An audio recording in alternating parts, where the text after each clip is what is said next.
This happened a few months back. I was home alone and just chilling in my room. My dogs often like to lay with me. In this particular day, they were doing just that. My parents were at work, dad in another city, and mum at the school she works at. And my siblings were at school, and I know for sure that no one was home. So I'm just doing my homework, and I hear a couple of knocks at my door. My dogs immediately look up and stare silently towards the door. Maybe my brother was just home. I call out his name and open the door when I don't hear anything. Well, you guessed it, there was no one there. Odd. The thing is, if it was a random person who just happened to break into my house, my dogs would have went berserk and are weirdly keen at only barking at strangers indoors. Besides, I never hear any footsteps. I double check the time and notice it's only 10 a.m. Unless my siblings or mom got sick, there was no way they were coming home at this time. I was later assured that no such thing happened. I've had a couple of odd occurrences, such as things going missing and being replaced in the same exact spot only hours later. I used to dabble in the occult as a middle schooler, so maybe that's why. Our house was brand new when we got it, and it was only built on empty farmland.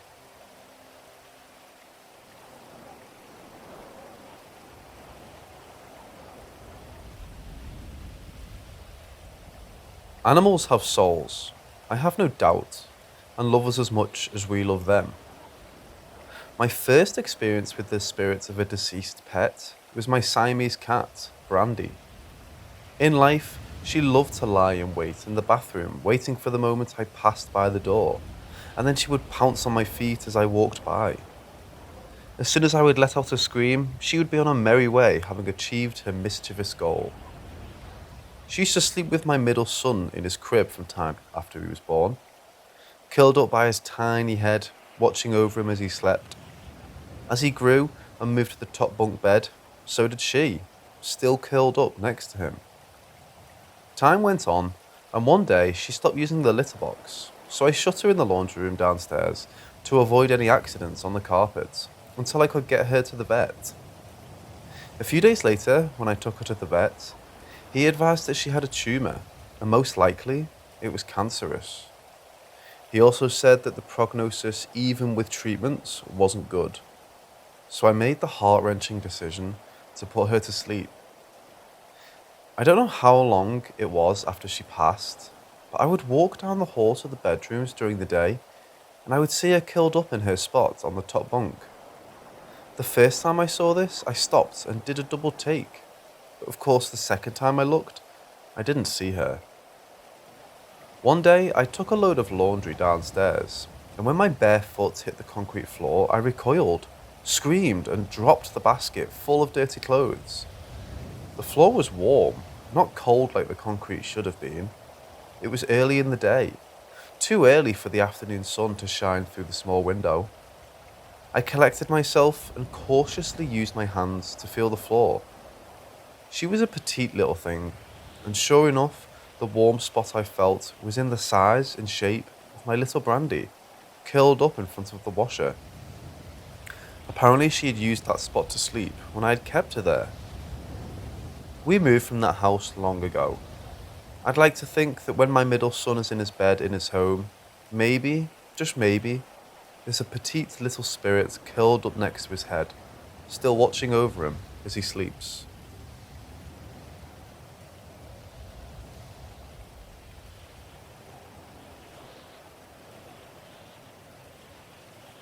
I grew up in the house my grandfather built in western Nebraska with my parents and two sisters.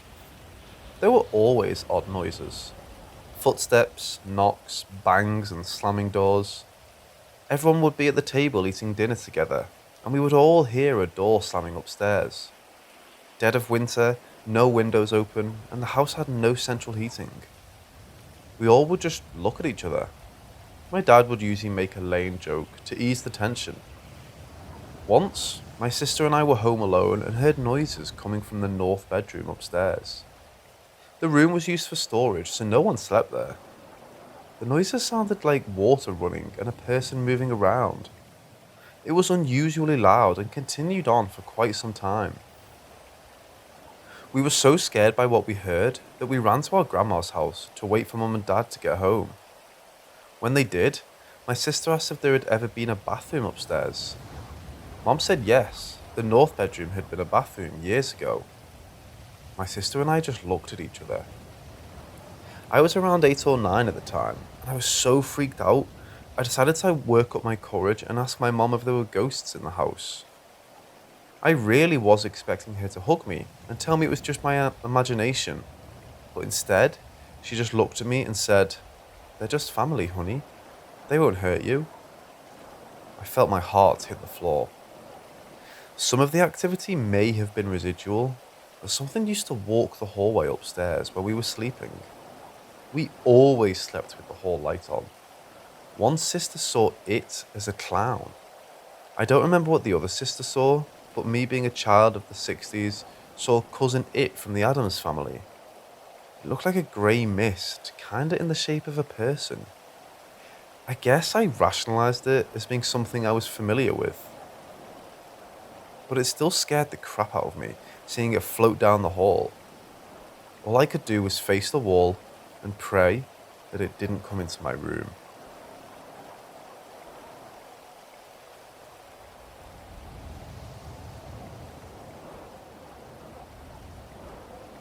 My daughter is 9 years old now. She's grown up way too fast. She's always been an old soul.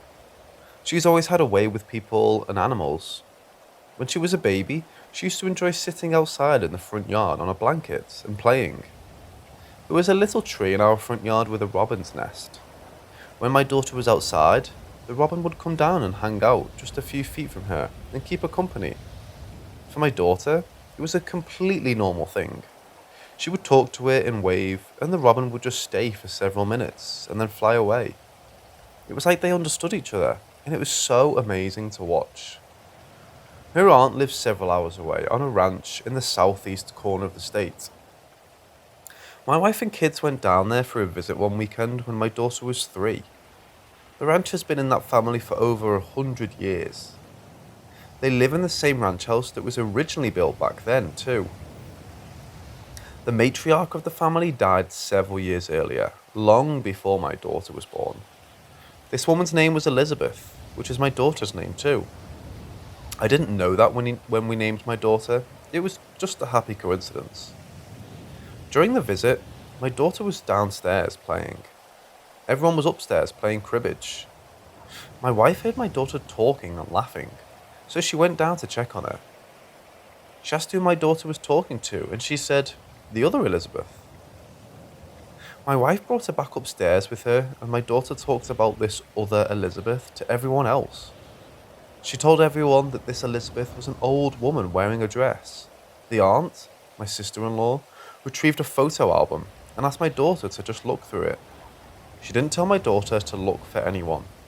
She just said that she wanted to share some old pictures with her. My daughter, Elizabeth, took to looking at the photo album. When she came across the other Elizabeth's photo, my daughter pointed her out and said, "That's her. She lives here too." After that, my daughter never saw her again. At least she never said so, anyway.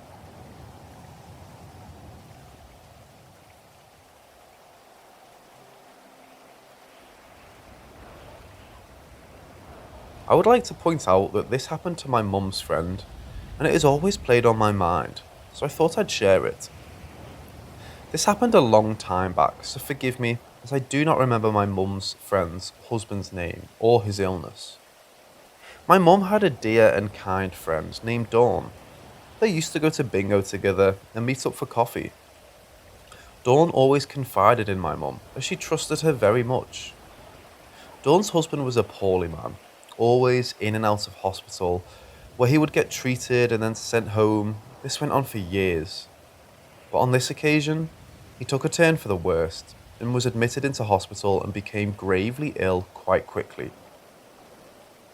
He was moved into a room of his own, which allowed Dawn to visit him as often as she liked. So she used to visit him early morning around lunch and then tea time, 4 or 5 p.m. One particular night, she had trouble sleeping and just napped there and woke quite early in the morning. So she got up and showered, got dressed, and made her way to the hospital. She didn't have a coffee or have breakfast, and she thought she would grab something at the hospital canteen. She got to the hospital around 7:15 a.m. and thought she would pop in and have a quick visit with her husband and then go to the canteen. By this time, her husband was sleeping most of the time and would wake, see her there and smile, and go back to sleep, probably due to the drugs they were giving him. Dawn made her way to his room, went in and sat by his bed. She saw him asleep, sat for a few minutes longer, and decided to make her way to the canteen. As she got up, her husband woke up, lifted his head and said, "They are coming to get me at 8 a.m. Then he went back to sleep. She was a bit confused and wondered who they were, but she said she just put it down to the drugs. She then headed down to the canteen, but decided to grab a coffee and a snack and head back to his room. She got her coffee and snack and got back to his room, only to see nurses in there, and they told her he just died at 8 a.m.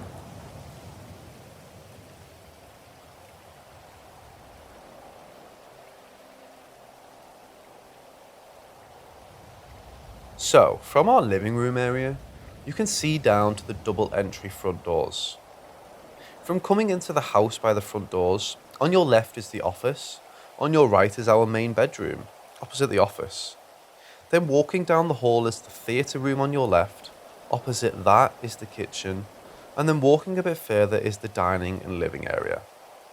We have our sofas positioned in an L shape, so the two-seater sofa faced the TV on the wall, and the three-seater sofa faced off the back wall, looking down the hallway to the double door entry. Okay, can you picture it? This happened one evening. I was laying on the three-seater sofa looking at the TV. As if I sat up, I would have to crank my neck to watch TV, so it was much easier laying down. My hubby was on the two-seater sofa, watching TV too, looking straight ahead. Now, almost every night, our printer would go off into a cleaning mode. You know, that kind of sweeping noise, like little brushes sweeping inside the printer. We had no doors to the office. It's open plan, so the noise travelled a bit, and it was noisy. I was trying to watch a movie on the TV, and the noise was a bit of a distraction, so I looked down the hallway towards the office, as if to say, hurry up. As I looked down towards the office, I saw a pair of trouser legs, yeah, just legs, take two big strides from the office and disappear into our bedroom. I kind of stared for a bit, thinking, did I just see a pair of legs? Then I felt really panicky and really freaked out. I decided to just keep it to myself, as I came to the conclusion that maybe I imagined it. So skip forward a couple of months, but this time my hubby is laying on the three-seater and I on the two-seater. The printer goes off again. My hubby turns to talk to me, but as he does, his eyes look down the hallway, and I turn to look at him, thinking he's going to say something, and he says, "What the hell?" I say to him, "What?" And he starts to tell me he saw a pair of trousered legs just take two strides out of the office and disappear into our room. So I did see it. Whenever the printer went off again, I made a point to never look down towards the office.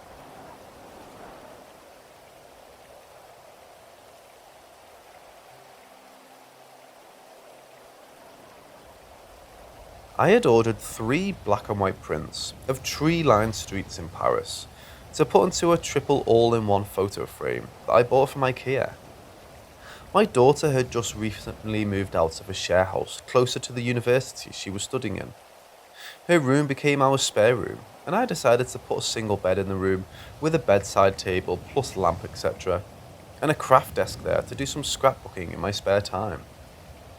As well as furniture, there was a long IKEA picture ledge on the wall with a couple of photo frames in it. Now let me describe this picture leg.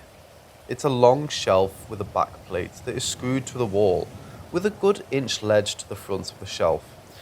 So when you position a photo frame on the shelf, it's tilted with the top of the photo frame leaning on the wall, and the bottom of the photo frame up against the lip or edge, so it basically can't fall off.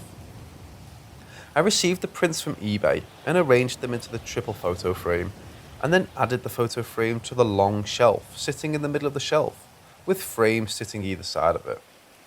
I took a step back, had a look, and said out loud, "Looks nice," then closed the bedroom door. That evening after dinner, my hubby was in the office.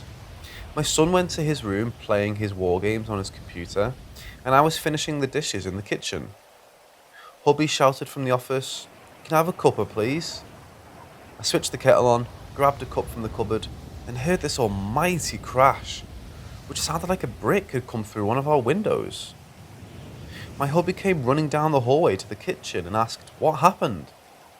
Then my son came out of his room and said, "What did you break?" I told them, "I haven't done anything." We all then decided to check around the house. My hubby checked the rooms and windows around the house. My son checked the garage to see if anything had fallen down, and I checked the garden. We were bewildered. The only room we didn't check was the spare bedroom. My son and hubby went into the bedroom to find the triple photo frame buckled and smashed, laying on the carpet. To this day, we cannot figure out how it could have possibly fallen from the shelf and end up buckled like that.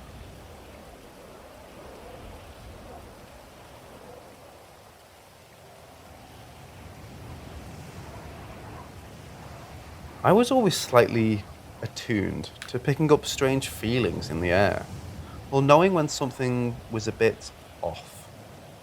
My partner is the complete opposite. He's very skeptical and would always look for the logical option. We moved in together about a year after first meeting. Myself, Andy, my partner, our dog, a sloppy Labrador called Merlin, and 3 cats. The first house we lived in was fine, no activity at all. But then came the time that we needed to move to a rural part of our country, Gloucestershire, for anyone who's interested, for Andy's new job. I'd actually grown up in the small town that we would be moving to, so I knew it well. The house that we chose was a large cottage on the outskirts of the town. It was well over 600 years old and had been part of an old hot mill before being converted to a cottage in the early Victorian age. It was directly on the side of a busy main road, had no garden, but was opposite open fields. Great for the dog. We fell in love with it. It was quirky, big, and cheap for the size. A couple of things to note about the layout. The front door opened into a small hallway with a staircase on the right, a kitchen to the front, and the first living room on the right. Underneath the stairs was a basement door that led to a huge but damp and cold basement room that were used for utility stuff. Upstairs, there were 3 bedrooms and a bathroom. Right from the first day, I picked up a couple of weird vibes from the front room and upstairs landing. Couldn't put my finger on it. It just felt like we were being watched, and they were a bit colder than the rest of the house. We got the big stuff moved in, and were absolutely exhausted on the first night. We kind of flopped on the mattress upstairs and were just resting, looking at phones and talking sort of thing. Suddenly, I caught a flash out the corner of my eye, going across the ceiling. I pointed this out to my partner, who just brushed it off as me seeing things. However, as a few minutes went by, we both began to see these tiny blue lights that left a sort of shimmering trail go across the ceiling. Andy actually filmed it, and I think we still have the footage somewhere, and you can see these lights going across the room. I'll try and find it. The lights stopped eventually, but we were both a little unnerved. We lived there for about 3 years, and I found the activity seemed to come in waves. It would get more frequent and dramatic, and then abate, before leaving a bit of time and then developing again. I never felt quite safe when alone in the house. Andy would generally work late, and then before we had a car, he would cycle home. About a 45-minute journey. I worked in a school, so generally got home before him at about 4 or 5ish. A few times, whilst home alone, I would hear footsteps on the stairs and doors opening by themselves. This scared me the first time, as I genuinely thought a person had gotten inside the house, and went around looking with a knife in one hand and the dog leashed in the other. She was growling, which also added to my concern, as she never usually growled. Of course, there was nothing there, and I frantically rang Andy and asked him to come home. The tiny door to the basement would open itself all the time.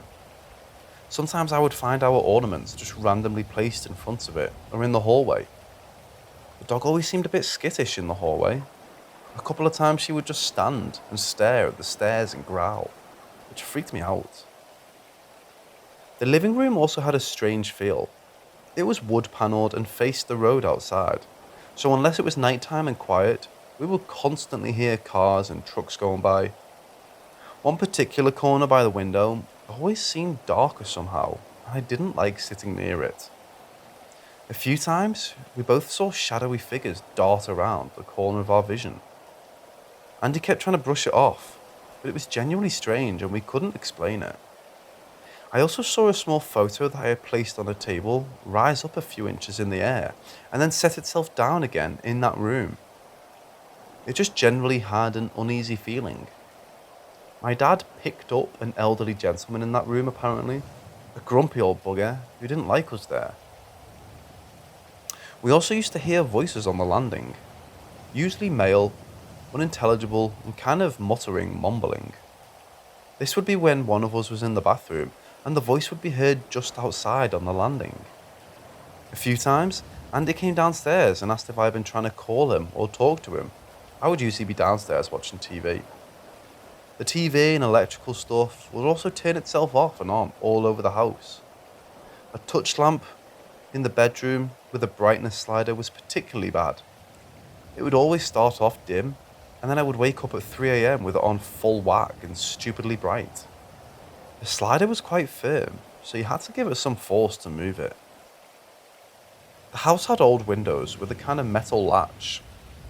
I have no idea why, but I always felt uneasy around the bedroom window in our room. We first had our bed underneath it, and I felt like I would wake up in the night and feel someone stood over me. It would also open itself often. We would hear the catch being lifted, and the bloody thing would swing open so hard it would hit the side of the house in still, sunny weather. When we moved the bed to a different part of the room, I slept much better. Two of the strangest things that happened both included Andy. Andy was cycling home in the dark one evening, whilst I was in the kitchen making tea. As you cycled up our road, the side of the cottage would be visible, so Andy could see the kitchen lights and one of the windows to an upstairs bedroom, the one we didn't generally use as it was a bit creepy. As he came up to the house, he could see the kitchen light on and me inside it. He could also see that the bedroom light upstairs was on and that the curtains were drawn. As he came closer, he said that the curtains pulled back slightly and a figure looked around out of the window and waved at him before pulling the curtains back again. He asked me who I had over when I came in, which confused me as it was just me, and I hadn't been upstairs since coming home. Of course, when he looked, there was no one up there, and the light had been turned off again. Now Andy, who is logical and skeptical of all things paranormal, couldn't explain that. The other really standout thing was pretty scary. We were both chilling in bed one night, cats and dogs with us on the bed. On the back of our bedroom door was a hook, on which I hung a fairly large slate heart with a cute saying printed on it. For some reason, we both looked towards the door at the same time.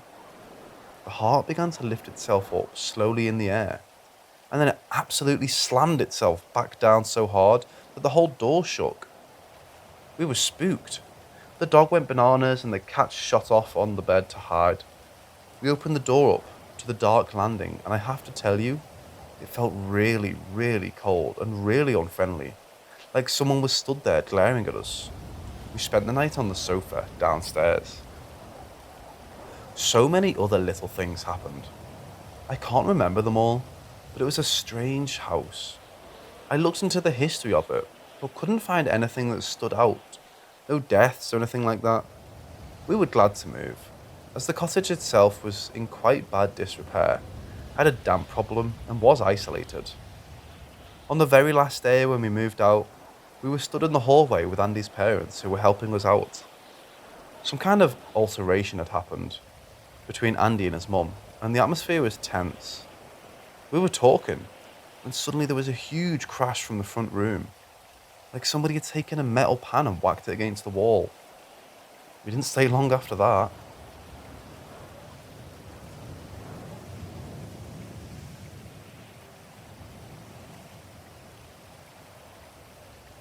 When I was 18, 19, I worked nights at a beautiful old care home just outside of the town that I lived in.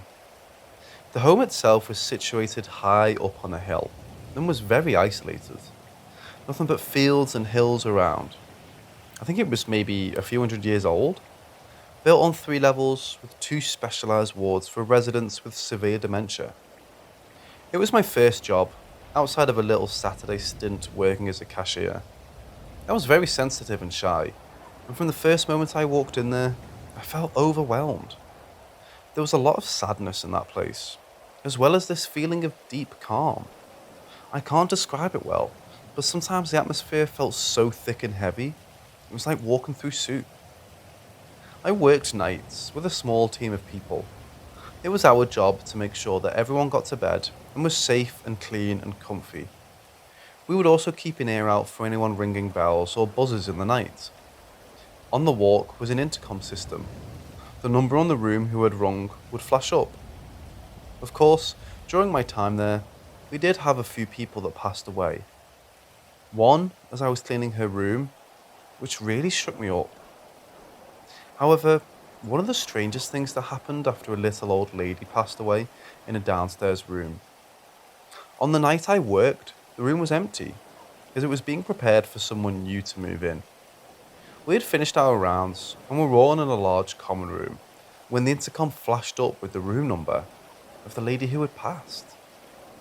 We were a little confused, but wondered if there was another resident who had wandered in and pressed the button.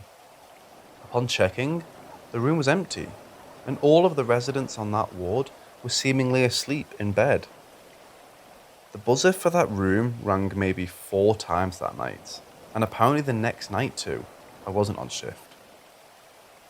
One of the ladies I worked with had a real dislike of the downstairs area.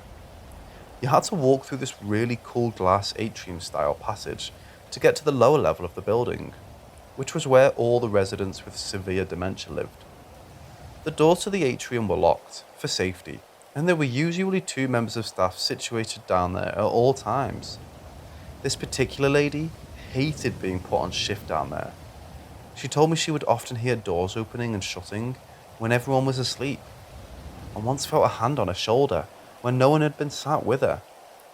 The home cat, who was a lovely, gentle little thing, would hiss, spit, and claw if someone tried to take him near to that ward. Personally, I also hated being down there, as it was very dark and oppressive. Maybe just as it was a basement. The last thing is less paranormal, just a bit creepy. There was a lady in room 45. I remember, as I used to dread seeing that number flash up. She would always ask for me if I was on shift, unfortunately. She was a very large lady with limited mobility, so often needed help with moving to use the loo, which is when she would call for me.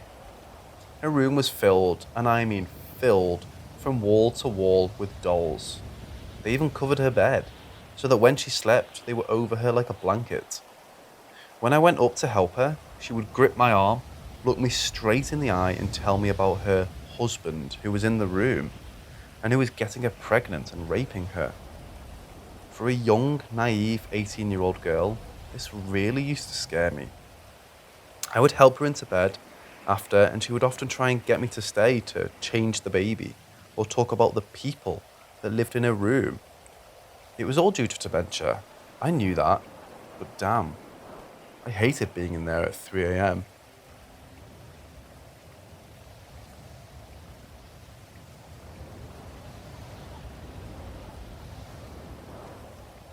We moved there when I was about 13, and my sister was 12.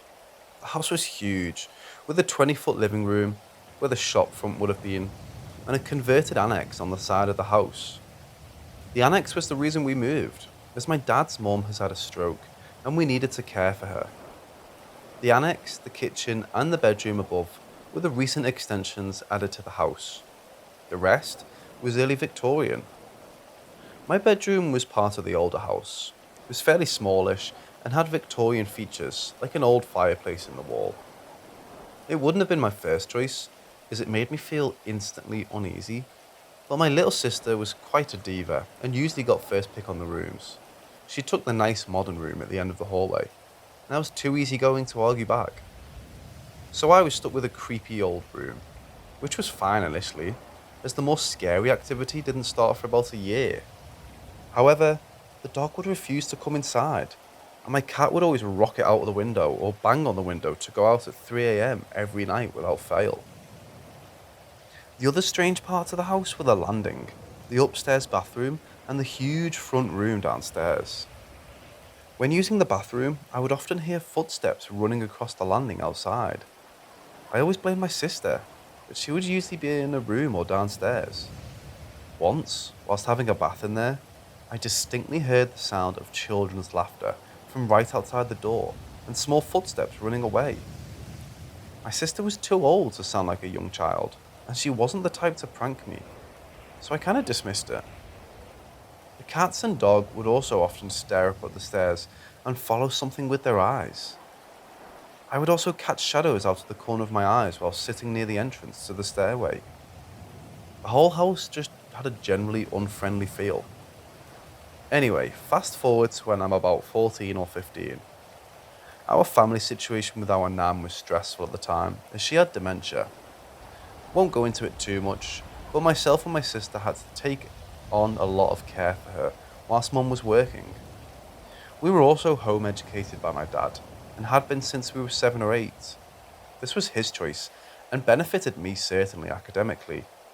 However, socially, I felt very lonely and isolated, and a bit of a freak. Local bullies didn't help either. These negative feelings led me to becoming very depressed. I would slope off up to my room, and the negative atmosphere would really increase. My room always felt heavy and oppressive. I also began self-harming at this time, after hiding a kitchen knife under my bed.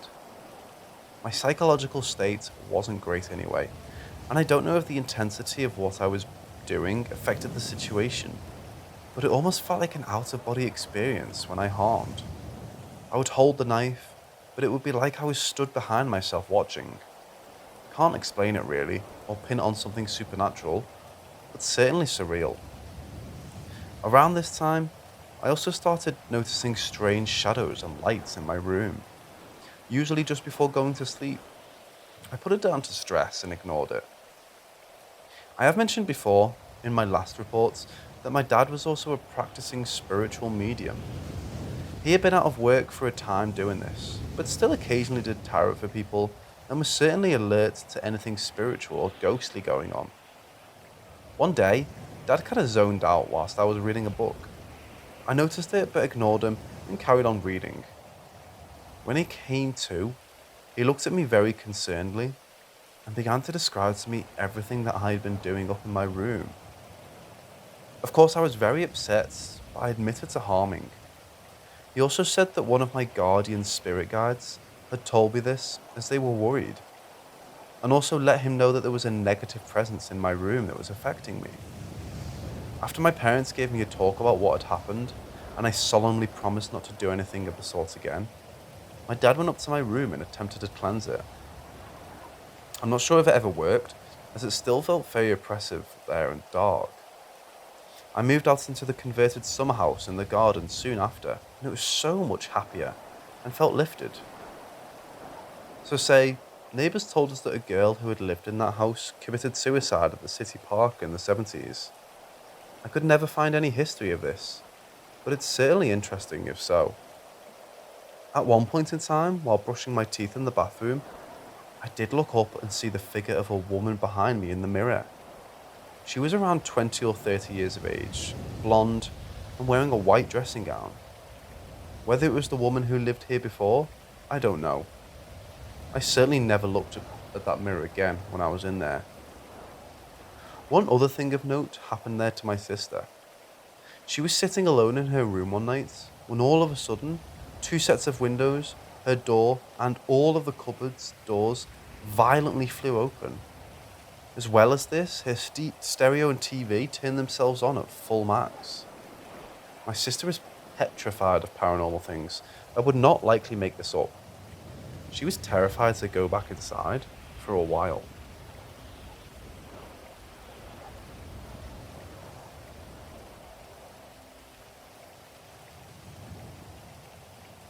My dad was a musician in the late 80s, 90s, and he would normally work together with his best friend, who also played the music and edited what they wrote. Both having young families at the time, the quiet and solace they both needed to be creative was hard to come by. A solution was found. They would both rent a cottage for a weekend and take their equipment with them in order to write some good songs. I've no idea how they found it, possibly by word of mouth, but they ended up renting an old miner's cottage in Minehead, England. It was fairly rural and isolated. It was very picturesque and had minimal traffic going by, and no neighbours either side, I believe.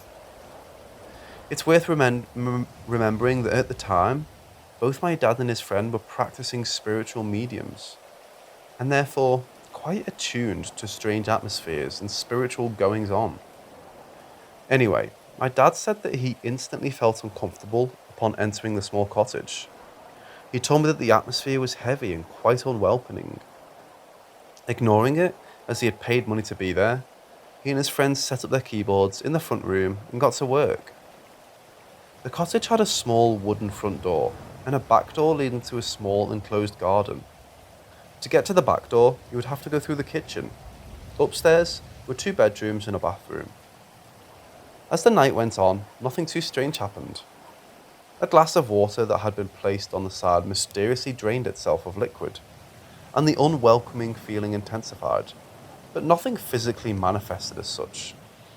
My dad and his friend were both discussing a piece they were editing, when suddenly there were 2 very loud thumps on the front door. Thinking it may be the old woman who owned the cottages and who lived up the road, my dad went to answer. He opened the door. There was nothing there but the dark of an English countryside. Cursing whomever was playing jokes on them, Dad went back inside. No sooner had he had set foot into the living room, the thumping on the door began again. This time, they both sprinted out and pulled open the door. Again, nothing. However, almost as soon as they pulled the door open, the thumping began, this time from the back door of the cottage. Dad's friends sprinted out, but surprisingly, there was no one to be seen. Not even after shining a torch outside. This continued for a little while, unsettling both men, as they were both also picking up a negative energy. Both eager to call it a night, they packed away and went upstairs to their respective rooms. Dad found it hard to settle, and read a book too about 1 a.m. before drifting off into a night's sleep. This was short-lived, and he awoke to his friend screaming as if he was being violently attacked. Dad rushed to the adjoining room, where he found his friend cowering in a corner and shaking. Apparently he had been awoken by a big burly bloke trying to get into his bed with him. A quick search of the cottage revealed no one corporeal to be there. As the friend's room had 2 single beds, my dad offered to keep him company as he was severely shaken.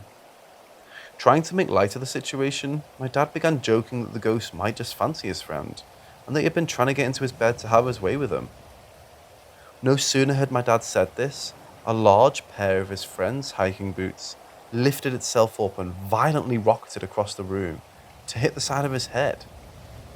At this point, the 2 decided that staying downstairs would be better, and made haste to get out of the room. In the morning, they packed their things away and before travelling home, stopped at the house of the old woman who owned the cottage to tell her of what happened. She was genuinely surprised, saying that she didn't know the cottage was haunted, but telling both men that one of her other properties was usually the one that received complaints of being disturbingly active with ghosts. For some reason, my parents rented the same house out for a family holiday this year after. I can happily report that we had no ghostly experiences there.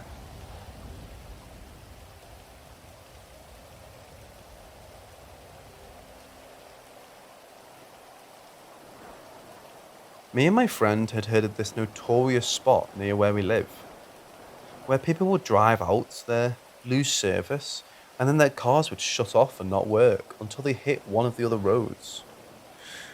We decided to go out there with my board and see if we could make any contact.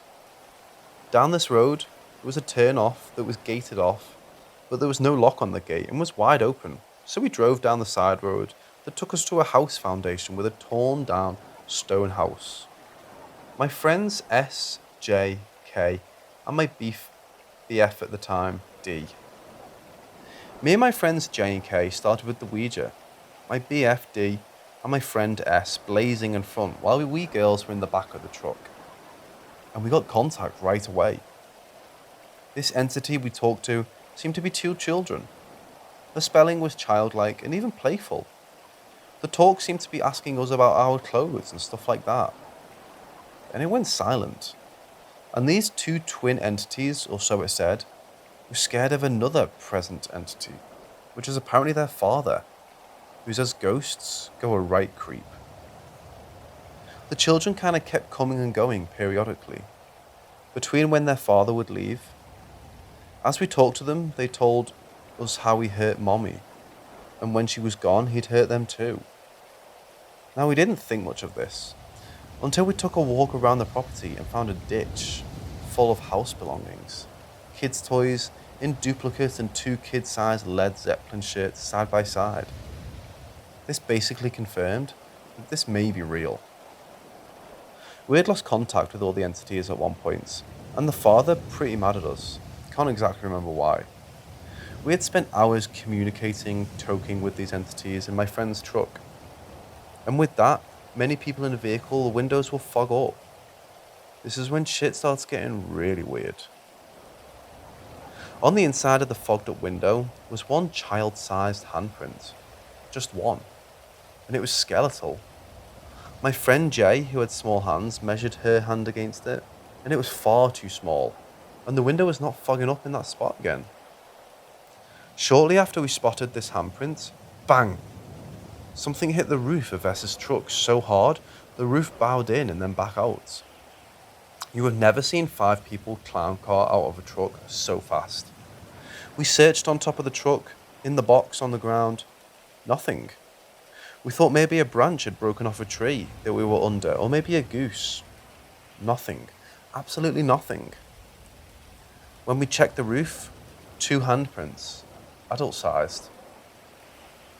We were a bit freaked out at this point, so we all get back into the truck, and my friend S tries to start it. It won't start, and we couldn't get any reception on any phone. I was in the back looking out the window, and I had noticed this strange mist coming over the grass towards us. I've never seen fog or mist move like this. As it got closer, it formed into a column and it turned into the shape of a tribesman. It was wearing a type of headdress with feathers, shoes, a necklace that looked like pants, and moccasins, and was bare-chested. Took about 4 steps, and it was steps because the grass moved and I could distinctly make out every detail, and disintegrated back into the mist floating across the ground, travelled in front of my friend's truck, and moved off down a path through the trees. My friend S had seen it too, and tried to start his truck again. It started to try and follow it. We got close to the direction it had moved, and the truck turned off again. My friend was annoyed at his truck because this never happens. We decided it's time to go, and had to wait for his truck to start again. The truck turned off 3 more times before we could leave this area, and once more when we were on the road out of there. My friend was truck savvy, and he could not figure out what was wrong with it. His truck never did this ever again either. Me and a friend of mine, Jess, were playing with the Ouija. She really wanted to try it, but she'd only done it during the day. So this happened about 3 p.m. in the afternoon. We started with the board. The planchette just went around and around, and the board, nothing happened. Kept asking questions, just round and round. This probably went on for about 30 minutes. That's when we heard something hit my bedroom door and start scratching. My friend was scared. I went to the door and opened it. Nothing. Then again, bang. This time the sound was coming from my front door. My mum's computer was right beside the door, and she was sitting there. She didn't actually hear anything. She had her headphones in.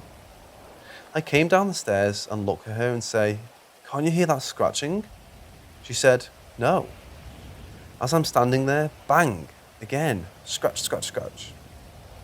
I go and look through the peephole and see nothing. So I look through our side window. and a dog looked in the window at me, looking confused as to why I wasn't letting him in. It was a Adobe cross of some type, looked friendly enough. So I opened the door. The dog just stood there looking at me. So I waved my hand and said, "Go home." The dog looked confused, hopped off my steps, and took off.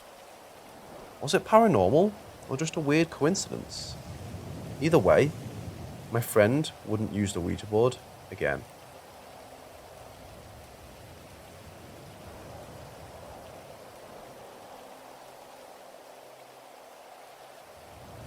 My 9-year-old son recently started having issues sleeping in his room.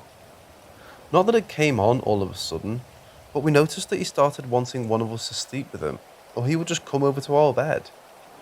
Now, since birth, he's never been afraid to sleep in his bed alone. Just recently, we have noticed that he would make excuses or play games to avoid going to his room alone. He has never been the type of kid that had nightmares or scared of the dark. Even when we moved into our house, he quickly adjusted. The only time he started having nightmares was last year, about this time, when the news was all about the pandemic, and he started having nightmares that we were all going to die from the virus.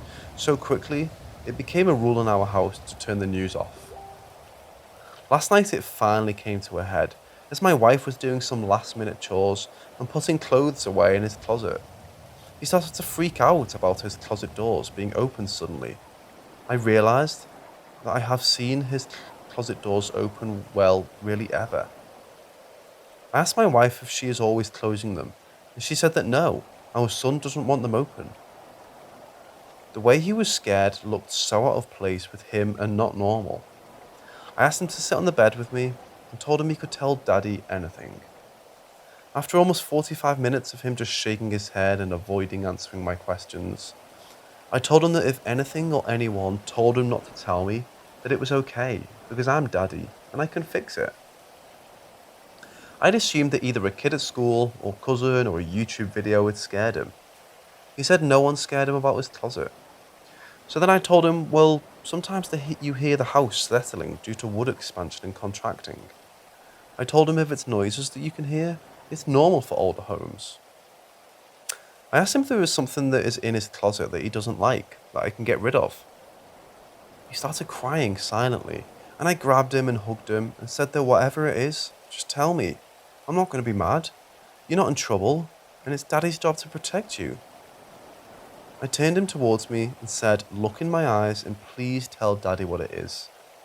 He started rolling down tears his cheeks and looked down and said, "The skulls come out at night from the floor and come up and look at me sleeping." I wasn't expecting that. I had a knot in my stomach and a lump in my throat and said, "It's okay. Sometimes we just have bad imaginations and it scares us." I said, "When did you start having these nightmares?" And he said they are not nightmares. They come when I wake up and see them. I told him, "You know how you have imagination that gives you good ideas? Well, sometimes when we are trying to sleep, our imagination gives us bad thoughts that try and scare us." I told him, "When Daddy sleeps in your room, you show me or tell me when you're scared and I will investigate." He still insists on the closet doors being shut.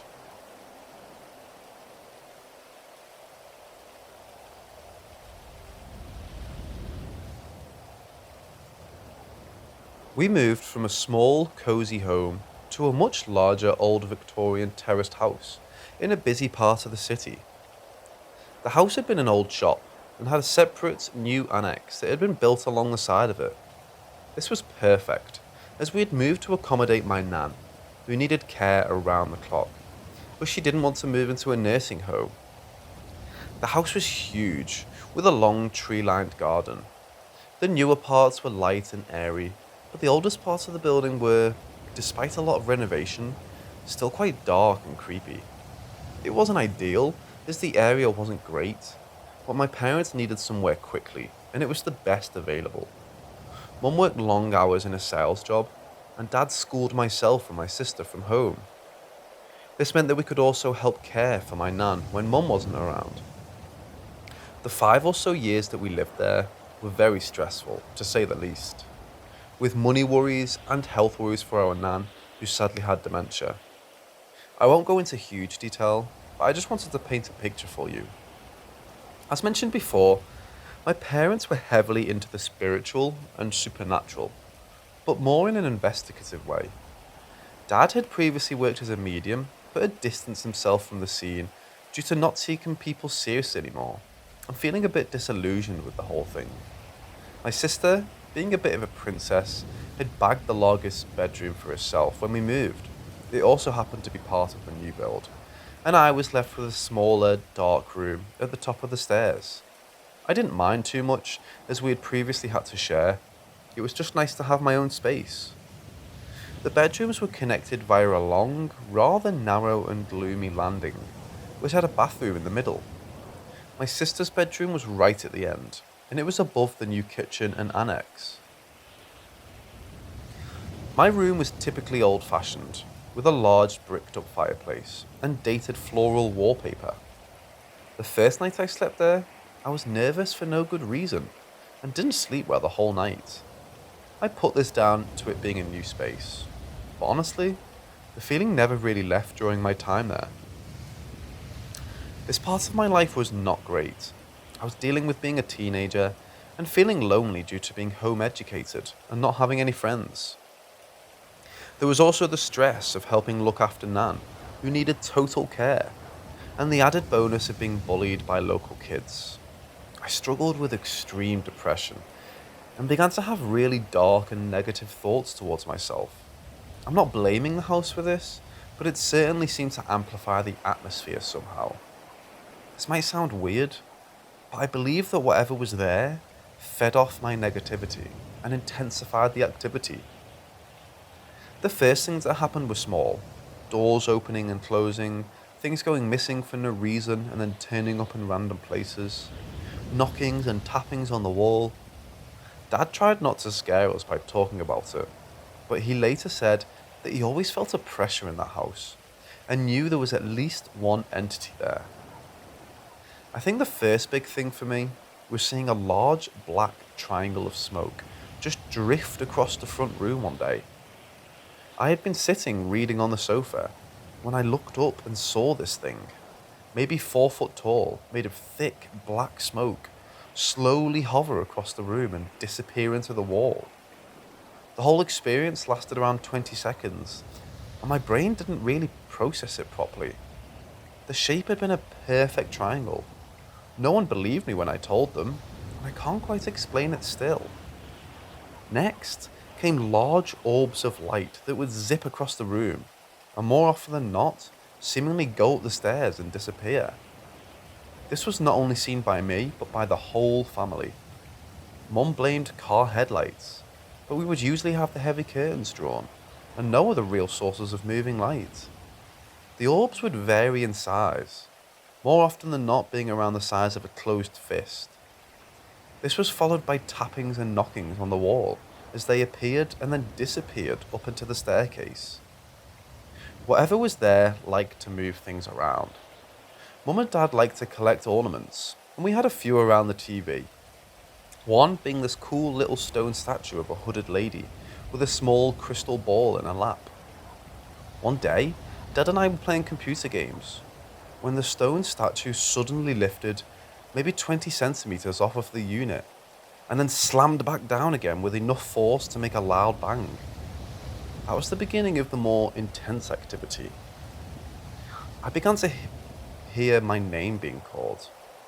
This would only happen when I was downstairs, in the dining room that was linked to the staircase upstairs.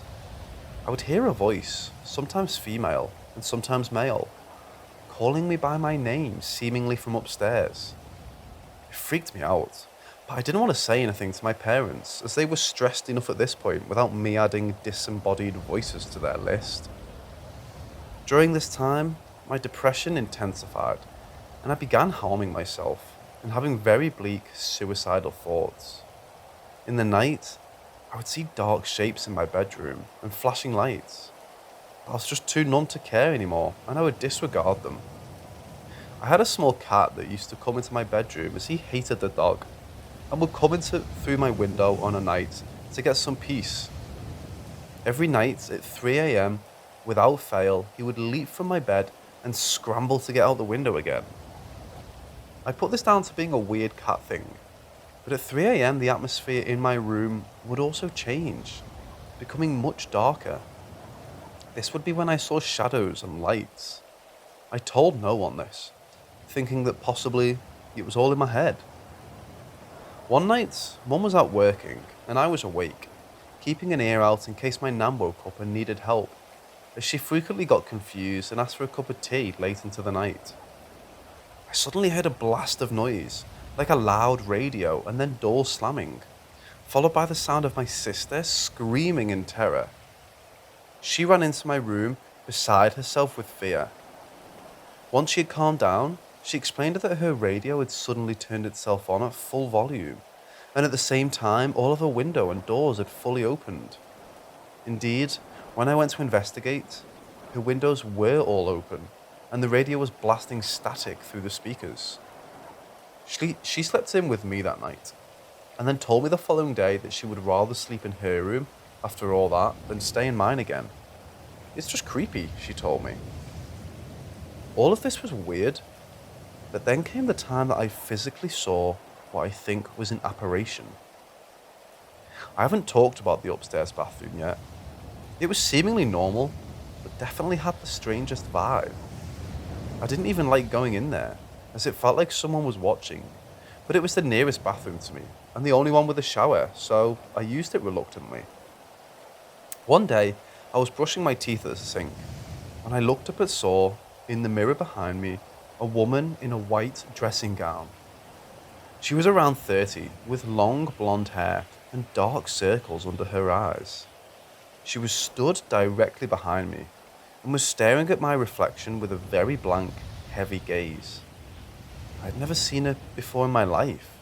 She looked completely real, but I got such a feeling of wrongness and fear that I just dropped the toothbrush and ran. Of course, no one else had been visiting, and the rest of my family were downstairs. This shook me up so much. I refused to go into that bathroom for a while, and would wash my hair in the kitchen sink instead of showering. I told no one about her, but tried to draw her from memory in my sketchbook. I'm a pretty good artist, but the picture that I drew was technically flawless, and not something that a 14-year-old girl should be able to produce. It scared me so much that I burnt the picture straight after, and tried to forget about it. One day, during the worst bit of my depression, I was reading in the dining room. My dad had laid down for a bit in the sofa in the next room, and I assumed that he was asleep. My parents were also super stressed at this time, and he was probably really tired and run down. After a while, he walked into the dining room and gave me a strange look. Now, bear in mind that he used to work and make a living from being a medium for this next bit. He asked me who had been visiting my room in the night. Confused, I replied that no one had. He went blank for a second, kinda switched off, and then said, No, there's a woman, and you've been seeing stuff in your room. Of course, I knew exactly what he meant, but not wanting my folks to know, I still denied it. He went quiet again, and then told me that someone had told him about the woman that I had seen, and that I was in danger of hurting myself, and that she was feeding off of me. All of this hit home, and I finally broke down and explained about all of it, even the self-harm and suicide attempts. It was very traumatic, and I hated upsetting my parents, but it was what needed to happen. Later, Dad went up to cleanse my room.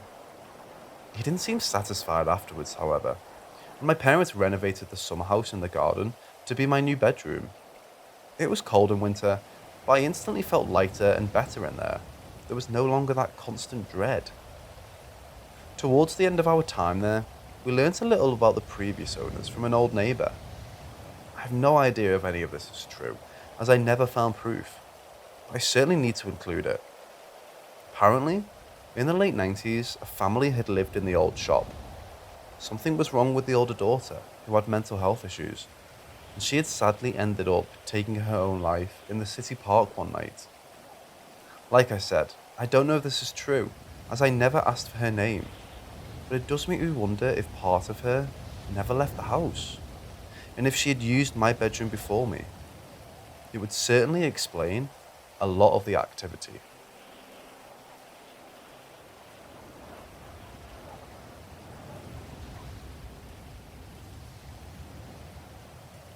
I used to clean offices back when I was a student going to university. It was a great job for students because they didn't care when you showed up as long as you got the job done between the closed hours of 6 p.m. and 6 a.m. This one law office I cleaned every Thursday was pretty cool by design, but it always spooked me out. The building was about 6 stories high, and the law firm, being on top, had a beautiful view. It was a heritage building located in what was the city's original town square. I was told it was where town hangings had once occurred, and the particular building I worked in was at one time a brothel. So lots of history in that alone made me want to get the job done as early as possible. The whole 6th floor would take me about an hour to clean. I usually managed to be out of there by 8 or maybe 9 at the latest. Usually taking a beautiful sunset too. This night I had stayed late at school and arrived at the job well after dark and close to midnight. The layout of this law firm was a circle. You take the elevator up with your cart and the doors open to a reception and a waiting area. To the right were the washrooms and then individual law offices circled around the floor with a large boardroom in the middle and a staff break room at the opposite end. A strange feeling usually hit me as soon as the elevator doors opened. This weird feeling of something there, but the stillness of the vacant space kept reassuring you that was crazy talk. The later in the evening it was, the stronger the feeling. I was not looking forward to this next hour. This night, the doors opened and I could hear people talking and laughing. It sounded like ladies were working late and chatting it up in the break room. I remember smiling with relief because I was pretty scared to be there alone so late. I walked around the right side calling out hello to let them know I was there and not surprise them. As I rounded the corner to the break room, the talking sounds just stopped and absolutely no one was there. I stood there frozen for a moment and thought maybe they were in the offices on the left. So I kept going, calling out hello and announcing my presence. No one was in the building at all, but the chatter I had just heard was clear as day. As I came full circle back to the elevator, I kid you not, the elevator doors opened by themselves. I was so frightened, so I just pushed the cart back on the elevator and headed home. Nope, nope, nope.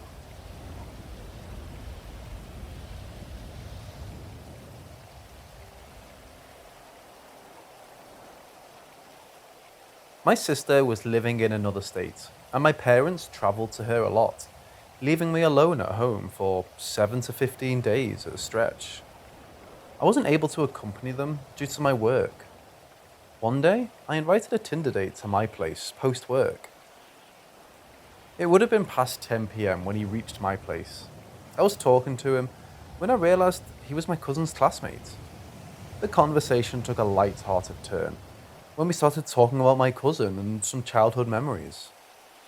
The conversation was light-hearted and we talked like friends. Then it was past 11:30 when he got up to leave. During this period, we just smoked a cigarette or two and had filtered water. He wanted to use the washroom, and I pointed him to my room, and hence the washroom. Now, as our walls were freshly painted, I was banned from putting posters on the wall, and hence I used the bathroom tile to hang my painting that I made in the rented apartment. It was a rainbow eye. He went to the loo and came back screaming my name, asking, am I part of a cult or black magic group? It was an odd question, as we'd never talked about anything remotely related to such topic. I thought he was just joking, or wanted to scare me, so that I asked him to sleep over. I called out his bluff, but he grew more and more serious. He very sternly asked me to reply to his question, and I told him no, that shit scares me, and I stay away from scary movies. Even so, being part of a cult or something is way out the question. He confessed that the painting that I have hung inside the bathroom is very unsettling, and he wanted me to come clean, as this cannot be someone's imagination. I denied all claims and just wanted him to leave. We walked out the house and I accompanied him to the main gate of the apartment I live in. Before leaving, he asked me again to come clean, and I told him that I was telling the truth. He sighed and told me to take care of myself and remove the painting because it's a bad mojo to him. He's been part of black magic cults because he can sense supernatural, and due to issues he faced, he quit and would like to stay as far as possible from all this. He told me to remove the painting and destroy it as it gave him bad vibes. I bid him goodbye and went back home. I called up my best friend, who's a night owl just like me, and laughed about the weird ending to a good date.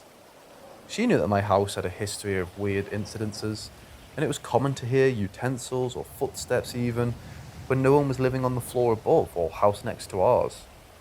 It's a ground plus 3-story building with 2 houses on each floor, sharing a common wall. After an hour or two of gossiping about random stuff, I started feeling weird and complained to my friend that I wasn't feeling well. My friend blamed it on exhaustion and asked me to take rest. She asked me to call her if I wasn't able to sleep because of insomnia, and she was up and working all night. I went to sleep, but in spite of the AC being on, I started sweating and feeling really weird. I called my friend, who blamed it on my overthinking and asked me to remove the painting. I did as she asked. Then he asked me to cover all the mirrors as they tend to amplify your feelings, and asked to remove CDs I had covered my wardrobe with as they were reflective too. I did what she asked and went to bed. With all night of tossing and turning, I woke up with a high fever and an urge to puke. I wasn't able to take in water as well. I called up my office and asked for relief. I fiddled with medicines but felt very uneasy. As time passed by, I took a telephonic consultation from the doctor and asked my other friends who lived close by to drop off some medicines for me. While I was sick in bed waiting for the medicine, the Tinder guy called up. He told me about his medical condition, which was strikingly similar to mine.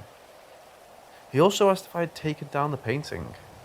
I was angry, but I couldn't waste my energy and replied yes. He told me to take him seriously and get my house cleansed as he definitely felt bad vibes all around the house. He didn't mention the severity to do so, as I was home alone last night and advised me to stay somewhere else till I got my house cleansed. He wasn't joking, and he was very concerned. I ignored everything and focused on getting better. I had to take 2 medicine shots, injections the next day, as my fever wasn't going down from 104 degrees, and I was constantly puking out medicines and water. After I got well, I took the painting and hung it again. I felt some kind of relief in doing so. I still feel I shouldn't have taken down in the first place. To this day, it's an unsettling painting for people, and I still feel better whenever I look at it. No one could explain what happened to both of us. I and him were completely fine. Also, we smoked from my pack of cigarettes. I've been smoking from the same pack for the last 3 days. We drank only filtered water from my house that was filled in every bottle. I use that bottle for my office every day. Strange and unexplainable. I'm still friends with the Tinder guy, but till now, even after years have passed, he refuses to enter my house. Also, I thought it was worth mentioning, I don't draw or paint often, and that painting was just my imagination.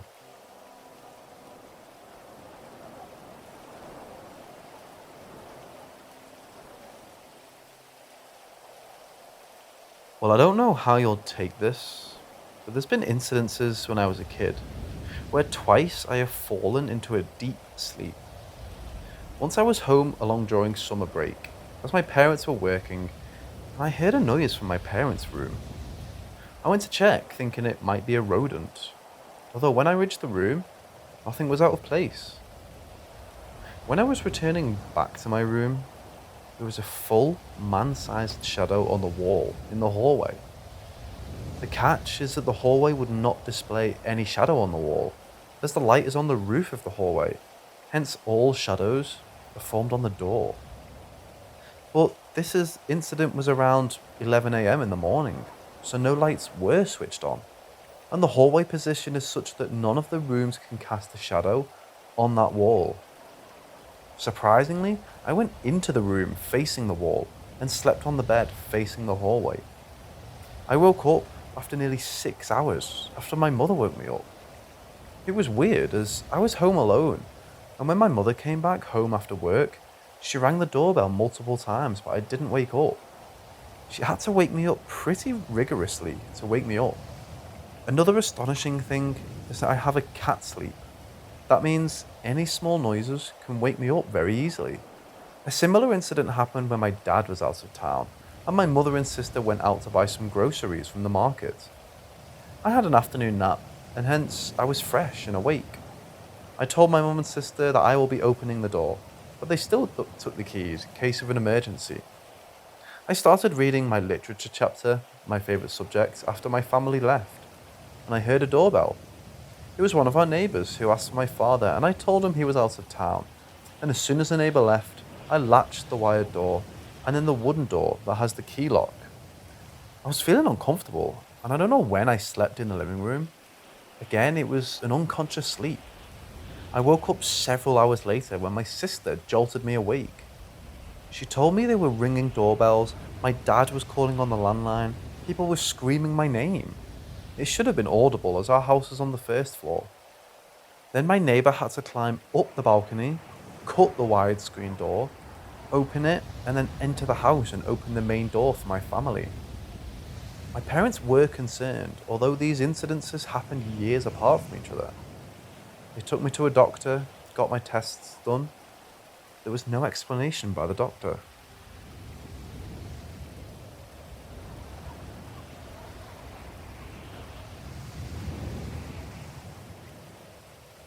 My first couple of weeks at school were incredibly nerve-wracking. I'd never spent more than a night or two away from home, so I felt homesick and overworked as I was getting used to my new work schedule. I was making friends with some of the boys in my year and things were looking up. At this point, I was probably the smallest boy in my year. I hadn't hit my growth spurt yet, and I wouldn't for a couple more years. The older boys in our schoolhouse would tell us stories of how the school was haunted and that we would never adventure alone past sunset. My friends and I didn't believe them in the slightest. We assumed they were just trying to play tricks on the new boys. But we were so wrong. I remember the first time something odd happened. I was quite under the weather and had a high temperature. This was within my first month of moving into the school. My teacher suggested that I should take a cold shower. It was late in the evening, and showers were usually reserved first thing in the morning, unless you had PE that day. I remember feeling rather dizzy, and so my friend offered to accompany me. We went down to the shower room together. Having showers at my school were probably the most awkward thing I can remember about my time there. One big open room with a dozen or so shower heads. That was a tough thing to get used to when I first started, but I did get used to it rather quickly. I was never really shy about my body or anything like that, but still, there were at least 2.5 boys in my schoolhouse, all crammed together in a completely open communal shower. It was awkward, to say the least. But back to the point. When my friend and I went down late in the evening, we placed our clothes under a shower head that wasn't going to be used by either of us and got in the shower. The hot water boiler would not have been on at that time in the evening, so my cold shower certainly was cold. After around 5 minutes of my friend and I standing in the freezing cold water, all at once, every unused shower turned on full blast. As well as that, the freezing water suddenly turned boiling hot, like red hot. I'm sure if my friend and I didn't manage to get out of the way of the water before it reached full temperature, we would have been burned badly. We immediately made a run for the door of the shower room, but it was locked and we couldn't get it opened. We started panicking, as you could imagine, two naked 13-year-old boys slamming on the shower door with all we could muster. Then, almost as fast as they all started, the showers all stopped. I remember that my heart was racing like it had never raced before. I remember feeling as if I was drowning in steam from the showers. After that, the shower started spurting out something that looked like bright red blood, and I won't ever forget the smell, like rusty metal mixed with sewage. My friend and I were truly cowering at the door by this point. I'll speak for myself when I say that was the scariest thing I had experienced up until that point in my life. Then again, the water stopped and the door unlocked. Our clothes were truly ruined, along with our towels. My teachers were very strict. They could be downright mean. You did not want to be punished at my school. And that's what terrified us more in that moment. We were more scared of being sent to the headmaster's office than we were of whatever event just happened, paranormal or not. So, we did our best to clean up. But it didn't work. The room still looked as if a bomb had been dropped. So we went to our head of house and explained what happened. He seemed confused, perhaps even slightly scared. He told us to go back to our dorm. The next day, the shower room was closed and we had to use another house's room. As I said, this was probably the first time I experienced something that I cannot explain. Whether it was paranormal or not, which personally I'm almost certain it was. How else would all the showers turn themselves on and the door lock itself? This is only one story from my 5 years at my school, and honestly, this is one of the mildest. The most terrifying stories come from when it was a school holiday and most children had gone home to visit their parents. I never did, as my parents worked too long to look after me. When the school was quiet, I swear I could hear echoes of screams. Thinking about it now still makes my skin crawl.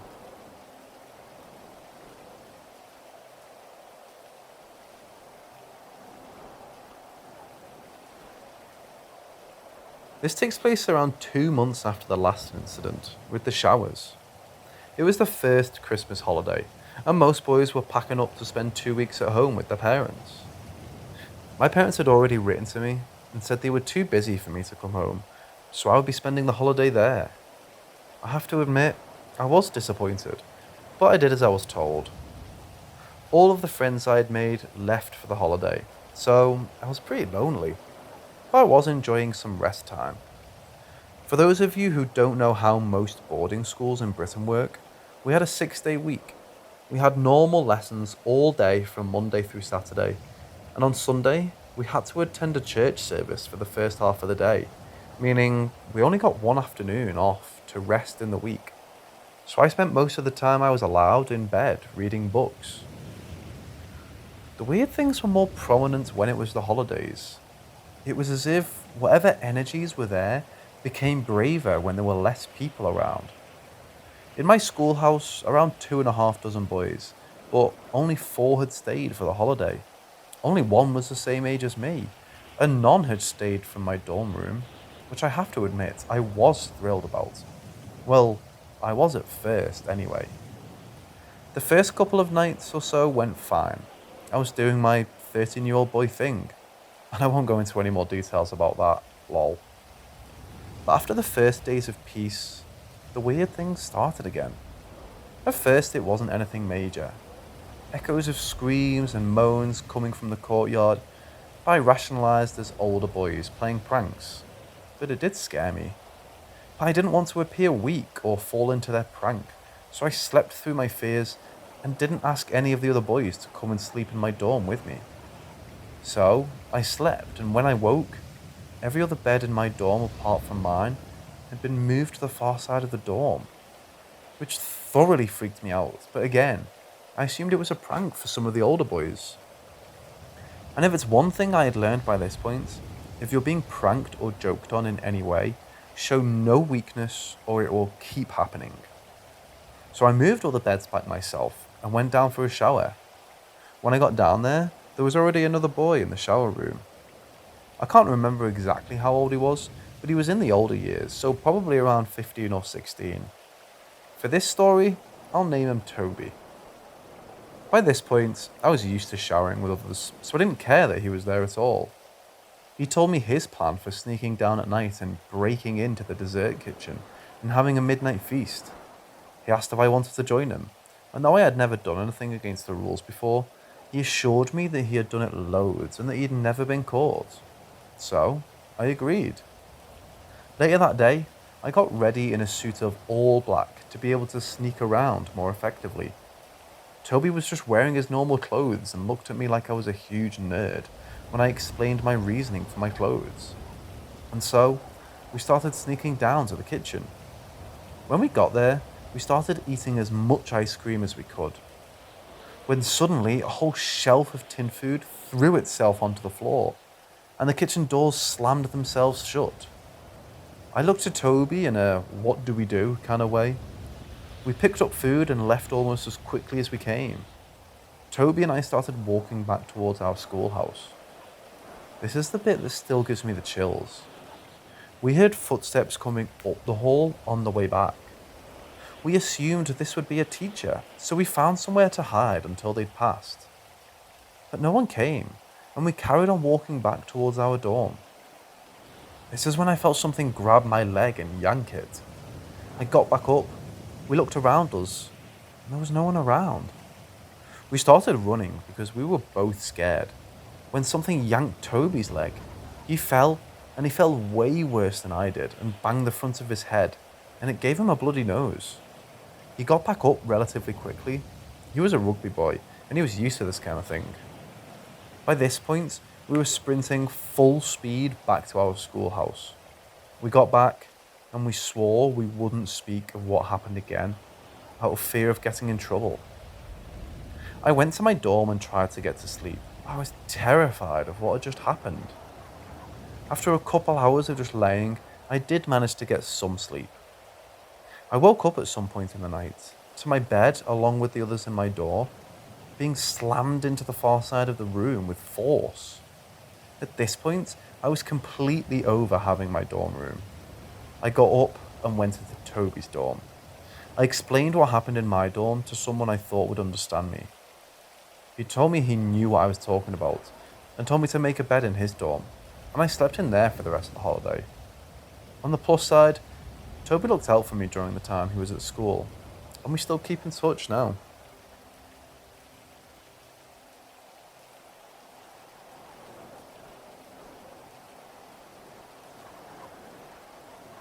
I'll preface this by saying I do believe in ghosts. I do have reasons to believe this really is what is believe it is. I believe it was a dream, where I was visited by my grandmother, who died in May 2021, and my uncle, who died in March 2008. While in his 30s, Eric was diagnosed with a brain tumour in 1998, the year he was married, and in under a year, his wife left him, and he was dealing with half of his brain being removed. Chemo, hair loss, losing his muscle. My uncle was a good-looking guy. I don't remember him ever feeling bad for himself.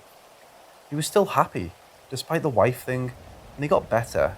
But then, in 2008, the tumour came back, and in a rush, he was sick and just not handling that very well. The day this started, he made his will with my grandpa, made his last wishes, and later that night, he fell down some stairs and he was in a coma. I believe that was a Saturday night. Monday morning, we crammed a few dozen people into his hospital room and said goodbye as the machines were turned off. In the decade following, until within the last couple of years, I'd say, I grieved. The first few years were terrible, utterly terrible. Around the same date, March 31st, I just became a wreck, crying, grumpy, emotional. As years have gone on, it's gotten better until now. March 31st is just a date. I hope that makes sense. Following Eric's death, my grandparents took his passing just as badly, just as hard. To the point that Grandma did break into his house to take some things and was caught. No criminal charges were pressed though, just a fine. On May 4th, 2021 comes, and at 9:30 am, my Grandma Mary passes away so suddenly, it was a true shock. Similar to Eric, but we weren't there beside her because really we thought she'll be fine. She was hospitalised the Wednesday before, some difficulties breathing. Then as time progressed, her body was just not handling itself very well. I spoke with her Saturday, My mom saw her Sunday. Mom said their last conversation was of them discussing Mary's knee surgery, so even Grandma Mary believed she'd be fine. Her passing so sudden, we got the news of her passing as my other uncle, Ben, was literally stepping outside to drive for 3 hours to visit her. That's how shockingly sudden this was. Now, there's a third death. My 12-year-old Chihuahua, Trace, was a 3-legged, long-haired boy who had a share of health problems, but nothing we couldn't handle with medication. He was diagnosed in 2017 with a heart murmur, arthritis diagnosis, and following that, he started taking medication for his thyroid within last year. Chihuahuas can live to be 20 years old. My husband and I both thought we had another 7 years with him. Then suddenly, Memorial Day in May 2021, we woke up and he refuses to take his pills. And I came to realize he hadn't eaten since Saturday. His heart, which was 20% bigger than what it should be because of his heart murmur, was failing. Getting him to the emergency vet by 8:30 that morning, they put him in the oxygen tank for a couple of hours while we sat out in the parking lot trying to figure out what's next. The vet tells then we have the option of another medication that could actually make him worse, or euthanasia. To say I was hysterical is an understatement. We made that decision to spare him, and we spent about 15-20 minutes with him, saying goodbye while he was still alive. And even after the vet gave him that concoction, we had another while with him then too. In the last month, all I've been doing is telling Trace, I want to see you again. Come to me. I wanted his spirit or his ghost to come to me. I've dreamed of Trace, and every time it feels like a comfort. I cry upon waking, but it is a comfort. After that, I've dreamed of him a couple times, but they just seem like normal dreams. I'm lucky to be able to dream something and remember it the following day. They are at times so vivid, so real. That leads me to last night, the morning hours of Sunday, July the 11th. I know it was after midnight because my husband came to bed about 3:30 as usual. In the dream, the setting is camping, which could make sense with my family. Every August we go camping as a family reunion, and maybe it was because with May being the month of the passing of 2 living people and an animal I loved so much. Or maybe it was because Saturday evening I went through my grandmother's things, pictures and memorabilia. As I'm walking towards these 2 chairs, clearly an outside setting, is suddenly sitting beside each other, Uncle Eric and Grandma Mary. Even in my dream, I'm shocked to see them and can't believe they're there. In my dream, I know they've died and there can't be a way they're there, but they are. Even in my dream, I ask someone, can you see them too? Yes, they could.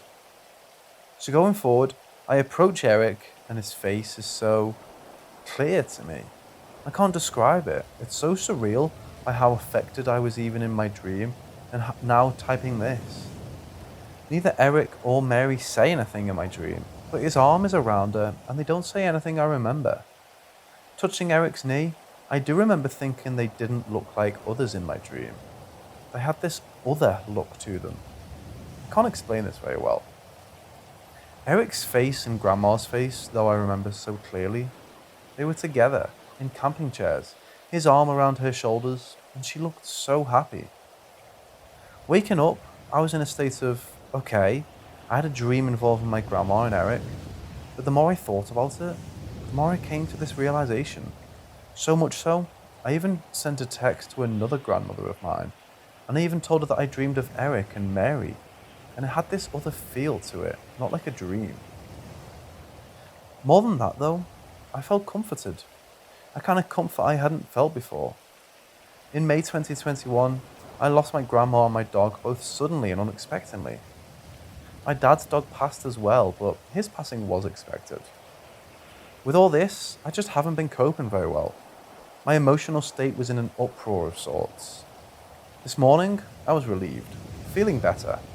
So I do truly and honestly believe my uncle and grandma came to see me last night while I was in a state of where I wouldn't be afraid. They came to see me to give me comfort I needed and couldn't receive without their help. Nothing anyone can say will convince me differently.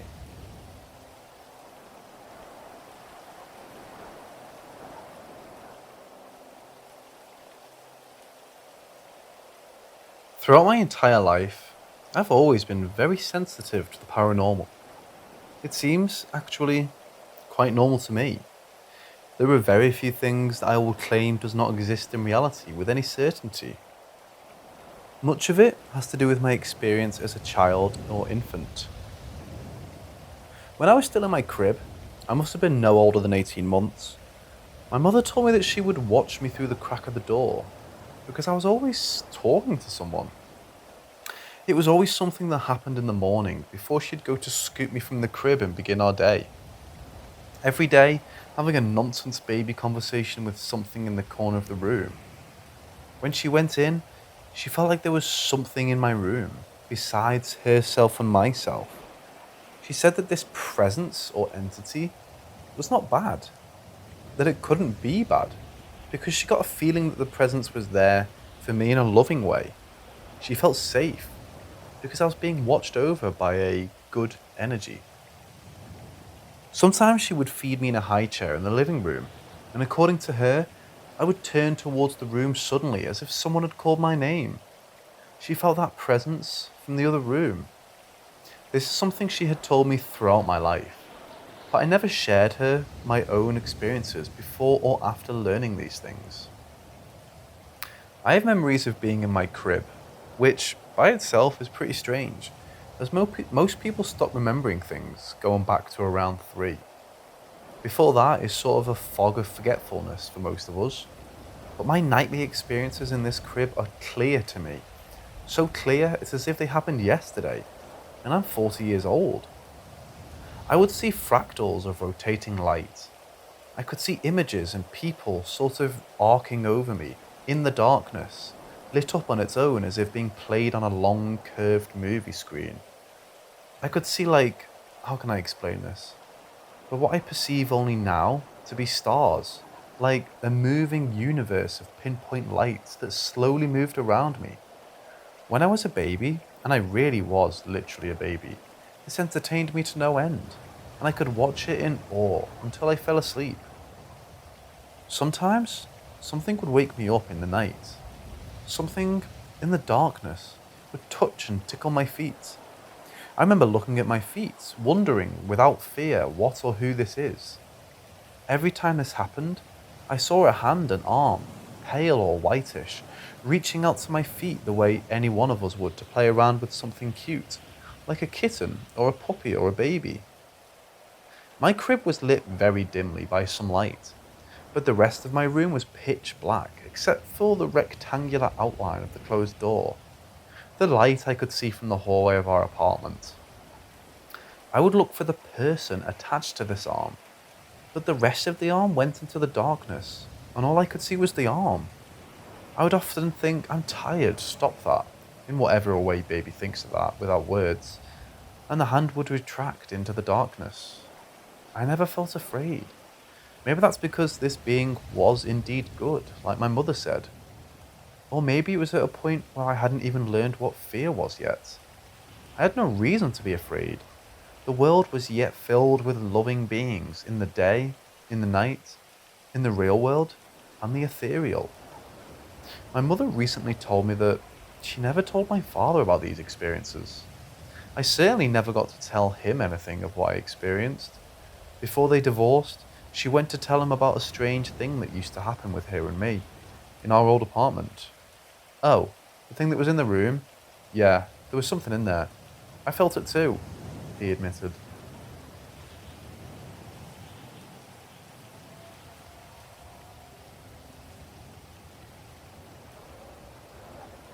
I'm Puerto Rican and I live in Brooklyn, but when I was young, I often spent summers in my grandmother's house in Yauco, Puerto Rico.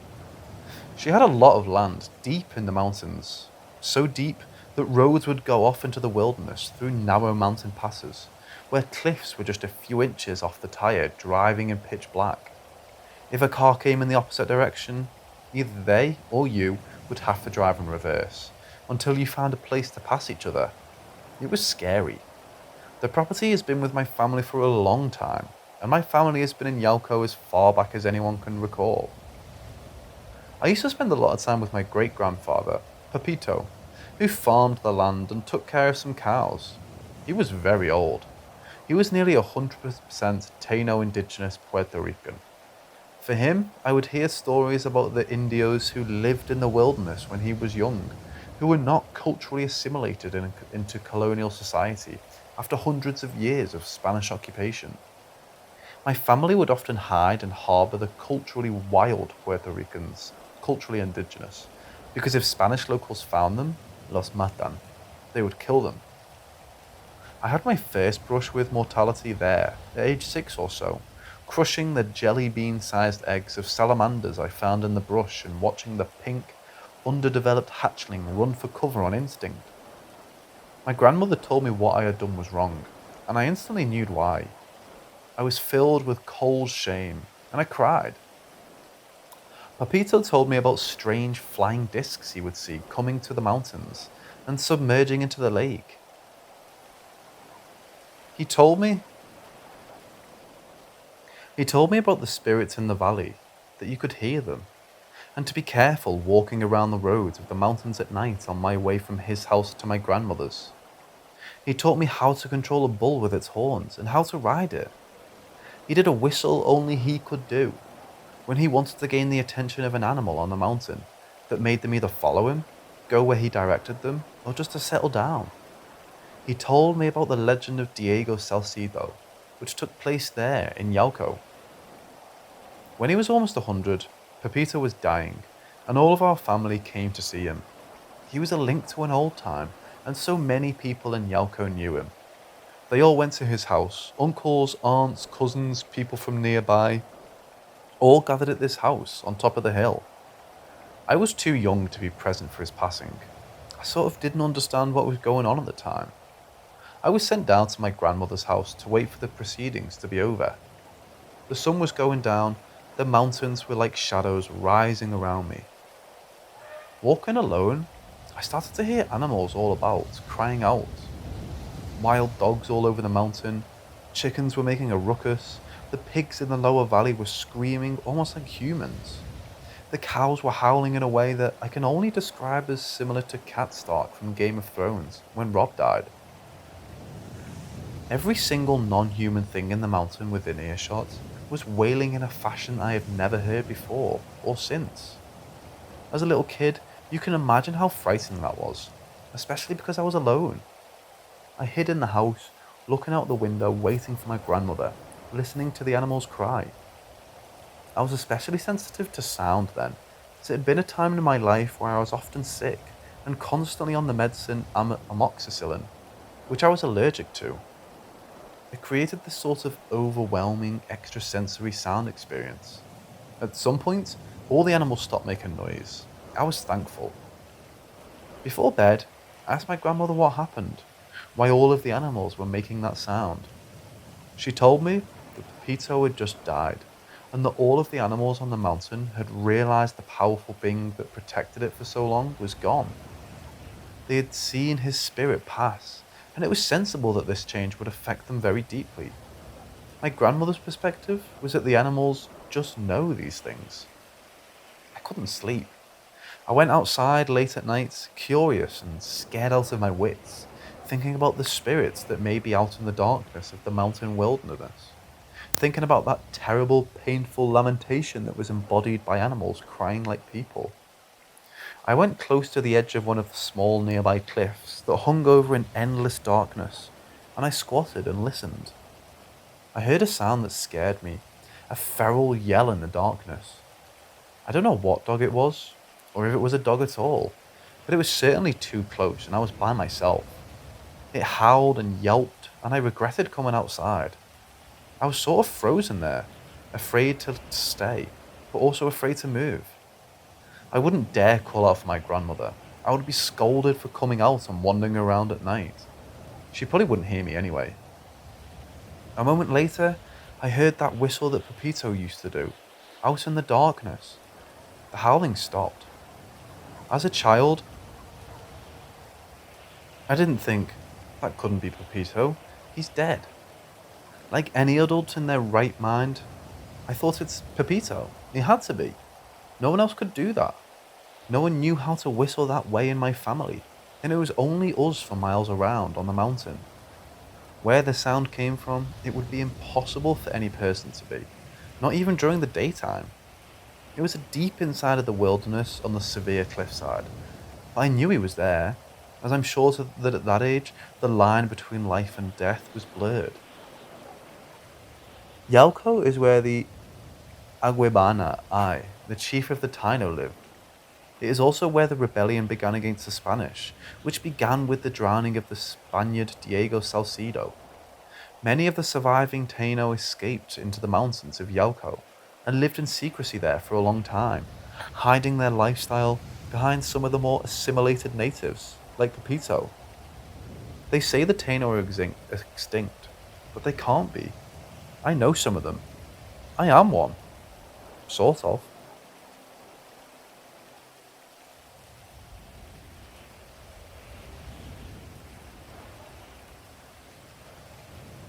During the toughest time in my life, I began to experience a sort of half sleeping paralysis in which I was visited by an unbelievably menacing, malevolent force. But let me first describe in brief that tough time. I'm a father, and my son and I had lost our apartment to gentrification. I also lost my job, so of course, I was firing on all cylinders of survival mode.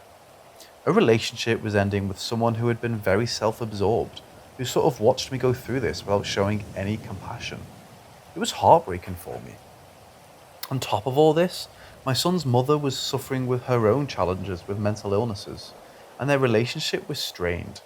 So I was the main and most reliable source of emotional support for him. He was very unhappy. That was the hardest part of all this. Every night I curled up in bed, thinking, this is hell. This is what hell is. I couldn't even cry. I was frozen in misery. I would often halfway wake up in the night, unable to move my body. I slept in the living room, as I could afford nothing more at the time. I could see everything in the apartment normally, but I was still asleep, sort of in a dream and in the real world simultaneously. I would sense a presence in the room that seized my heart, mind, everything. It would pour over into the room above me like a liquid or smoke, something with no form. I knew that what it wanted to do was make me feel frightened, fear, oppressed by this horror. It existed in another state, not my waking state. It was as if this half dreaming allowed me to see and feel something that was there that I would normally not see. Let me tell you, I'm a tough guy. I grew up in Brooklyn and I'm still here. I've been friends and foes with the most dangerous and malintentioned people you could ever meet. I've been through a lot, and now as a social worker, I would help people who had also been through a lot. But this force was just supremely powerful, and it was not human. I was so small before it, and these visits happened often. I can answer any questions you have if you want to know more. It would glide like dark, winding mist through a rough head-shoulder shape. From some part of the room, slowly over to me. I would fight to either go back to a dream or be awake, one or the other. But in between was this other world. And in this between world, I was fair game to this kind of creature. My body would buzz so hard with terror that it literally shook me awake. And I woke up in a cold sweat, in the full reality of my waking state, knowing that just before, I was with something else that was also real. It's very hard to explain, but that's more or less what it feels like. What ended these visits was what also ended the misery I felt in time. I began to look for other work and I went back to school. I went to therapy with my family and we all started to have more of a hopeful outlook. I began to identify what my spiritual beliefs actually are, trusting in the intuition that has been sending me messages for my entire life. Those messages told me that I was connected to an ability to love myself unconditionally, as well as others. That fear was something outside of me, a vision, an idea, an illusion that I have to allow into my soul. That if I'm sitting within my full self, empowered, hopeful, and still, keeping my mind still, relaxing my body because I feel confident, that I could pretty much handle anything. In this new state, when this being came to me again, I confronted it. I peeled myself up from the paralysis in this twilight state and stood up. I was also still lying down physically. What stood up was the dream me, the spirit me. I didn't shrink away from the force. It came at me stronger, more intent, and I went even closer to it. The feeling in my body was like goosebumps. When you see something really moving or just awesome, think the first time you saw Gandalf fight the Barlog in Lord of the Rings. That's as close as it felt to me, and looked from my perspective. Without words, sort of just with my will, my feeling, I pushed the message, get out of here. You don't belong here. This is my place. And just like that, it did. And I either woke up or went back to sleep. Either way, I wasn't in that between place anymore. The being came back once or twice more, and I just did the same thing. Get the F out of here, I said, more or less, with the same force of will. One that I was not going to let be pushed over. It's been years. My life has completely changed. I have a nice apartment, I'm not struggling anymore. I'm about to graduate school, and my son's about to graduate high school. And my family is closer and more supportive of each other than ever before. A few days ago, I saw the being in the corner of the ceiling, or something like that. It was nowhere near as menacing or meaningful. It was small, and it wasn't moving. I felt that familiar feeling, and I remember actually laughing. I just went over to it, right up close to it, and said, go. And it went. Just vanished. I shooed it away, like a mosquito.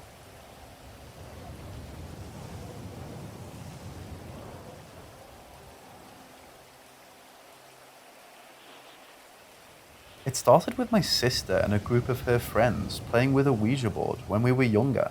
My sister and her friends were between the ages of 10 to 12, and I was just 7. My grandmother told me that because I was the youngest and the most innocent of the group, something latched to me. I have many stories to tell, but I'll tell some of the shorter stories, unless you guys and girls are interested in hearing more. My mom saw a black figure which looked like a person crawling on all fours with dislocated joints coming down the hallway, wearing one of my Halloween masks, and when my mom turned to face it, it disappeared. She screamed my name thinking it was me trying to scare her. When she saw that I poked my head out of the day room, added onto the living room to our trailer, her face lost even more colour. She had me go into my room and dig out a Halloween mask that was a skull faceplate with horns and around the top.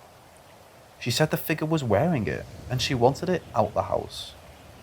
On 3 separate occasions, my grandmother had woken up to a little boy wearing an early 19th century sailor suit, and when she looked closer at him, she could see that his skin was pale and it was dark blue or black around his eyes and lips. Another time, I was playing with my dog by throwing a blanket over my head, and he would pull the blanket off. My dog started to whimper and cry, and before I could take the blanket off to see what was wrong, I heard a deep, raspy male's voice breathe heavily in my ear and exhale. My dog then proceeded to freak out and bark.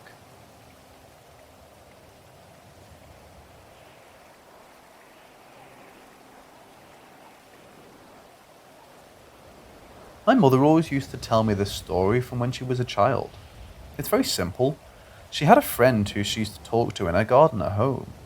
The house was a 60s build, this was late 70s, and she was about 6 or 7 when they lived in this particular house. She said whenever she would play in the garden, there would always be a girl of similar age there who would be standing by a well. My mother had a sandbox she would spend hours playing in, and she would always invite the girl to play with her, but the girl said she couldn't come over. She'd sit and talk to her the whole time she was playing, or ride around on her bike around the well, and my grandparents would ask her who was her imaginary friend she was always talking to. My mother would tell them she wasn't imaginary. She's standing right there next to the well in the garden. My grandparents laughed at her and said, but we don't have a well in the garden. Anyway, it became something that they used to tell at dinner parties as a funny story of sorts, that my mother had a ghost friend that she used to talk to in the garden. My mother said as she got older, she stopped seeing the little girl next to the well. Years later, my grandparents decided they wanted to build an extension out into the garden. The garden was huge and they had a lot of space to work with. They sent off for planning permission, but were rejected for their plans due to a well buried in the garden.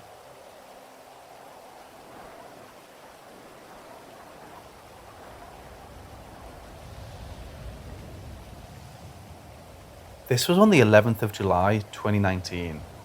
Me and my boyfriend, now husband, were camping in the mountains, very high up. Now, this area was so high up and remote that there was virtually no light pollution, so you can see nearly every star in the sky when it's a clear night, like this one was. So we were just relaxing, staring at the stars, usually romantic things you do in the mountains, when we started noticing the stars acting differently. They appear to zigzag and go upward, and almost play with one another, weaving near each other and away again in circular motions. We were just amazed by it all and couldn't take our eyes off the sky. This went on for about 2 or 3 hours solid. That wasn't the strangest part though. Where we were camping, there was a clear view of an opening between two of the mountains. Around 2 am, maybe 3 am, I noticed this very bright light between those mountains, so I nudged my partner to look over too. We were staring at this massive white or yellow looking star go upwards and quickly noticed it was going towards us. My partner is a man that isn't easily scared, and this really scared him, to the point he nearly broke my nose trying to hide fully in the tent with both of us screaming, as this star just stopped right above us. When it was above us, right before we both panicked, it seemed to have a diamond type shape and was super bright. But that isn't the strangest part. When we were in the tent, the light didn't shine through the tent. This thing didn't make a single noise. So no, it wasn't a drone or anything like that. It was far too big. And what seemed like seconds later, we were both so calm looking at the stars again, like nothing had happened until sunrise. If both of us didn't experience this, if it was just one of us, I could try and make excuses for it, but I can't. I can't explain it. And to top it all off, when I'm talking about it, or in this case typing, it feels like I'm lying and my partner feels the same way. Like it never happened. Like I'm making it up, and the more I try to remember about that night, the more we can't remember when I'm talking about it. If you get me?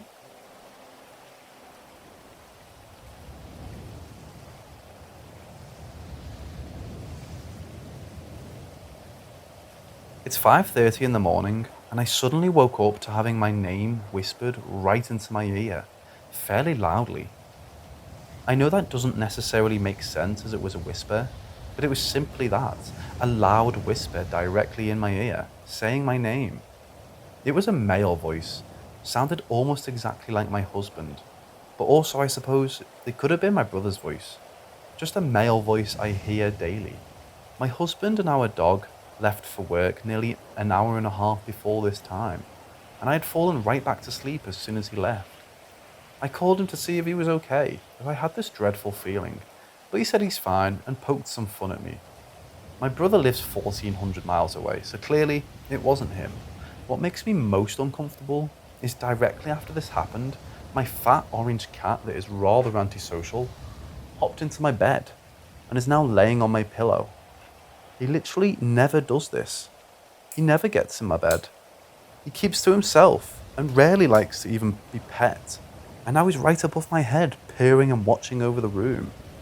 Maybe he can sense that I'm freaked out, and since I'm home alone, he's just comforting me. However, my other two cats, who are quite snuggly and love to sleep with me in bed, are just sitting out my room, staring, but not daring to come in. I'm 9 months pregnant currently, but I'm quite certain this isn't a pregnancy side effect. My cats are acting odd. I've experienced sleep paralysis many times, and this just wasn't the same.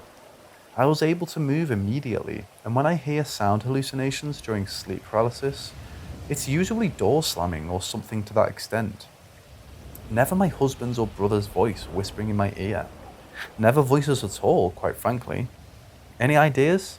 I've lived in our current home for 8 months, and some questionable things have happened since we've moved in, but nothing has really scared me until now.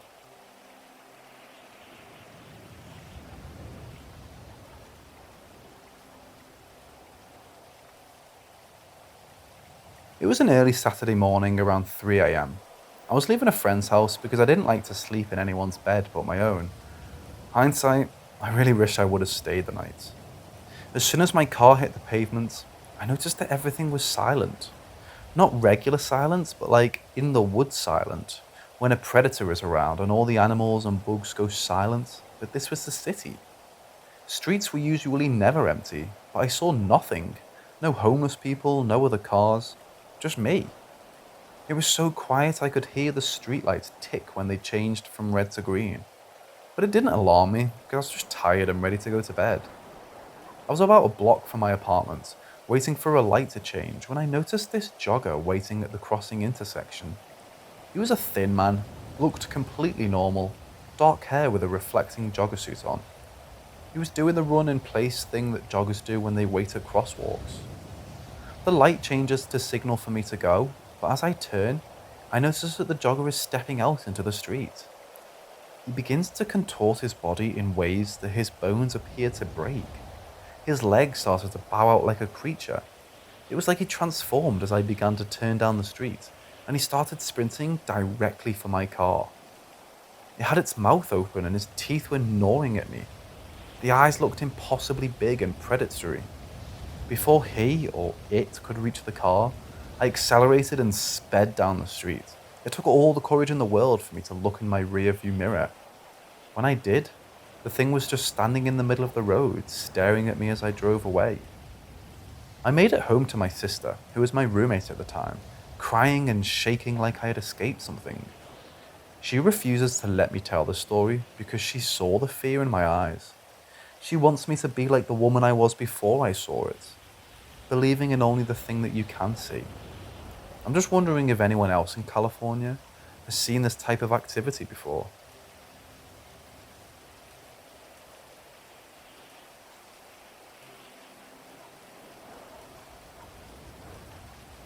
My dad changed stations in the Navy. We went from Norfolk, Virginia, to near a submarine base in Camden County, Georgia, back in 2007. I was beginning high school. The moment we moved in, I always felt weird, like I was never alone. Our house came with an alarm system that my parents, and the first happening was when my mom hired a lawn guy to mow our yard, and the system randomly went off while we were away and while he was cutting our grass. We had to go back because the cops arrested the guy, and he adamantly swears that he never tried to open any doors. We believed him, but thought nothing of the alarm going off. Maybe a malfunction. Either way, he never came back after.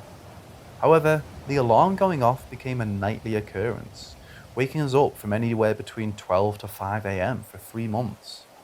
We were more annoyed than frightened, and every now and then I would hear soft knocks on my wall, as if someone or something was trying to get my attention. I ignored them. Another weird thing while this was happening was my sister, who was 3, would point up to the walls in a toddler voice. "Look, baby, help, help baby." Me and my mom would look at each other, slack-jawed. "What baby?" Mom would ask. But she kept insisting that we help this invisible baby up on our wall. Our dog would also stare up at the wall as well, making us even more unnerved. My sister would also claim there were these 2 kids that flew around her room who were all white and gave her candy. We feigned ignorance and hoped that it was just her imagination. We also had a couple friends stay over until they got back on their feet. One of them said while going to the bathroom, she heard someone talking on the baby monitor with a man's voice. The only other man in the house was asleep. Also, the baby monitor on my sister's end couldn't hear my mom talking, as it was a one-way comm system. We chalked it up to radio interference and moved on. However, a few nights later, while I was going to the bathroom, I saw my first and only apparition in my sister's room. It was like an outline of a person, no features, nothing distinct, other than this thing towered over me.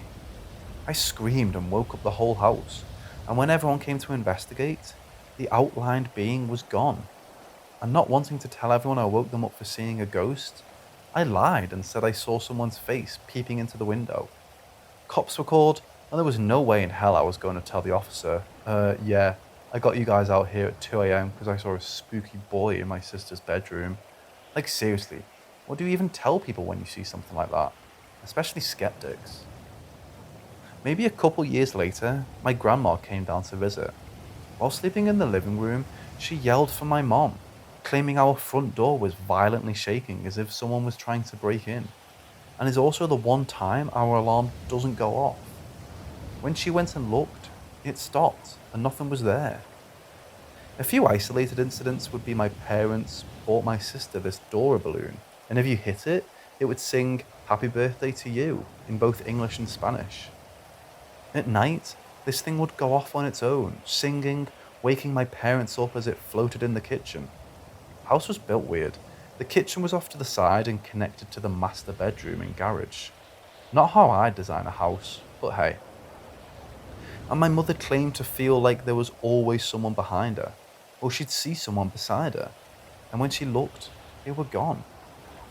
As for the house history, there's not a lot known.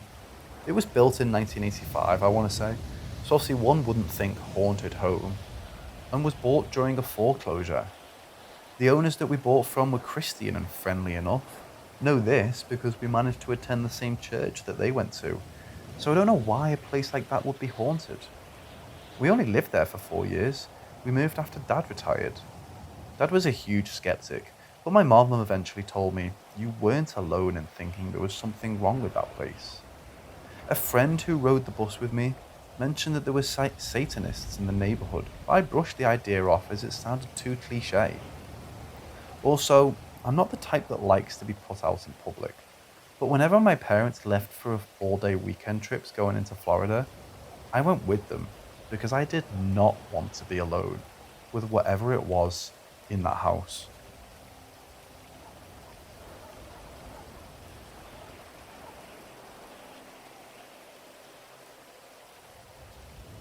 For a little bit of background, I no longer live on the same property, but this particular house always gave me bad vibes, and I had a very few minor paranormal experiences I would shake off as a coincidence or imagination. But I've always felt a connection to the paranormal, even as a child, which if this does well, I'll give you some more experiences of mine. So a few years ago in my old house, I'd been struggling to sleep for a while, and on this particular night, I'd been reading pretty late. I would say around 2 a.m. and needed to get up to go to the bathroom. My room was very small, basically a glorified walk-in closet, despite the house being quite large. It was on the second floor in a long hallway. In order to get to the bathroom, I had to pass the stairwell, but I had no issues whilst going there. When I washed my hands, I distinctly remember how cold the room was, and that the water had a slight brown tinge to it, dirty even, and wasn't running very well, but I didn't pay much mind to it. I was living with my parents at the time, so I would get my dad to look at it in the morning. On my way back, just as I was passing the staircase, I heard my mum call me from downstairs saying, "Harry, come downstairs. Me and Dad have a new laptop for you." I have no idea why, but sheer dread flooded my body. I started trembling as the temperature dropped suddenly, but I started sweating. For some reason, the only thing running through my head in that moment was, that's not my mother. If I go down there, I'm going to die. It wasn't that this voice sounded like my mother. It was my mother's voice, as if it had been borrowed or something, I don't know. I took off down the hall and into the bedroom like a child. I have no idea what would have happened to me if I went downstairs, but I'm glad I didn't. I asked both my mother and father about it a couple days afterwards. I was afraid to even acknowledge that it had happened, and both denied it ever happening, and they gave me a very odd look of concern.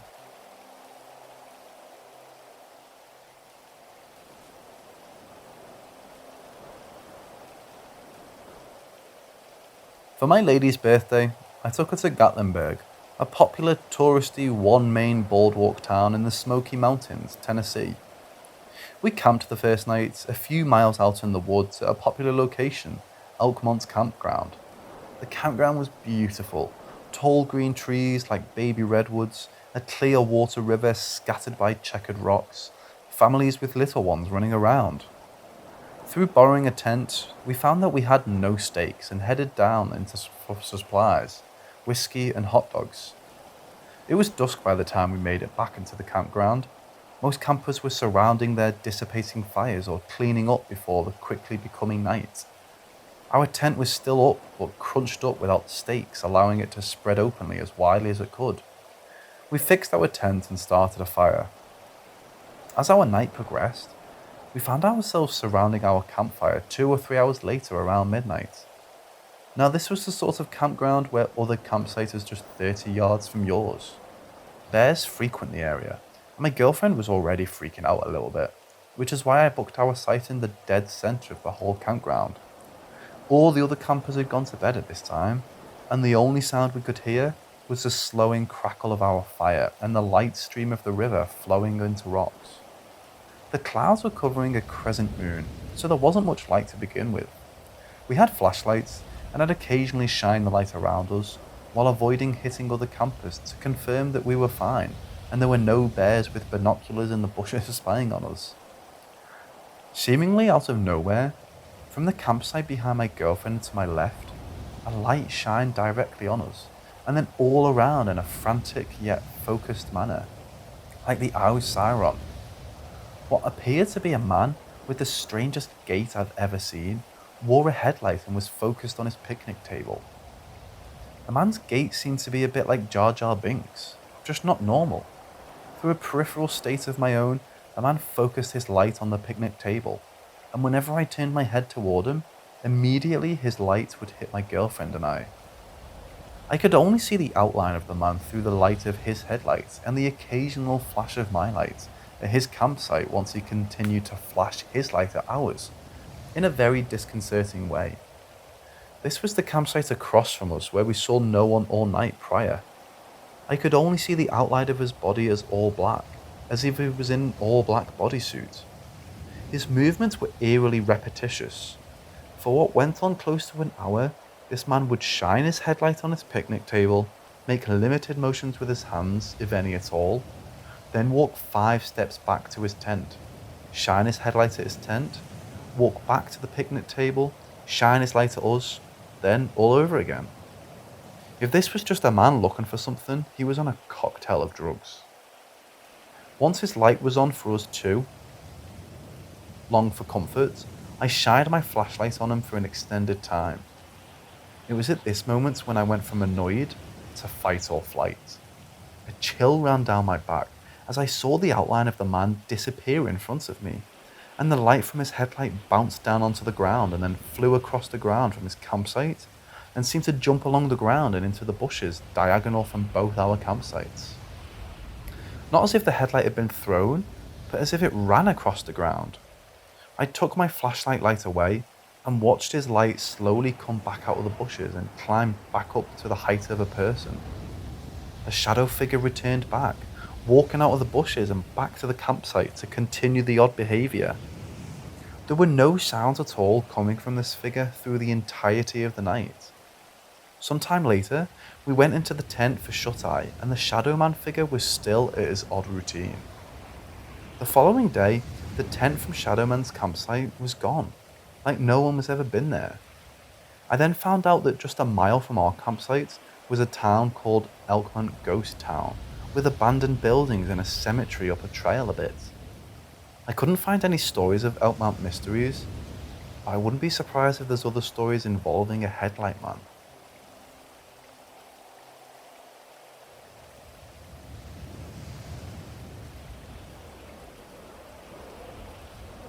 In my travels, I've gone out of my way to visit haunted locations. I've rented a room at the haunted Roosevelt Hotel in Hollywood. I've travelled to Salem, MA, and toured all the haunted spots. Been to castles in Germany, as well as concentration camp Dachau. I've gone to the Whaley House in San Diego. I've done midnight lantern tours of the Winchester House and haunted Gettysburg. Visited every supposed haunted location in every country I've visited, as well as around the States. I mention this because, although I did have a feeling at the Whaley House in San Diego, California, most of the other locations were just a tourist spot for me, mostly. I've had experiences in other places that I was not expecting. For example, a church in Dublin. This may sound weird, but it's at the times I wasn't expecting something to happen, that it did. My experience at the church in Dublin was I kept hearing like a dull noise behind me. I was inside with my camcorder. This was back in the early 2000s. I kept feeling like my stomach was turning and like very depressed. Once I left the church, I felt normal after I ate and drank a beer. When I got back home, I played my videotape to my friends to show them my trip. I started to tell them about my experience. My friend said, "Hey, turn up the volume." You could hear crying in the background, but not like one person, but many. The odd thing about that video cassette is for some explained reason, it later went missing. I live alone, so no one took it from me. Just till this day, I never found it again. Another experience was in Niagara Falls. Later in life, when I met my bride, we went to Niagara Falls for our honeymoon. Our hotel room was haunted, and once again, I felt something at Old Fort Niagara. My wife was after a while begging to leave the place.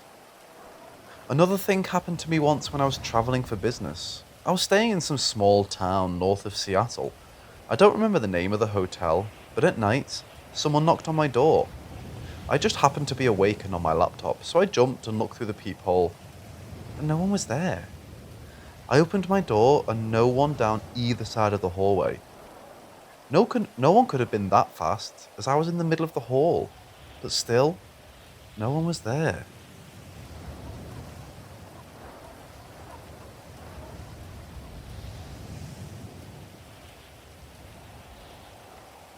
So a couple of weeks ago, our elderly neighbour died. She lived alone and has always been very nice to us. She was in her 90s. We're a younger family, so it was always nice to know she was next door, especially since we both worked during the day. She would keep an eye on the street. Whenever I was in my backyard, I would look over and always see her lights on and could hear her TV. She used to have the volume up kinda loud. It just got to be one of those things that you always expected. The past few evenings, either taking out trash or watering plants, I look over to a dark house now, no TV and no lights on. Since she is my only neighbour on that side, it's sad and lonely now. Last week, we were doing chores, mostly so we could have the weekend chore-free. I was up a little later than usual, 9 PM, yeah I know, we are party animals. So I'd gathered up some trash and was going to take it out to the side of the house where our bins are, the same side as my neighbour. As I'm putting the trash in the bin, I hear, "Hey." It was her voice. I froze and looked up to the dark, empty house. Nothing, and no one is there. Now, one thing you have to understand is that when she was in her backyard, she would say, "Hey, how you doing?" Or just give me a hey, that she was there. Anyway, I opened my gate to see if there was someone out front. The street was empty, and the sound came from her backyard, so I looked around for a bit and got chills up my back, so I went inside. I hope she's still checking up on us from above.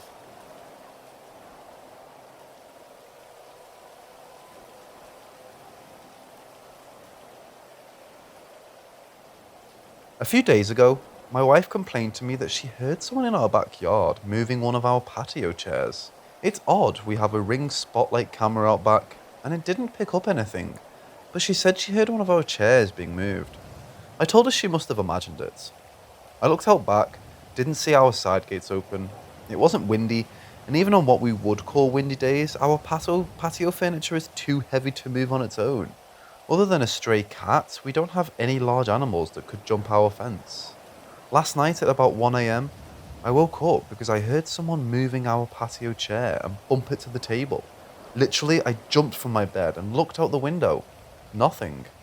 Both gates closed, our Ring camera didn't pick up anything, but on my shed I have a motion light and it was on.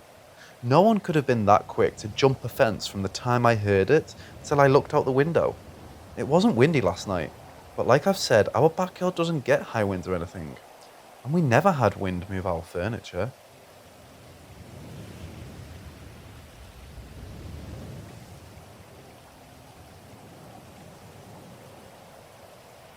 Over the weekend, something happened in my house that reminded me of a weird thing my mother used to do before bedtime. She always made sure all closet doors were closed, and even if I remember correct, all cupboards too.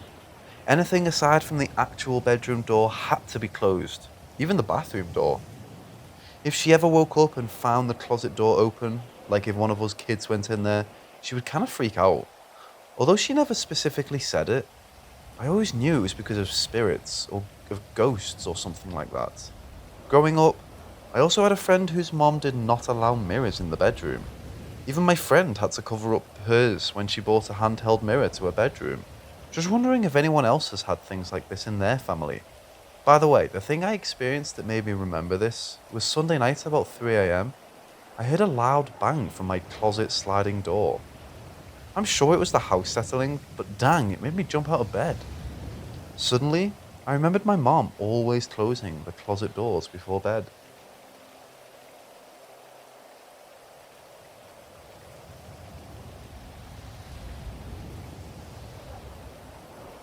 When I was in high school, back in the early 1990s, I used to do many odd jobs.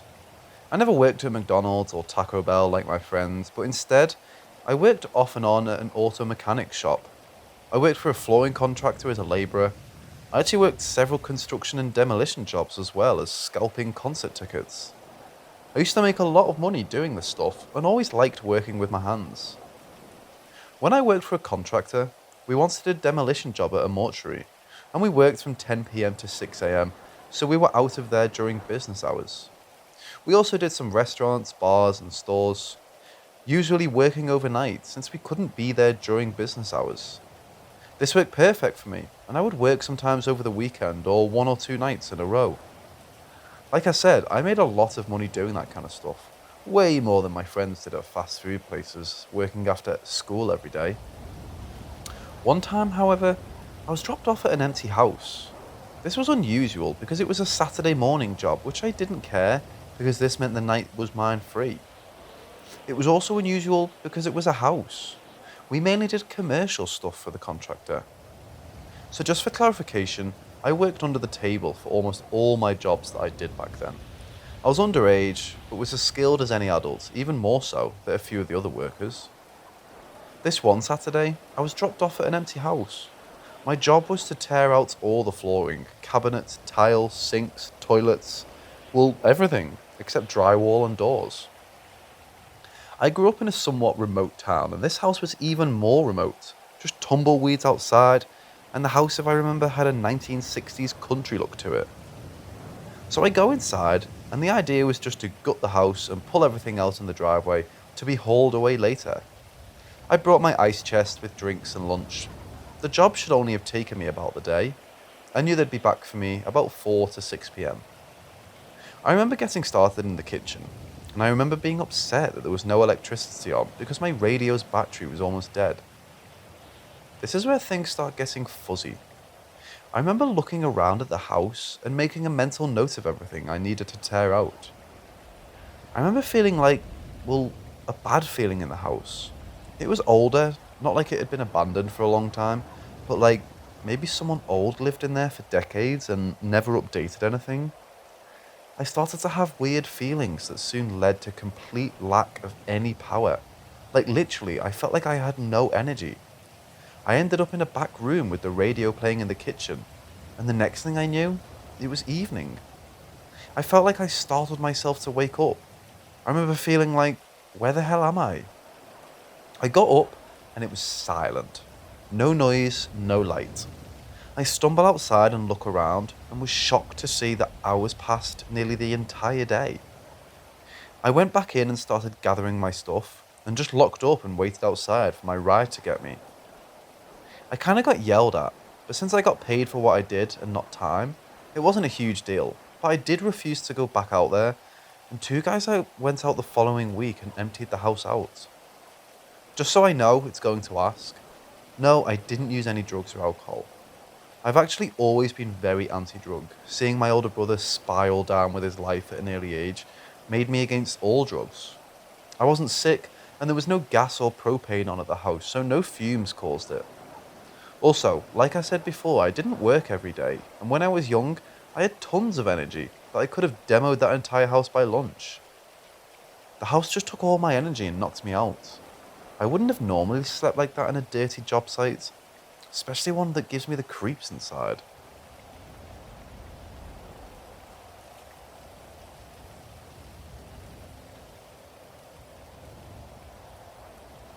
About 4 years ago, my office moved to a larger facility.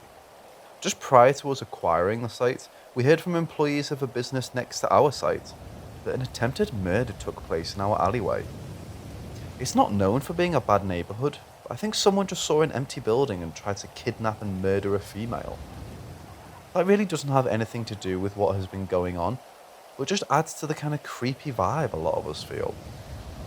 The entire inside of the building is automated. Every time you enter a section, office, bathroom, warehouse or storage area, or room, the lights automatically come on. Only a person walking can set off the lights. For everything else, you need an electronic fob.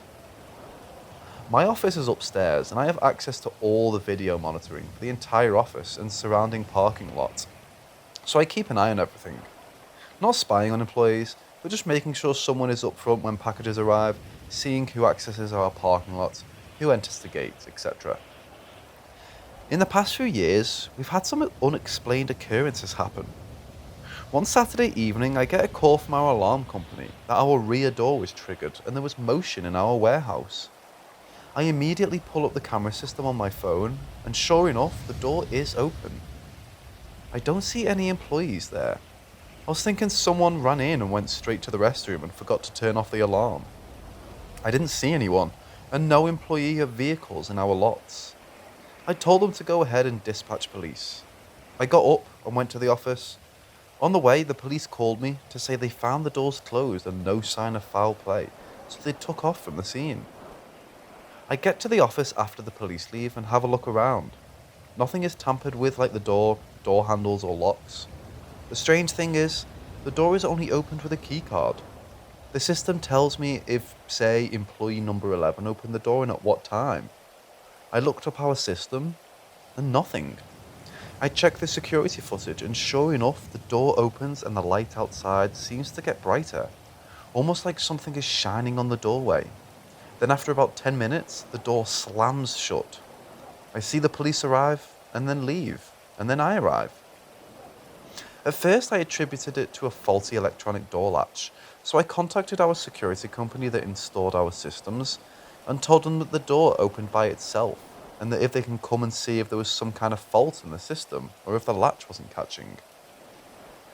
Their report was that the latch was working fine, and if the door had not properly latched, we would have been aware of it, as it would have showed us open in the alarm system, and we would have had to purposely bypass that door to set the alarm. There were no power failures, but in the event of power failure, the system goes on lockdown. The weird thing about it is, the door has an automatic closer, so there's probably about 4 or more pounds of pressure trying to close the door. Also, the door alarm sensor tripped and the motion about 12 feet away from the door tripped too. Next, I wasn't there when this happened, but another employee reported that she heard a noise coming from the restroom and walked in to find the sink faucet was turned on. Strange, but not altogether proof of something going on. Maybe someone forgot to turn the sink off and no one heard it for a while. More than one person has reported noises and movement. One time, one of our warehouse guys was working late and stayed late at the office because he wanted to let traffic die down a bit before going home. I confirmed this by watching the camera footage the following day. What he told me next that happened, I found very odd. He said that he left the office but went to sit in his car. He said he pulled up a video that he was watching and laid back in his car, which was parked in front of our office on the street. He said he wasn't asleep, but watching his phone, just sitting in the car with it running. He said he heard a noise from the die of the car, like if someone lightly knocked on his door. He thought another employee had showed up or something, so he turned around and started to roll down the window. He said he saw a shadow of a person walking off, and it didn't look normal, as it wasn't that dark out, but he couldn't see anything but a shadow going away. He freaked out and put his car into drive and sped away. When I check the camera footage, I see him doing everything like he said, and then I see him almost peel out after some movement in his car. Other times, people report seeing something out of the corner of their eye. Sometime like if someone walked by but nothing is there. Another time they actually looked for someone who they thought entered our warehouse and found nothing. We've had several false alarms with movement in the warehouse and lobby, are probably the most further apart you can get in our facility. I have personally worked really late and have been the only one inside the building in the late night hours. Since everything turns off, there is no motion in my office. It's the only section illuminated and surrounded by darkness. I swear I hear things I don't normally hear. Things like movement, walking, doors opening. Some I can trace like our ice maker in the office fridge dropping newly made ice. Other sounds comes from the AC system that sounds like people are talking downstairs. This past Saturday evening, I had to run to my office to grab something. It was well past 8 PM and dark outside. As I pull up to my building, I notice some lights on in the office. Now the only way lights will come on is if someone triggered them to come on by walking in that area. The lights in the center of the building were on. There's a 20-minute period of lights on after a section is tripped. So whoever was in the office was within the last 20 minutes. Thinking it might be the office cleaners, I open the door and say loudly, "Hello, anyone here?" Knowing that no one was because the parking lot was empty, but you never know.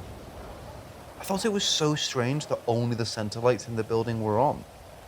If you walked that section, you would have tripped other sensors in the hallway and entryway, or backstation lights to the warehouse lights, but all of those were off, including all the upstairs lights. I still can't figure out how those lights were tripped. Our security system doesn't save video for extended periods of time. If a certain camera like a door camera gets high volume of use, the playback doesn't last more than about a week or two. I wish I'd saved some of the videos like the door opening and shutting.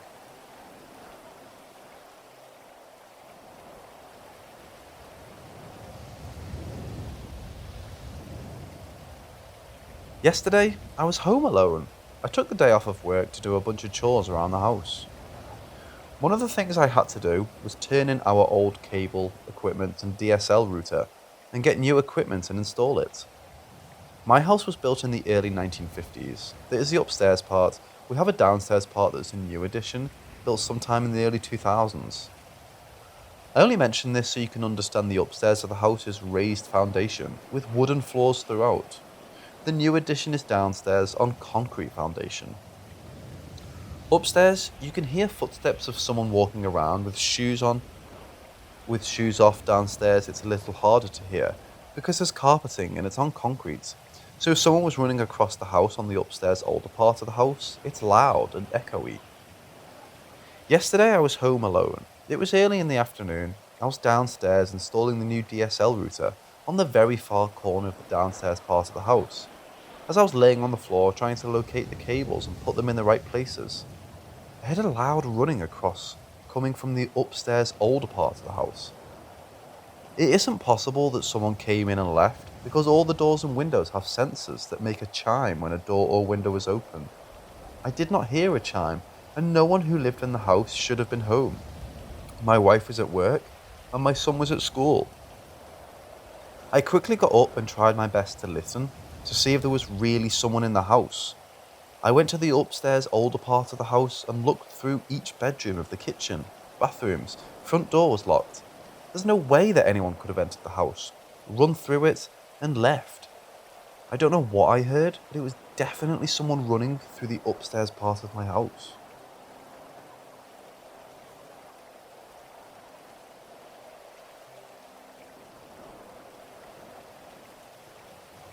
When I was in my mid-20s, I had a girlfriend that was 10 years older than me. I lived with her 3+ weeks out of the month. When I didn't, I would sleep in the room I shared with my brother at my parents' home. One night, about 3:30 in the morning, I slowly awoke to the warm feeling of a nude woman behind me. She was up against me to the point that I could make out her body type and grooming habits. Her arm was around my waist and was giving off some heat. That is most likely what woke me up.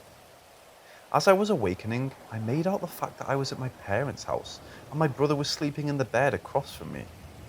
At that point, I was like, who the hell's behind me? I actually waited until I knew I was completely awake, moved my hands and feet a little. Meanwhile, I could feel the hot breath and breathing behind me. I jumped up as fast as I could and threw the blanket off, looked down, and there was no one there. My brother was like, what the fuck? and I was feeling the bed that was still warm to the touch behind where I thought I was sleeping. I was really expecting to find someone. My childhood home is haunted, but mostly steps and opening and closing of doors. My father said he saw a blonde girl in the hall once, but in the 17 years I lived there, this was by far the most intense.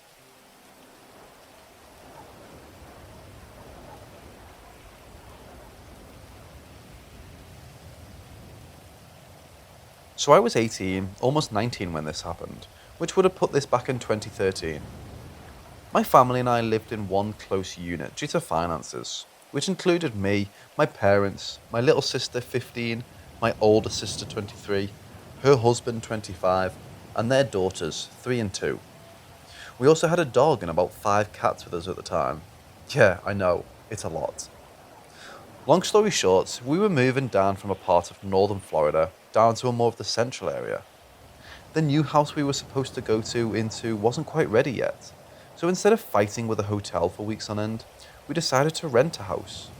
An owner in the area had been nice enough to rent it to us for pretty cheap for a few weeks, which makes sense later. So right off the bat, the place wasn't terrible.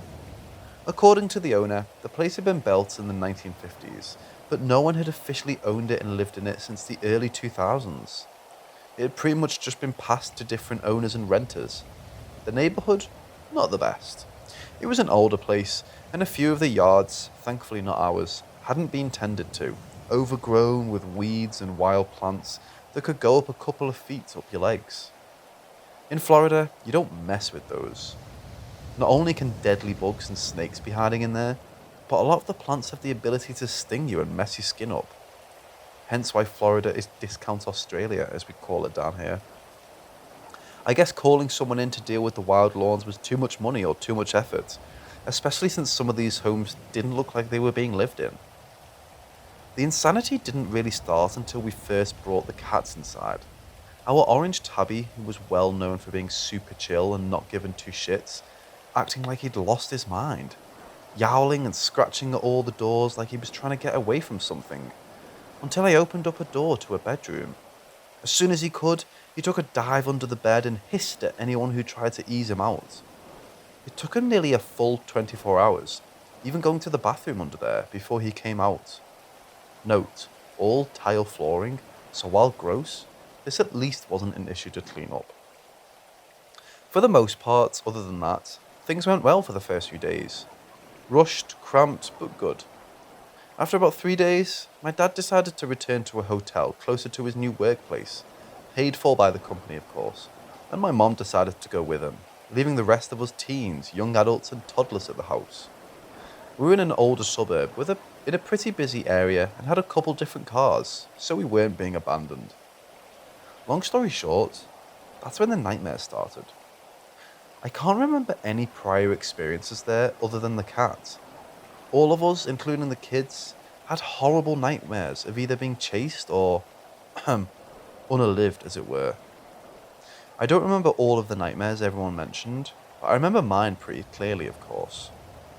I woke up in a dark basement in a place I'd never seen, and just knew something was after me.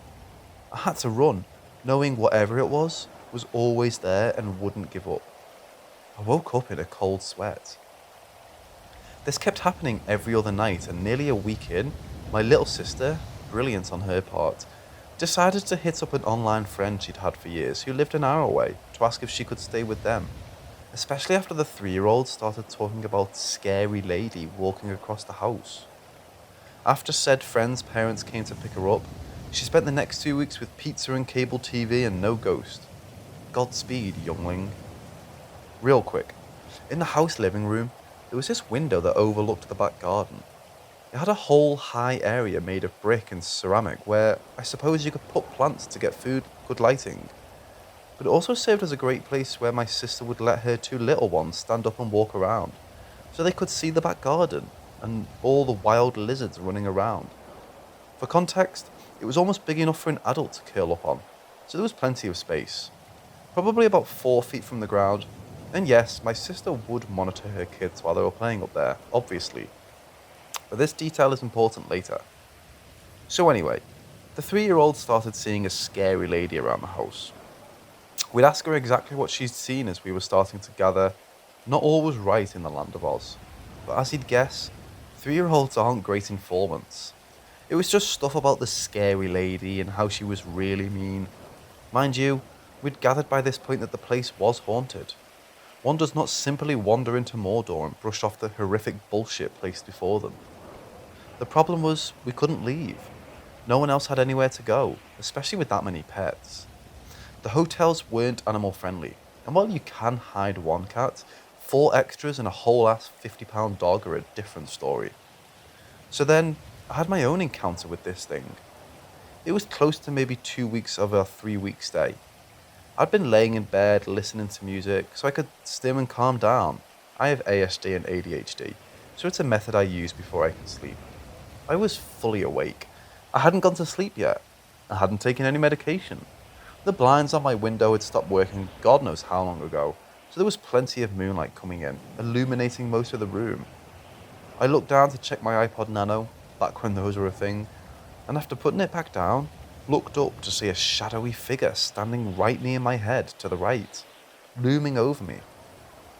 I distinctly remember it was 10:11 p.m, since, like I said, I'd just checked my iPod and had seen the clock in the upper part of the screen. Let me be perfectly clear, I was not paralysed. I could move, and I know that because I grabbed the bed sheets, nearly peed myself, and had to actively think about not moving or screaming. My logic at the time was that this thing was uncomfortably close, and if I gave it reason to, it could mess me up. So I stayed there, eyes locked on where this face should have been, staring. There wasn't any big finale, any climax. It faded out of existence in a matter of seconds, leaving me alone and, thankfully, my bed dry. When we were rounding up our last couple of days there, all of us, me, my older sister, and my brother-in-law, were eagerly packing up our things ahead of time. We wanted out, and fast. So that things could get done in a more timely manner with the things my sister's family had brought, my brother-in-law gathered things up while my sister watched the kids, letting them play up on the earlier mentioned windowsill. Mind you, I didn't see this happen. I only heard about it shortly after. I'd been in the room I'd been staying in, reading one of the books I'd brought with me in my bag. My sister swore by this, a couple of times, but after that could never bring herself to talk about this story again, understandably. She'd been watching both of her girls as they looked through the window and out at the garden, when the dog started to bark, probably at someone taking a walk. She swears she turned her back for only a moment or two, yelling at the dog a few times to quiet down since she couldn't just run over and leave her girls. She turned back just in time to see a 2-year-old with a dazed look on her face, the cords from the blinds wrapped around her neck, arms outstretched, walking towards the very edge of the ledge. Naturally, she plucked up my niece, and while she doesn't usually condone spanking in that kind of situation, giving my sister a swat on the thigh was the first thing that came to mind. She said her 2-year-old, a usually endlessly wild little girl, jolted and gasped as if coming to her senses, sat completely still in her arms, and then burst into tears.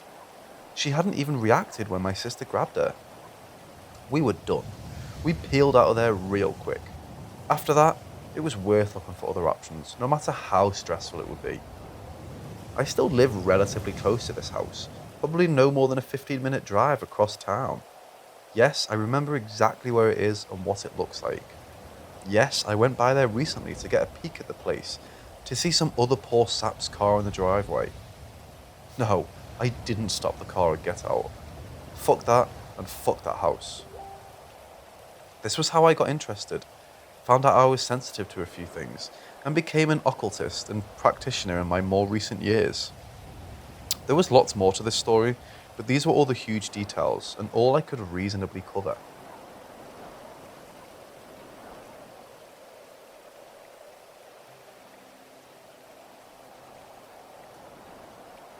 So this happened about 19 years ago, when I lived in South China. Now I live in the US.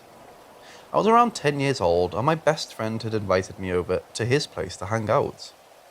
He lived in one of those grey, depressing high-rises you see on TV and in movies.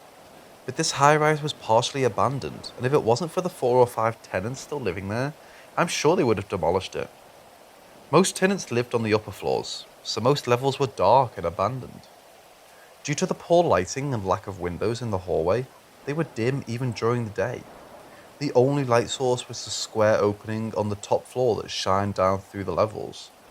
The paint in the hallways were peeling, and the air was always damp, with a hint of moisture, mould, and lead in the air. Makes sense, as it seems like they didn't really have anyone doing regular safety inspections and upkeeps. He lived on the second to top floor, so I'd assume around the 20th floor. I don't exactly remember. But we either had to take the stairs or an elevator. We mostly took the elevator since the stairs creeped us out, plus it's a lot of climbing. So we get to his apartment and play video games and whatnot. Later in the evening, he asked if I wanted to watch the new Pokemon movie. The one with Latias and Latios, I think. I said sure, and he went to get some money from his mom.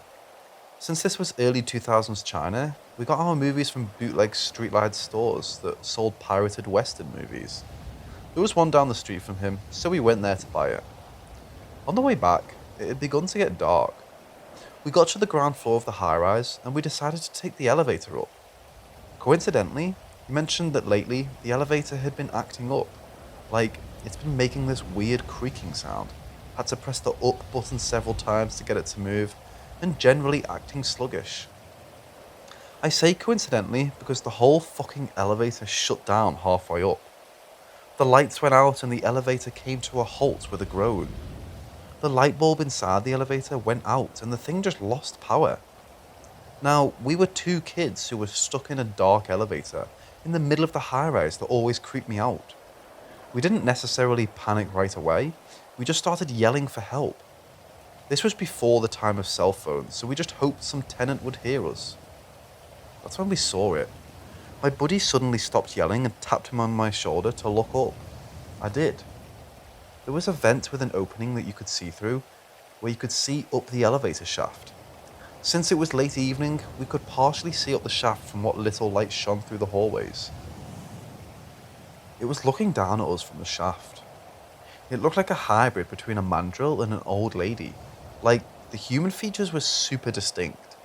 It had stripes underneath its eyes, bald head with hairs on the side, sharp teeth, long nose, and very imposing eyes. I drew a picture for y'all's reference below. It was completely silent and just looking down at us, like it was stalking us. There was 5 seconds of silence where we tried to process what we were seeing, before realizing we had never seen anything like it before. Then we went into complete panic. I think I experienced my first panic attack in that elevator. We started yelling at the top of our lungs, and every time I would look up, it would still be there, looking down. We'd slam our fists on the buttons, kick the door and all, but it was just looking down at us, quietly. I'd try my best to not look at it, hoping it would go away or it was just my imagination. I'd look away for 20 seconds, but curiosity would cause me to look back up at it again. It would still be there. I think we were there for about 3 or 4 minutes, and I'll be honest, I soiled myself.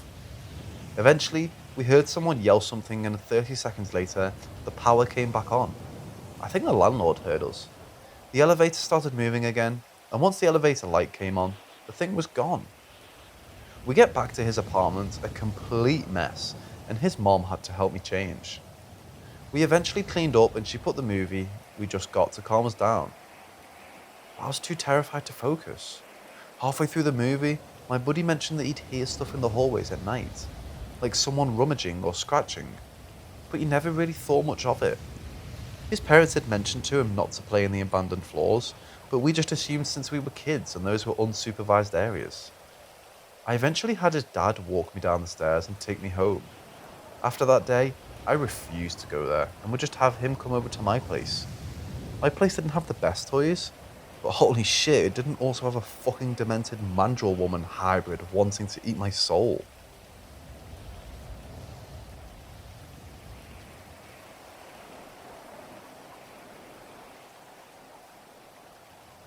It happens almost every time, every day, at random times, but only when I'm alone at home.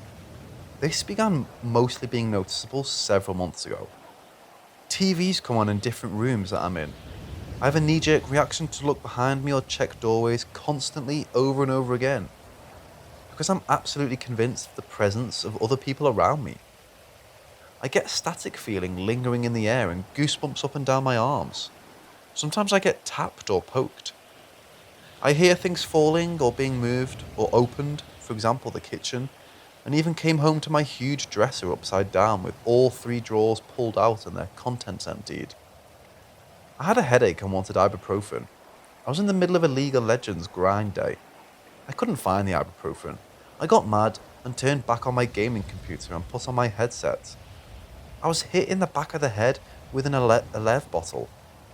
I literally laugh about this one all the time actually. What the actual fuck? Sometimes I would hear something. I've been answered with several things. 4 main vocal disturbances in my life have shocked me to my core. My very first one was in my childhood home. I was awoken around 4 a.m. as a young girl by hearing the voice of a young boy quietly, innocently go, "Hello?" Never again I experienced anything quite like that until now, nor spoke about it. The next 3 are all from the past few months. I saw a large shadow pass over my curtain on my window, and I shouted, "Who are you?" And a man's voice, younger but not old, 30s maybe, answered, "You can hear me?" Then he vanished. I did not reply. I sat in my bedroom speaking to my dogs. I do this a lot. I purchased a new book off Amazon. I was opening the box on my floor. I said, "Honestly, haven't read in years. I'm very excited for it." A woman, older, gravelly voice, but not croaky, more delicate, whispered, "That's great, my name." As I jumped up, extremely frightened, I heard again, "No, please, tell me more." The voice came from the hallway. I grabbed my keys and ran out my door and left. I never shook the energy off me the entire day. The last one is the most haunting one. I awoke for only the second time in my 22 years of life to someone awaking me. This time, a male scream. It was lengthy and drawn out. It came and rattled from the gut. It was core-breaking. It was extremely loud and physically audible. It did not feel manifested from my mind. It ripped me from the dream I was coherently having and remembering at the time. I had absolutely nothing to do with it either. It was a dream in the universe of Who Framed Roger Rabbit, one of my favourites. I like tunes. The directional sound waves came from underneath me actually, almost as if rising from beneath my pillow, upward, through my body and towards the ceiling. Here are some other things I'm realising. My brand new phone loses full charge in 2 hours, maybe less. There are suddenly more pests or bugs, mainly flies and gnats, and this has never been an issue before in my 4 years of living alone in the same place. I'm having bad sleep paralysis at night. I've developed a strange paranoia of open doorways. All doors must be shut. Things go missing in the spot where I set them down and then later reappear only after I get far, far too frustrated. I feel a weird sense of protection from both my dogs. I keep them both in the one room I usually am in for the day, with me to closely monitor the sounds and make sure they are not coming from upstairs or from them messing about on their own, but I am on the basement floor. One of my dogs is severely disabled. I don't know why I feel protection radiating from her, perhaps because she has the most beautiful soul of an animal. I'm convinced paranormal activity stays outside of the room she is in. This is also why I know if I see something destroyed, it's kind of hard to blame a paralysed dog about it. I do have a Ouija board that I used once, but otherwise purchased because it was an original 1963, or some sort, 1960 something, from a private seller at an auction. I purchased it 3 years ago. I never had any problems. I don't think it is related. I did have one incident that never followed up or became anything else. These experiences are all manifesting from early this year. I don't really believe in the paranormal. Until now.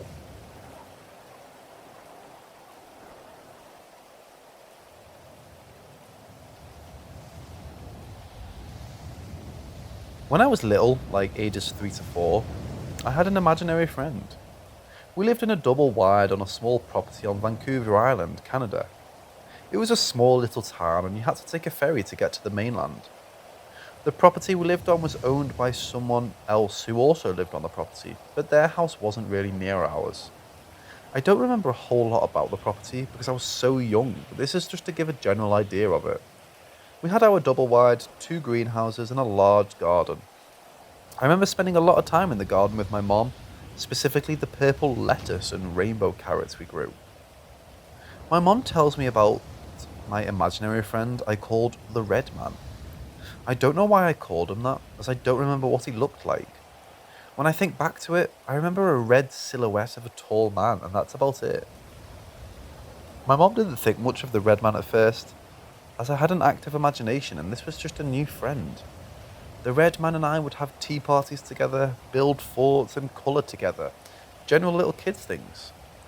This went on for about a month or so, until one day my mom told me that the Red Man wasn't real. He was just my imaginary friend. Later that day while she was in the garden, she was bent down pulling out a weed and she was suddenly knocked over. She thought it was my dad as she felt hands on her back and she was shoved down. She turned around to see no one there. She ran into the house and my dad was sitting on the couch. While she was telling my dad about this, I came into the living room and told her that it wasn't him, it was the Red Man. He was angry with her for saying he wasn't real.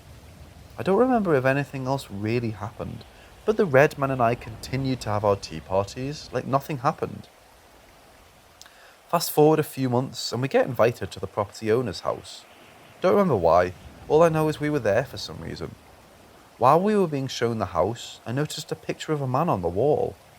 I stopped, pointed to him and said, "Mommy, that's the Red Man." She asked me what I meant and I just repeated, "That's the Red Man." A few years later, my mom tells me about how the man in the picture was the owner's brother, who lived in the double wide before us. He died in a plane crash a year before we moved in.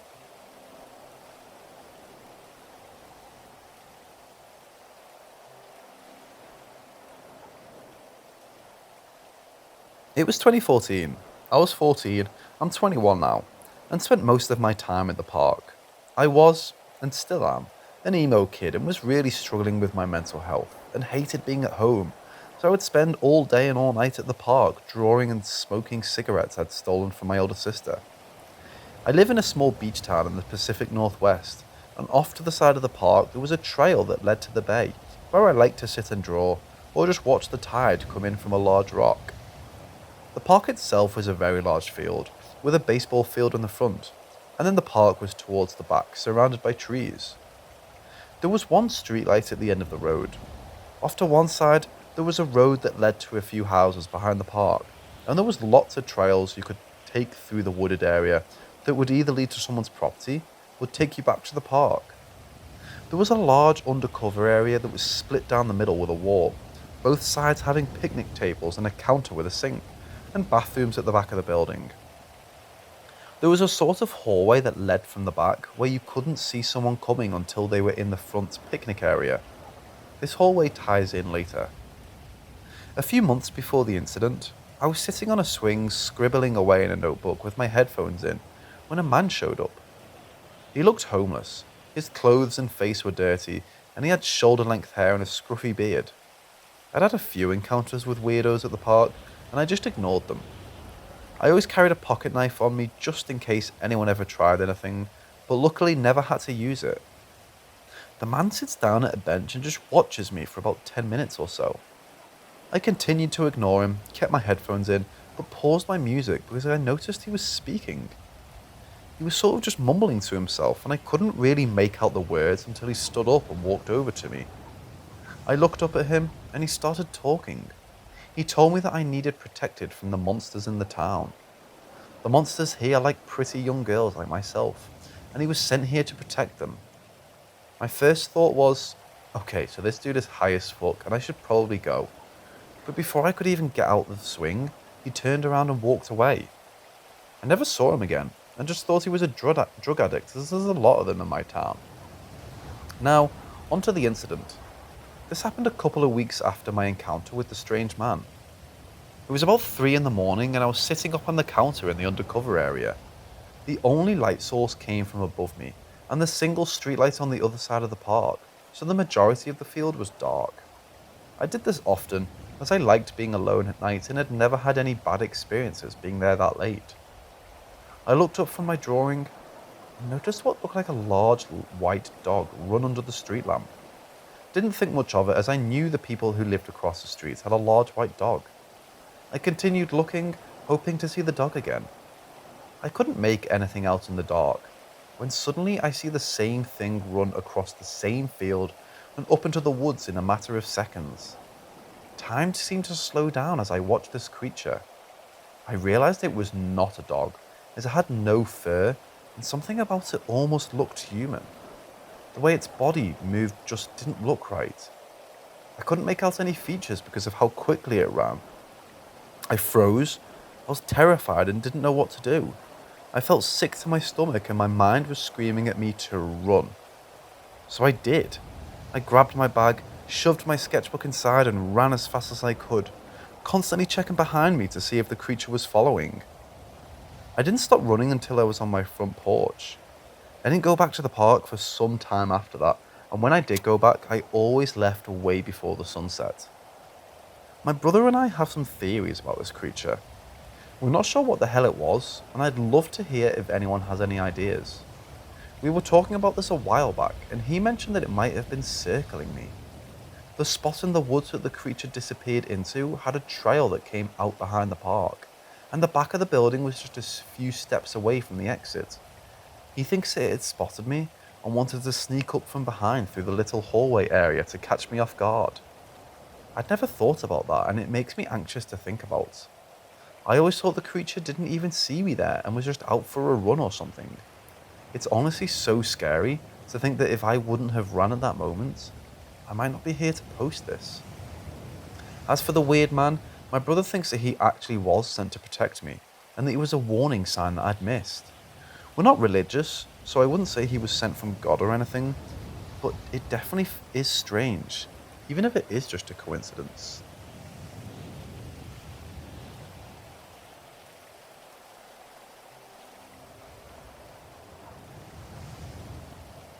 The house I used to live in was in a rural area. It was an older house built in the 60s. There were about 6 acres of land on the property, and it was near the end of a dirt road neighbourhood. That's what I called it. Pretty much there were 6 houses on a relatively long dirt road. The house I lived in was second to last on the dirt road. Only 2 other houses in the neighbourhood were occupied at the time we moved in. I was about 7 at the time. I remember being really excited at first because I was dreaming about getting all these different animals. And we did eventually get cats, dogs, chickens and goats. After about a month, I decided I was finally brave enough to explore the area around the house. There was an old dilapidated chicken coop near the front of the property next to a patch of woods. My stepfather was in the process of rebuilding it. I remember trying to enter the woods near the chicken coop and it felt wrong. That's the only way I could describe it. It just felt wrong, like it wasn't supposed to be there, so I left. I would only realise years later, that was just the first experience. Within the first 6 months of living there, I begged my parents for a pair of curtains for my room.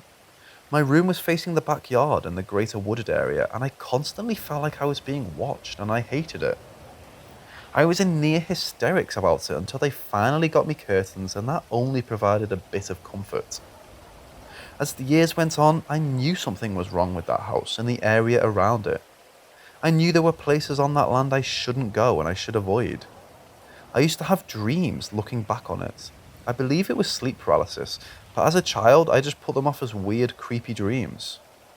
I also had a night terror once, and it was probably one of the worst nights of my life and the worst personal experience I had at that house. There were shadows everywhere and they were yelling over each other and I couldn't understand them. I was screaming for my parents until my voice went out and I couldn't speak anymore. No one heard me. It fucked me up for a long time. I still experienced other things. There was a crawl space behind my closet and I would hear things moving around and making noises inside of it occasionally. I tried to ignore it. And there was a constant presence in my room and the next room to mine.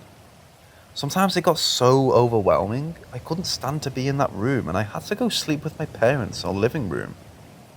And then there were a couple times I heard weird noises during the night when I was staying up watching TV. It sounded like coyotes but distorted and just wrong. That's just the closest sound I can compare it to.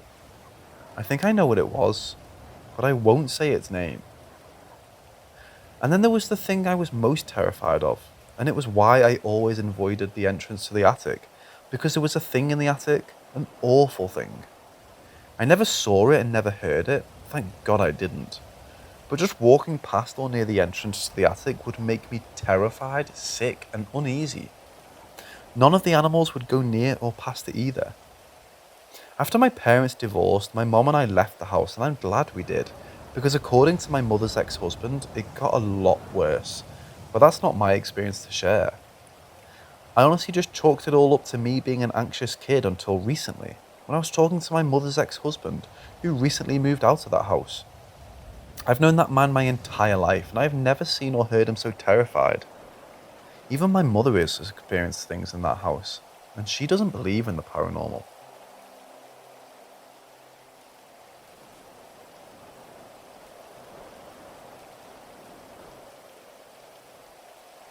Ever since I could speak, I would always threaten to kill myself somehow.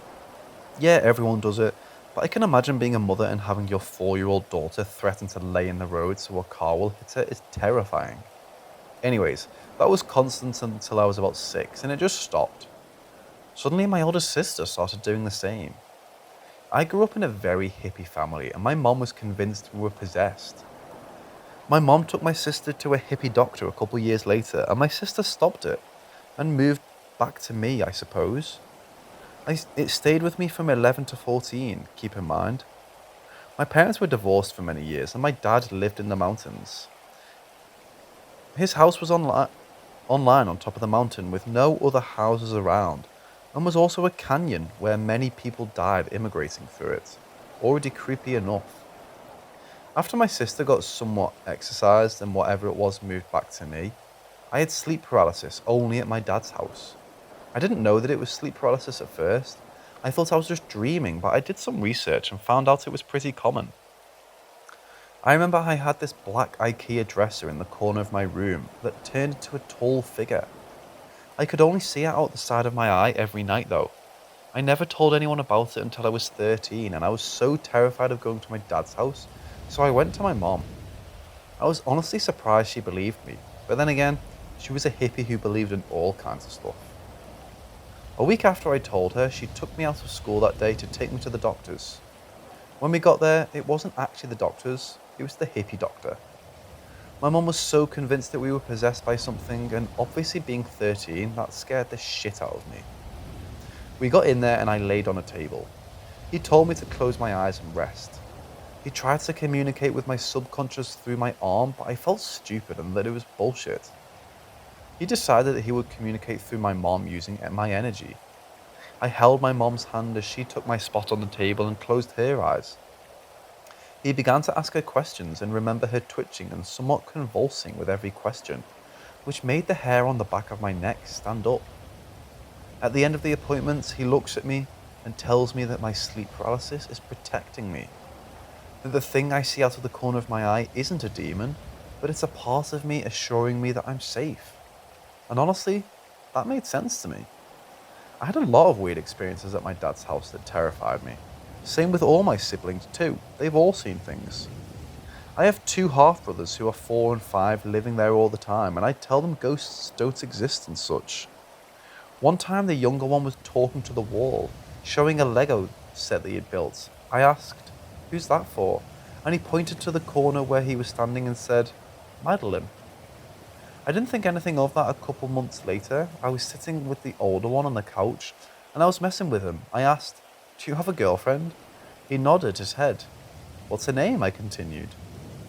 He pointed to the same corner and said, "Madeline." And that was very strange, but as long as they're not sketched out, I won't be either. Anyways, back to the original story. After he told me I was safe, he made me leave the room and talk to my mom for around half an hour. She refused to tell me what he told her. All she told me was it was about my past life.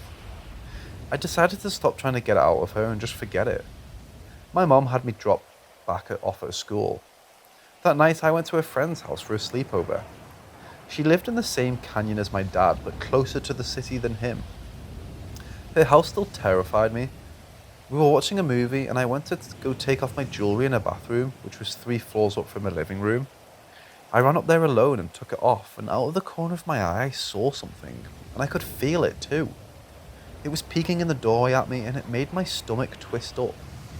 I quickly darted my eyes to whatever it was, and it disappeared, and I ran so fucking fast down the stairs and started demanding who was messing with me. They all looked at me terrified, asking what I was talking about, and realised that I was just making shit up and forgot about it. For 3 years after that, I felt completely normal. I also had gotten a new room at my dad's and had no more sleep paralysis. One night I had a super weird dream though. In the dream, I was me but in a different life, and I was constantly being followed by something telling me to hurt myself. In the dream, I ended up killing myself and I ended up in the stars. This astrological figure told me I didn't need to fear anything, that I'd be going into the next life with protection, and I was suddenly brought into the life I'm living. The dream showed events I'd lived and brought me back to the moment where I saw that thing in my friend's house. The moment stopped in slow motion and turned to the thing in the doorway, and something whispered, "It's trying to come back," in this terrifying voice. And then I woke up. I ran to my mom and told about the dream. I also never remember dreams as vividly as I remembered this one. And she told me that my past life is exactly what the hippie doctor had told her when he kicked me out of the room. We both just stared at each other, and I was confused on why my subconscious had let me access that. It's been over a year now since I had that dream, but ever since I had it, I've been having really weird encounters. I'm scared it's going to come back.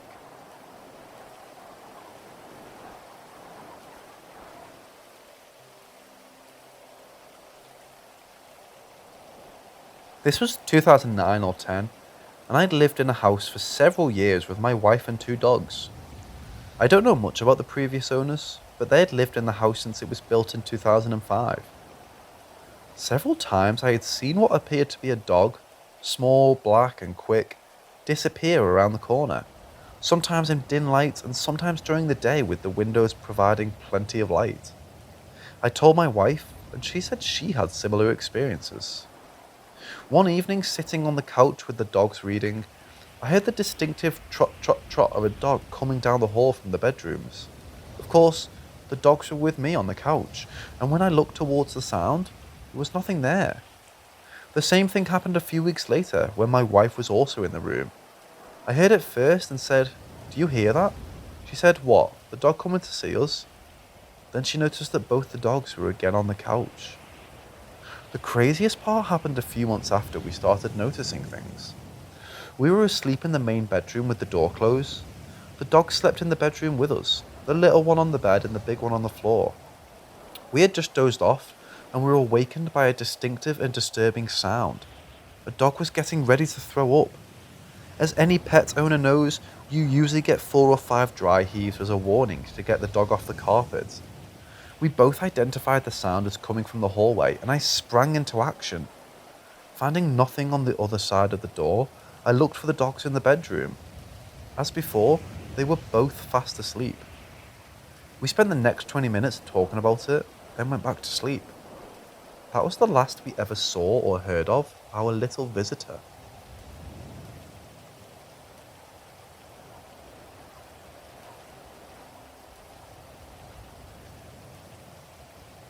Number 1. Old farmhouse. In this house, I experienced the most paranormal activity. My parents and younger brother all witnessed these events, so I know they are true. My dad's a cop, and at this point was working all of the terrible rotating shifts that all new rookies would be given. This meant that my mom was often at home alone with us kids, especially at night. Little things started happening at first. Picture frames would swing on the walls like someone had brushed their hands against them. Lights would go on and off for no reason. We would hear footsteps upstairs when no one else was home. And our dog would get locked in random rooms without explanation. The first truly terrifying experience we had was when my brother was around 3. He was tucked in for the night while my mom and I watched TV. I had gone into his room with my mom to say goodnight and had watched her close the window, placed a rocking chair near his bed, closed the door, and turned off the lights. We went down to the TV and heard whispering noises coming from the baby monitor she had in its room. As we listened more, we heard a loud shriek and banging noises. We both rocketed up from the couch and ran to his room. The light was on, the rocking chair was next to the now open window, rocking back and forth, and the door was wide open. I had never seen my mom so terrified before. My brother was fast asleep under the covers and was far too small to ever move the rocking chair himself.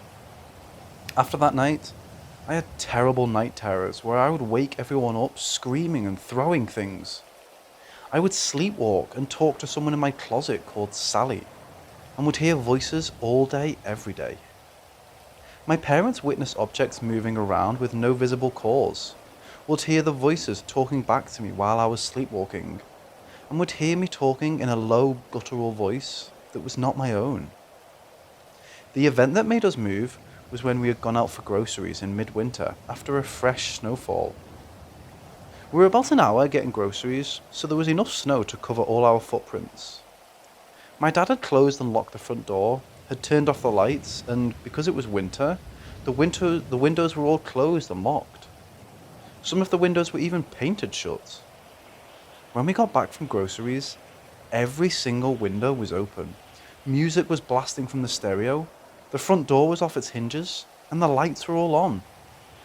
At this point, my dad told us to stay in the car while he called a buddy of his on shift to help him clear the house. As my dad went up to the house, he noticed that there were absolutely no footprints leading to or from the door. None in the yard or backyard either. There was no one in the house and no signs of anyone ever being there. The most terrifying part of this event was that the painted windows had been ripped open. The wood had splintered, and we all agreed that no human could have the strength to do that. On top of being painted shut, my dad had also nailed some shut too to avoid a draft. These windows were opened as well. We moved after that, and I believe that whatever was in that house followed me to the next 5 places. Number 2, tiny city home. At this house, we didn't experience anything too frightening until the end of our stay there. Little things happened throughout the first 3 years that spooked us a bit, but were harmless. Light switches would click on and off while we watched. The dog would bark and growl at nothing in corners and at the ceiling. My dad would always lose his keys and they would show up in the crawl space that we had under the house. I was always terrified of that crawl space. None of us would ever go near it without someone else being there. When I would sleepwalk, I would always end up in the crawl space with the lights off. After the first 3 years, my mum got really sick and almost died 3 times on the operating table. With all the stress of watching her go through this, whatever was in the house got stronger and more bold. We would wake up to find pictures of our family smashed or on the ground, scratches on the door to the crawl space, and would see shadow figures out the corner of our vision. Once, when I was taking a bath, I was held under the water by my head from what felt like a hand. I knocked all the bottles off the tub, which alerted my dad. He came in and swears up and down to this day that he saw a disembodied hand holding me under. After my brother got pushed down the stairs, we finally decided to move. Number 3, country haven home. My parents never saw the house before they bought it. It was cheap and close to my dad's new posting, and that's all that mattered. My parents currently still live there. It has 5 levels, including 2 basement levels. I only lived at this house for 3 years, but I had multiple frightening experiences that still haunt me. The most notable was when I was home alone with my dog. I was watching TV in the basement and decided to get a snack. I left my dog laying on the couch sleeping. As soon as I hit the kitchen, I heard Charlie barking and snarling at something in the basement. He had never made those sounds before, so I was rightly scared crapless. I called my dad and begged him to come home because I thought someone was in the house. He told me to run out the front door and go to the neighbours. The problem with that was that I would have to run past the basement and whatever was down there to get to the front door. Even running to the side door had the same issue, so I booked it. As I ran past the basement, I saw a shadowy figure standing in front of my dog. Charlie had all the hair on his back standing up. When Charlie saw me running, he hightailed it out of there too and joined me at the neighbours. My dad came home with his gun and went through the house. No one was there. A few days after that experience, I moved out to go to university. My parents haven't had any paranormal experiences since I moved out. Number 4, dorms. In the dorms I lived in, it was apartment style. We lived in a 5-bedroom detached house. I had 4 roommates, 2 bathrooms and a kitchen for us to cook in. All of my roommates experienced their own paranormal events while living with me here. One of them didn't believe in ghosts before, but now does. We would hear people talking in the vents when we were all in the common area not talking. The scariest conversation we heard coming from the vents was someone screaming at their friend to F off. We were all sitting in the kitchen not talking because we were eating. No one else was in the house with us, and we all ran from the house and sat on the porch until it was time to go to bed. My one roommate experienced her alarm going off at 3 a.m. every morning for the entire year. Even when it was unplugged with no batteries, it would go off. All of us would see creepy shadows and people walking through the house and up the stairs. One roommate had her boyfriend run out the house at 4 a.m. scared crapless. He never told us what happened and he never came back. Our landlord at one point thought we had an illegal 6th person staying with us because she would always see someone staring out of the attic window. The attic that was always locked. The worst experience at this house was when all 5 of us were standing in the kitchen and we heard laughing coming from the vents. As we were frozen listening, the fridge door whipped open and the kettle turned on simultaneously. We all stayed in our cars that night. Number 5 and 6, my own 2 apartments. I decided to move into my own apartment for the duration of school because of health issues and the activity that scared all my roommates. I had to move from the first apartment about 3 months in because I found black mold. My landlord moved me to a different unit. In the first apartment, I only experienced light switches going on and off, my kettle being turned on in the middle of the night, and noises I couldn't explain. In my current apartment, however, I've recently been experiencing feelings of heaviness and I'm terrified constantly. It feels like someone mean is watching me and wants me to fail. Because of COVID, I'm now confined to my apartment and working from home.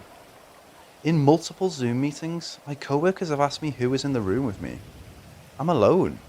I have no pets or roommates, but my coworkers swear up and down that they see someone walking back and forth in the frame. I've had clients ask who else is talking to me because they can hear someone in the background speaking. My boyfriend has noticed me talking to someone in my sleep while I'm sitting up in bed. My boyfriend had an experience that changed his mind completely about ghosts. He was sitting at the kitchen table while I was cooking and heard someone yell into his ear to get out. He freaked out and turned around just to have a potted plant thrown at his head. He refuses to stay at my place and tries to limit the amount of time I spend at his to avoid inviting whatever is attached to me into his place.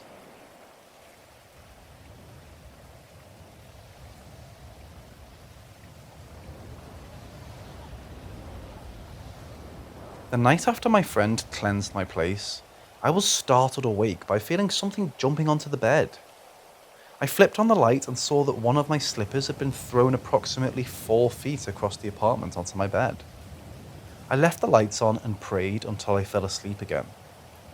When I woke up in the morning, clothes, shoes and papers were scattered around my previously clean apartment.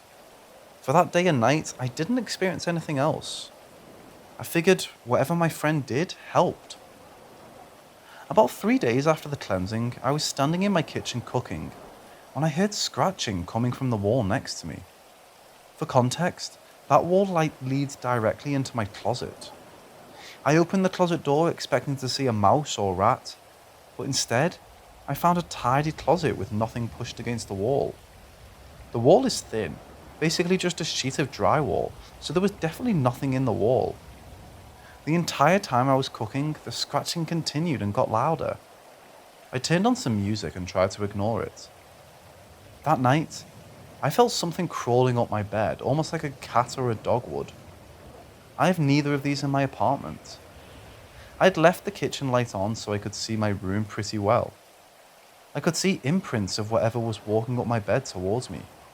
I freaked out and ran to the living room. I slept on the couch that night. My co-workers are still experiencing something walking in my camera during Zoom calls, and my clients have begun hearing whispering voices on my end of the phone, even when I'm home alone.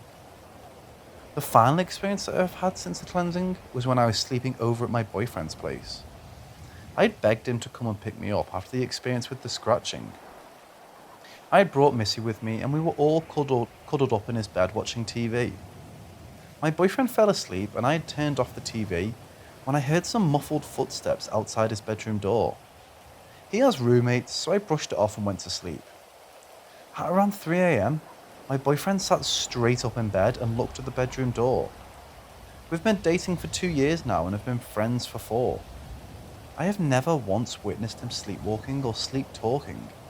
But this night, he was talking to something in the hallway. He was saying things like, "No, you need to leave now," or "You can't stay here." He turned to me at one point and said, "He's here for you, in the hallway." I was understandably freaked and tried to wake him up. He kept saying, "He's here, he's in the hallway, and you can't escape." I finally woke him up and asked him what was wrong and who was here, and he just said, "You should leave," and then fell back asleep. In the morning, when I asked him who was there, he shrugged and said he had a dream that someone was in the hallway asking for me, and he agreed to let them talk to me. I have no clue what was going on, but the fact that my boyfriend invited whatever it was into his bedroom freaks me out. His roommate helped me cleanse the house the next day. My boyfriend has now started having scratching noises in the house, and his roommates have all claimed to hear voices when no one's home. I haven't had any experiences myself since the incident at my boyfriend's. We are currently looking into bringing my parish priest in to bless us on my apartment.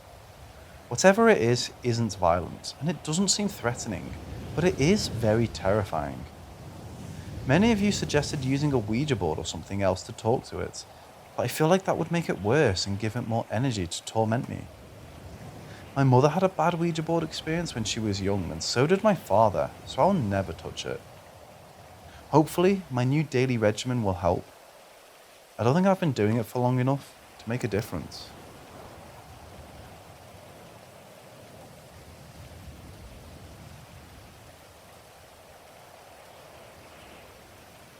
Things started happening again pretty slowly. It started with some odd noises such as scratching, banging, and what sounded like footsteps in the hallway. A few weeks after the cleansing, my boyfriend and I were getting photos taken by my parents. When we look at the photos afterwards, my dad pointed out what looked like a man in the background. The photo was mysteriously deleted from my parents' camera along with several others. It continued to escalate to the point where I was being dragged out of bed in the middle of the night by my feet, and my boyfriend was being touched and scratched by whatever was in my apartment. One night when I had my boyfriend over, we heard some scratching at the door. We paused to listen and could hear a male voice muttering to themselves on the other side of the door. We could hear the lock and the door handle jingling and rattling. My boyfriend went to look out of my peephole and saw a dirty old homeless man fiddling with my lock. We called the police because my boyfriend said that he was outside my door with a knife and a screwdriver. When the police arrived, the man was no longer there. They took us to the main office of our apartment complex and requested to see the security footage. I wish I had taken a video of what we saw. Even the police had no explanation. On the tapes, you could see an old man step off the elevator and walk to my door. You could clearly see he had a weapon of some sort in both hands. He stopped at my door and stared at it for at least 10 minutes. He kept tilting his head as though he was listening to something. Then, he began scratching at the door with what looked to be a knife. This is when it got even scarier. 2 police are then seen coming off the elevator and turning towards my door. They walk right to the door where the man is still standing and walk right past him. They swear up and down that the man was not at the door when they came. The thing that scared us the most was that while my boyfriend and I was chatting with the police with the door open, the man brushed past us all and went inside my apartment. None of us saw the man standing right next to the police for the 10 minutes we were stood chatting with them. No one saw him enter the apartment.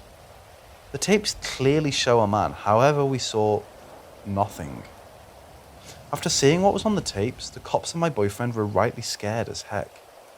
The cops called for backup to search the complex, while they then went and searched my apartment for the man. Nobody found anything. The only evidence that the man was there was of the tapes and scratches on the door. The only thing the police could do for me was tell me to move out. I've never seen a scared police officer before, and I hope to never see it again. I'm planning on moving out in February due to having to give 3 months' notice. After the incident with the police, I began hearing things and seeing things out of the corner of my eye again, and no matter how much incense I burn or how hard I pray, I still feel scared witless. My lights have been turning out daily, my devices have been glitching and making weird noises, and my neighbours complain of me screaming even when I'm not at home. I've started working from the office again and even had some experiences there too. The most memorable experience I had at work was when my co-worker and I were on a conference call with my management team. We both kept hearing noises. The tea kettle kept turning on and off, the lights kept flickering, and my management team kept asking who was in the office with us. They were quite mad when they thought they were just 3 of us in the office because of COVID restrictions. We are only allowed to be 2 people in the office at a time. My co-worker and I swore up and down that there wasn't even a janitor in the building with us. One of our managers even got a picture of what it looked like a tall man standing behind me and my partner. I will post it on here later if I can. She can't send the photo for some reason and it keeps getting deleted. Luckily she has an iPhone and can go into her deleted photos to recover it. Every time she looks at the photo, it makes her glow and glitch and turn off.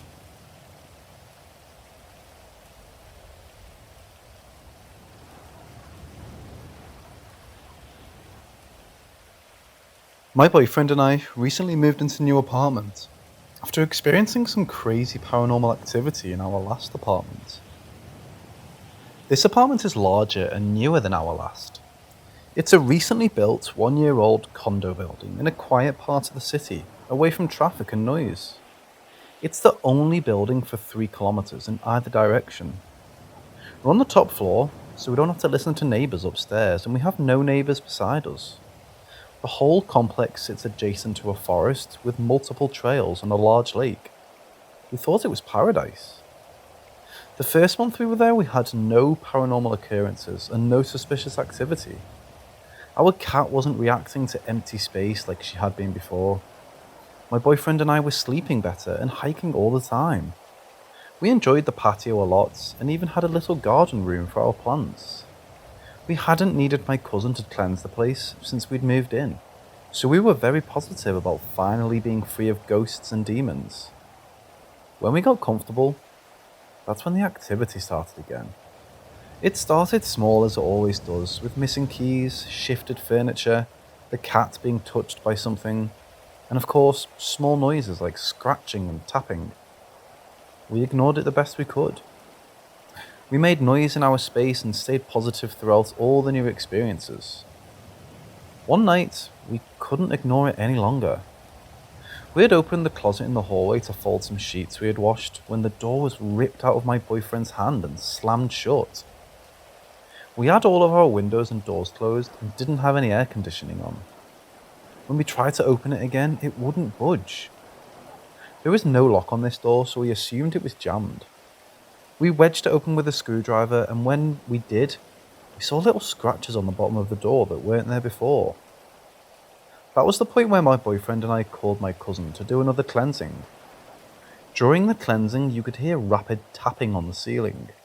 We have no upstairs neighbours as we're the top floor, and heavy breathing from the linen closet. When she was finished and she told us that she felt like we were in danger, this made us very paranoid and upset. The next thing to happen made us both sick to our stomachs.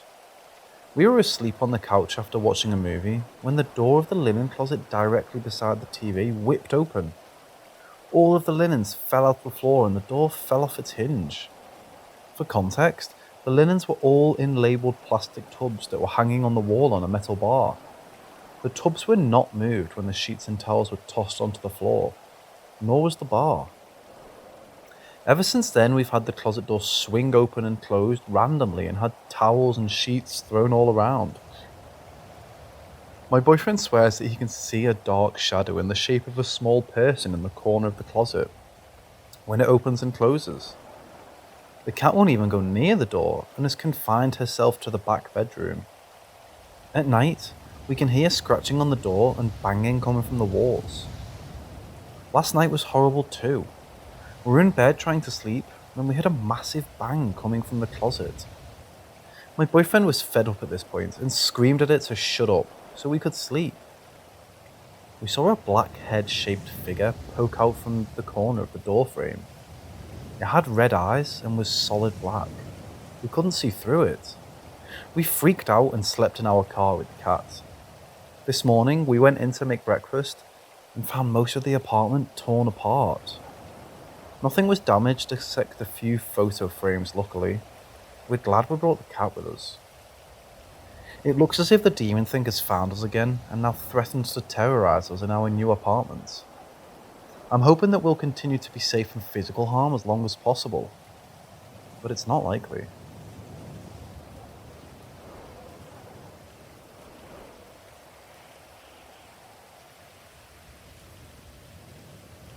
When my grandma left my abusive grandpa, many years before I was born, she moved herself and two of her three daughters, my mom and aunt, into a new house.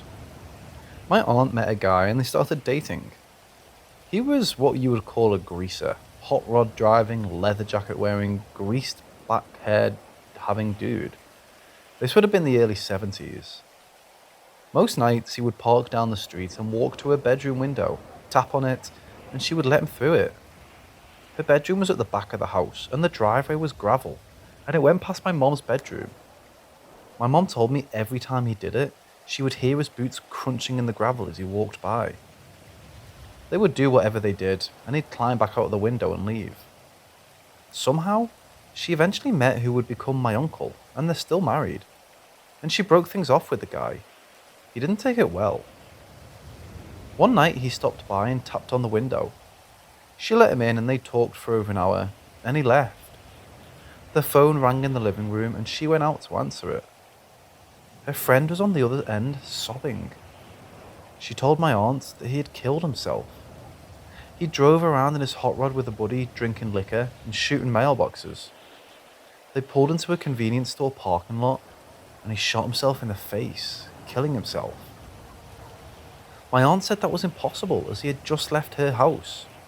She looked up and saw him standing outside, staring at her through the living room window, with blood all over his face. She screamed, woke everyone in the house, and he disappeared. My aunt told them that night what had gone on. That was the only time she ever spoke about it. I've asked her a couple times to tell me, and she wouldn't. Grandma and Mum eventually told me about it years later at different times. From then on, my mum would hear his boots crunching in the gravel every night, and my aunt would hear him tap on the window. It got so bad for my aunt that she begged my mum to switch rooms. They did, and my mum heard the tapping on the window. Also, my grandma told me they'd always find his brand of cigarette butts in the ashtrays, and only he smoked them. A few other things that happened in that house before they moved, like my grandma woke up one morning an inch from the ceiling. When she screamed, the bed fell back to the floor. Back in 2008 or so, I happened to deliver pizza to that house. I asked the woman if anything strange went on there, and she froze. She said the back room window got tapped on all the time, as well as knocking on the side door. Even though the driveway was paved, she heard what sounded like boots on it all the time. Her husband worked nights, so he didn't believe her or the kids, but she said almost every night, something happened there.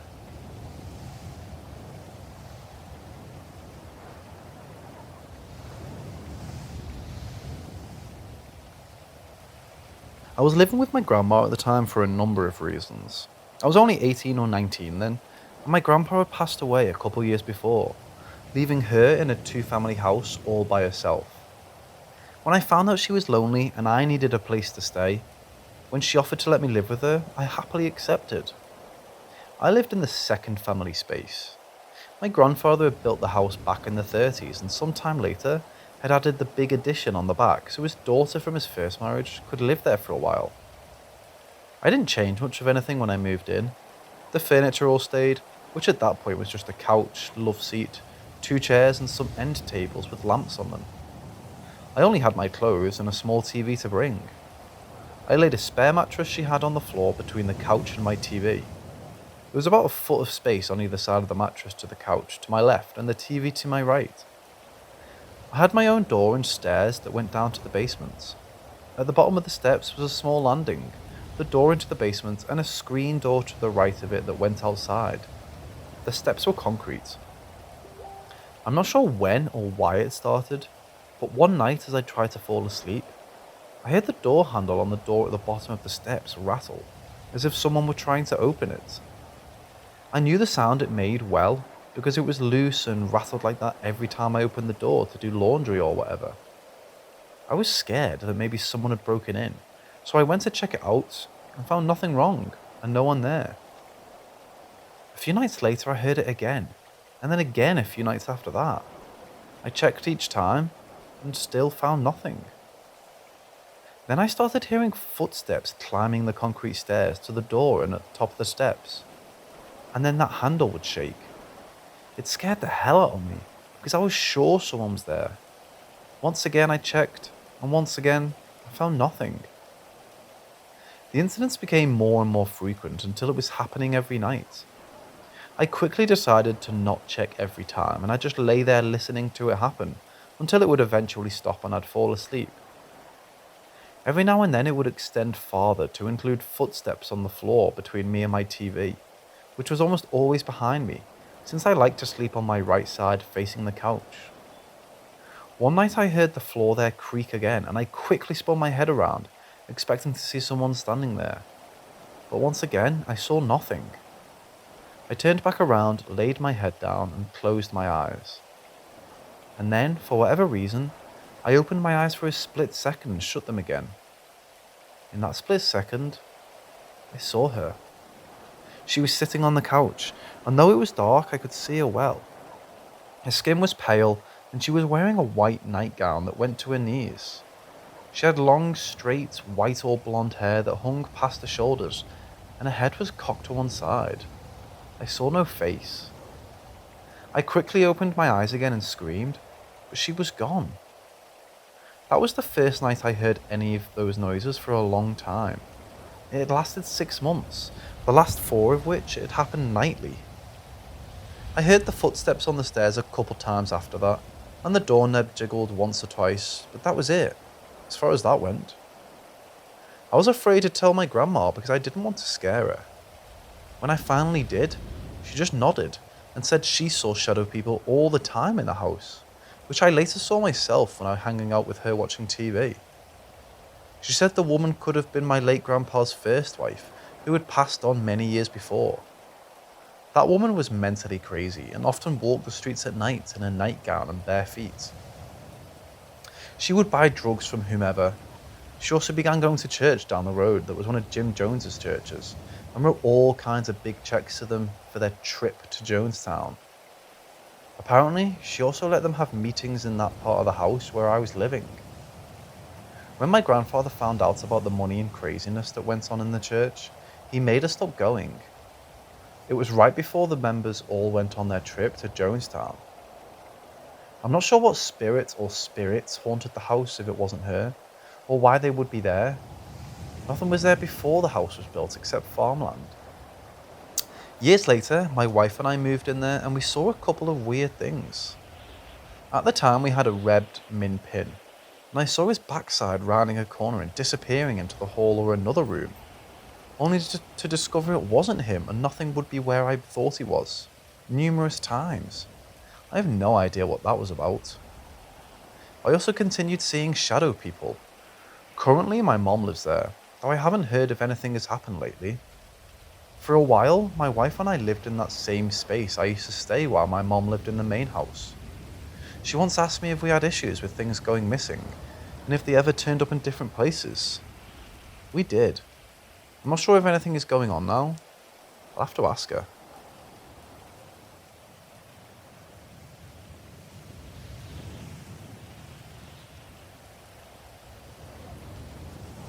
Back in the mid-70s, they got married and moved to Tennessee from Ohio. One New Year's Eve, they stayed with some friends. My mom says she doesn't even think they were drinking or smoking weed, which I find hard to believe, considering I know how they were back then. But if she says they weren't, they probably weren't. Both of them were laying on the floor watching TV, while their friends sat on the couch. Their young daughter was in bed sleeping. My mom heard shuffling and looked over from the TV at the doorway to the hall and saw a short female waking her way towards the bathroom. She was wearing a long, old-fashioned nightgown and a sleeping cap. My mom asked the friends where they had got their daughter that nightgown and cap and said they were cute. They said their daughter didn't have a nightgown or cap, that she had pajamas. Mom looked at Dad and asked him if he had seen that, and he said he had. They checked the bathroom and nobody was in it. There was nowhere else for anyone to go. They checked the bedroom and the daughter was in bed sleeping in her pajamas. The house sat down below the main road, which curved right as it got to the house and ran along in front of it. The friends told my parents that one night somebody drove straight off the road and crashed through the roof into the living room, landed on the old lady and killed her. It was her they saw.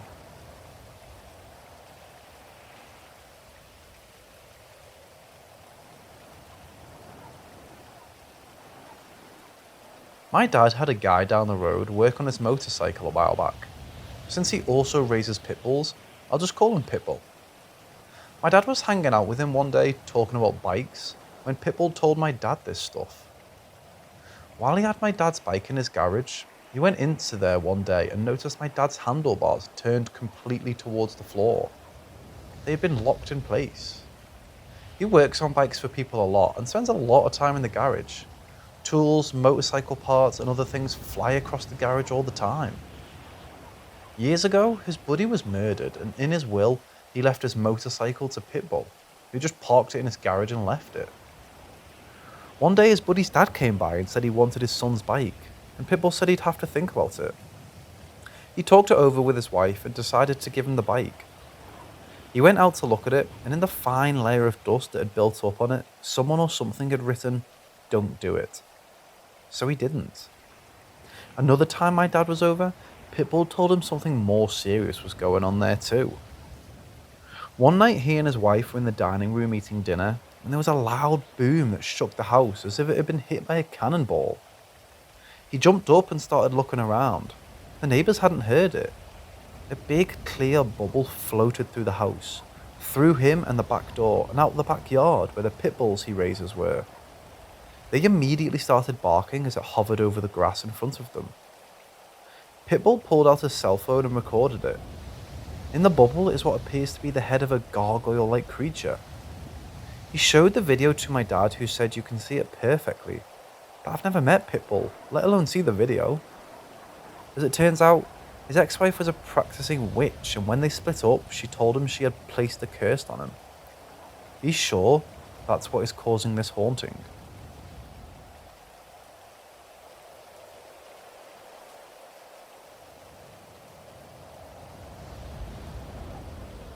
Y'all, I'm not entirely sure about this place. It's a hotel that's only like 3 years old. Nothing was really here before that, though I don't know the history of the area. When I first started here, I heard one guest apparently killed themselves in their room, but I've never confirmed it. And really, so far, nothing crazy has happened to make me question it. But the other night, I was making my rounds emptying the full public trash cans. I went up the elevator to check on those cans just outside of them, and after checking one, I went back on the elevator and waited for the door to close. The door started to close, then immediately opened back up.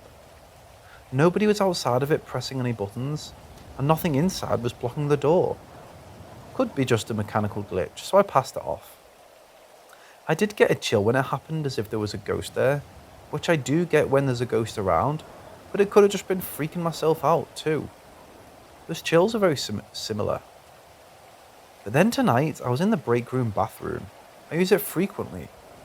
While in there, I've heard the people above me in their room moving around, the people in their room on the other side of the wall moving around, and people in the public bathroom on the other side of the other wall flushing the toilet or slamming the toilet lid. My wife is the only other person working with me on third shift, and employees are the only ones who can access the break room through the laundry room door, which is keycard activated. I've even heard her come into the area before looking for clean towels for guests. From the bathroom, I can hear the laundry room door shut as it slams loudly. Today, while in the bathroom, I distinctly heard someone walking on the laundry break room floor and heard little things making noise. Like something being moved and tapping a table or a wall. I know these sounds well, and I'm 100% sure the noises were coming from the laundry break room. I figured it was my wife looking for towels or something for guests again. Except I never heard the door slam shut. I just figured she'd propped it open or held it until it shut quietly. When I left the room, I saw her at the front desk and asked if she had just been in that room, and said she hadn't been in there all night. What's even stranger is, someone spilled something sticky on the floor and didn't clean it up. So walking through there made my shoes sound sticky all over. The footsteps I heard didn't stick to the floor. By the way, I did just finish mopping that area, so the floors aren't sticky anymore. Unlike those I work with, I actually do my job.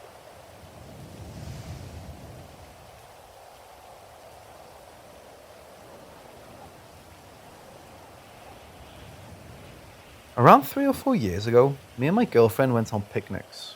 It was a really hot summer, so we got out of the house.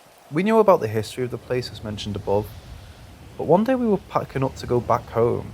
As once we were packed up, we started to head back when all of a sudden a woman in a black and white stripy top and like tan khaki trousers walked around the corner we were heading toward.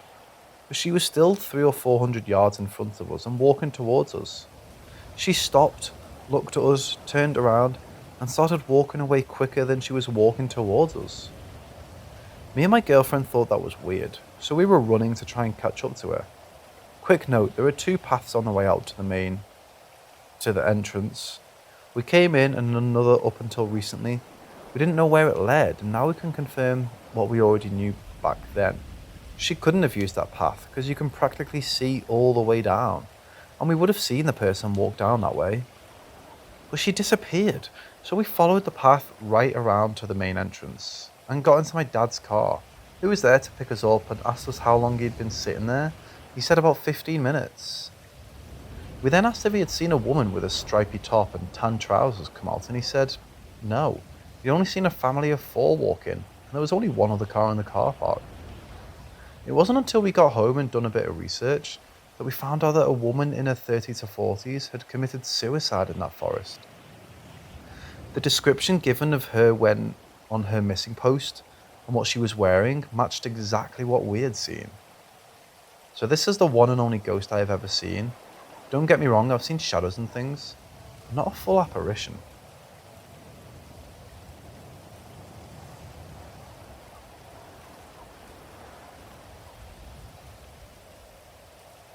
This story took place when I was a kid. My dad has been a pool man for many years. One of his oldest customers decided to purchase a ranch. I don't exactly remember where. He asked my dad if he could come and fix their pool, which was disastrously maintained before we bought it. He gave my dad permission to bring us along and told us we were welcome to stay a few days to enjoy the ranch. We drove there, and I had been in charge of reading the MapQuest instructions because I never seemed to be able to sleep during car trips. We drove back a few days later after my dad was finally able to save the pool. The drive home was very long. For long stretches, the view was mostly desert, farms, and the occasional small suburban town. Unlike me, my mom and brothers knocked out almost immediately. So most of the trip it was just my dad and I talking or listening to music. I'm also a very avid reader, so I had a book on my lap beside the maps. I remember the ride had been quiet for a while because I had been reading. I had to stop because it was getting dark and my dad only let me turn on the dome lights to read the maps. No radio service and the Game Boy's batteries had all died. All I had left to do was look outside. All of a sudden, I spotted a very tall shadow on a roof. I realised there was a man who seemed to be wearing a hat, bowler or top hat, dancing and jumping from roof to roof on this suburban lot. Kind of like the scene in Singing in the Rain, which at that point I had not seen. It took a second to realise that it wasn't a normal thing to see. The houses were separated in a way where a normal person couldn't have jumped from roof to roof. What scared me the most is how at the last house, before a field, he seemed to turn around and sense me. He bowed and tipped his hat. Even though I couldn't see it, I could sense it was smiling. All I felt was dread. I turned to face my dad and see if he saw him, but he had been paying attention to the road. When I turned back, I couldn't see the houses anymore. They were way behind us. I never saw a face or any details. He was just a silhouette on the roofs. I remember the feeling afraid that it would follow us, that it could if it wanted to. I never saw something like that on our many road trips ever again. Sometimes I wonder if I imagine it, but it felt so real. The memory is so vivid as well, which always comes back when I'm watching old musicals, because the dancing reminds me of the way he moved.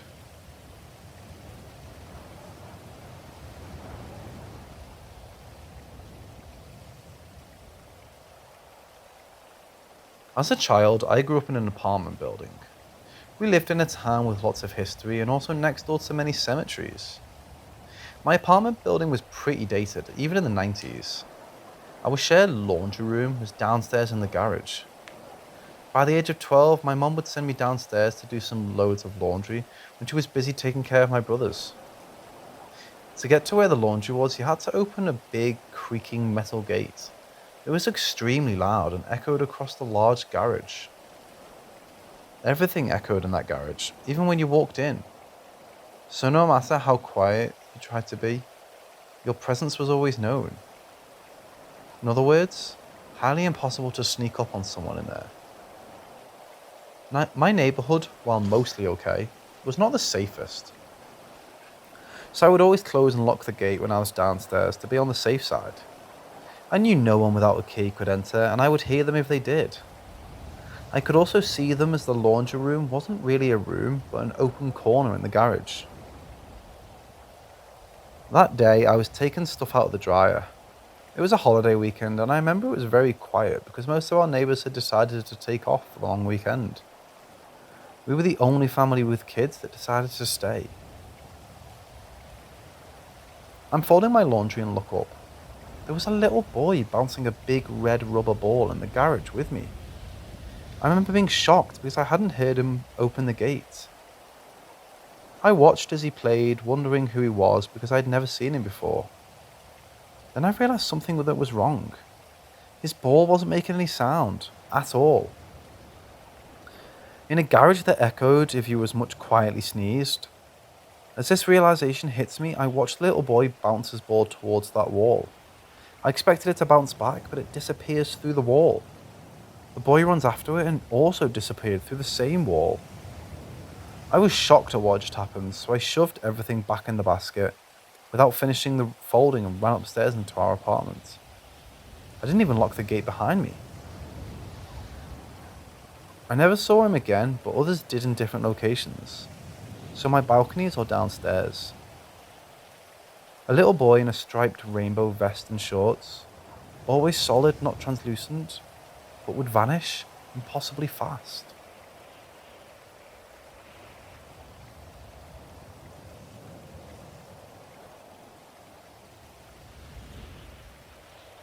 I'm a freshman in college. I've had more than just one paranormal encounter, but this is by far the worst.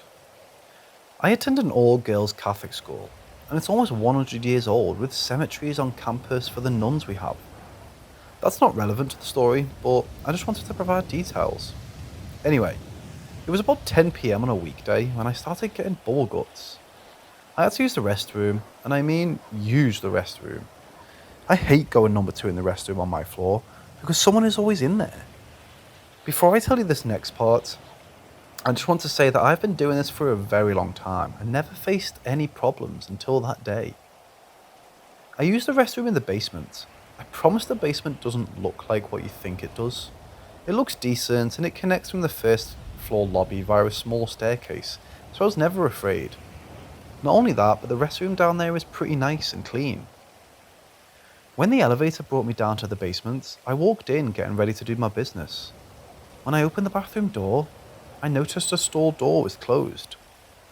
I was surprised because in all my times doing this, no one was ever in here besides another freshman teammate of mine who did the same. Immediately thinking it was her, I peered under the stalls to see her blue Crocs. Except there was nothing there, no feet. I figured someone got embarrassed that I walked in and picked up their feet or something like that. I decided to leave them alone, and as I turned my back to leave the toilet paper in that stall, it started getting yanked out. It was being pulled out so fast it made its container shake, making a loud noise.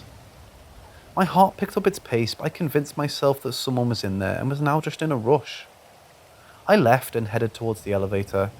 After I pushed the button, the toilet paper stopped.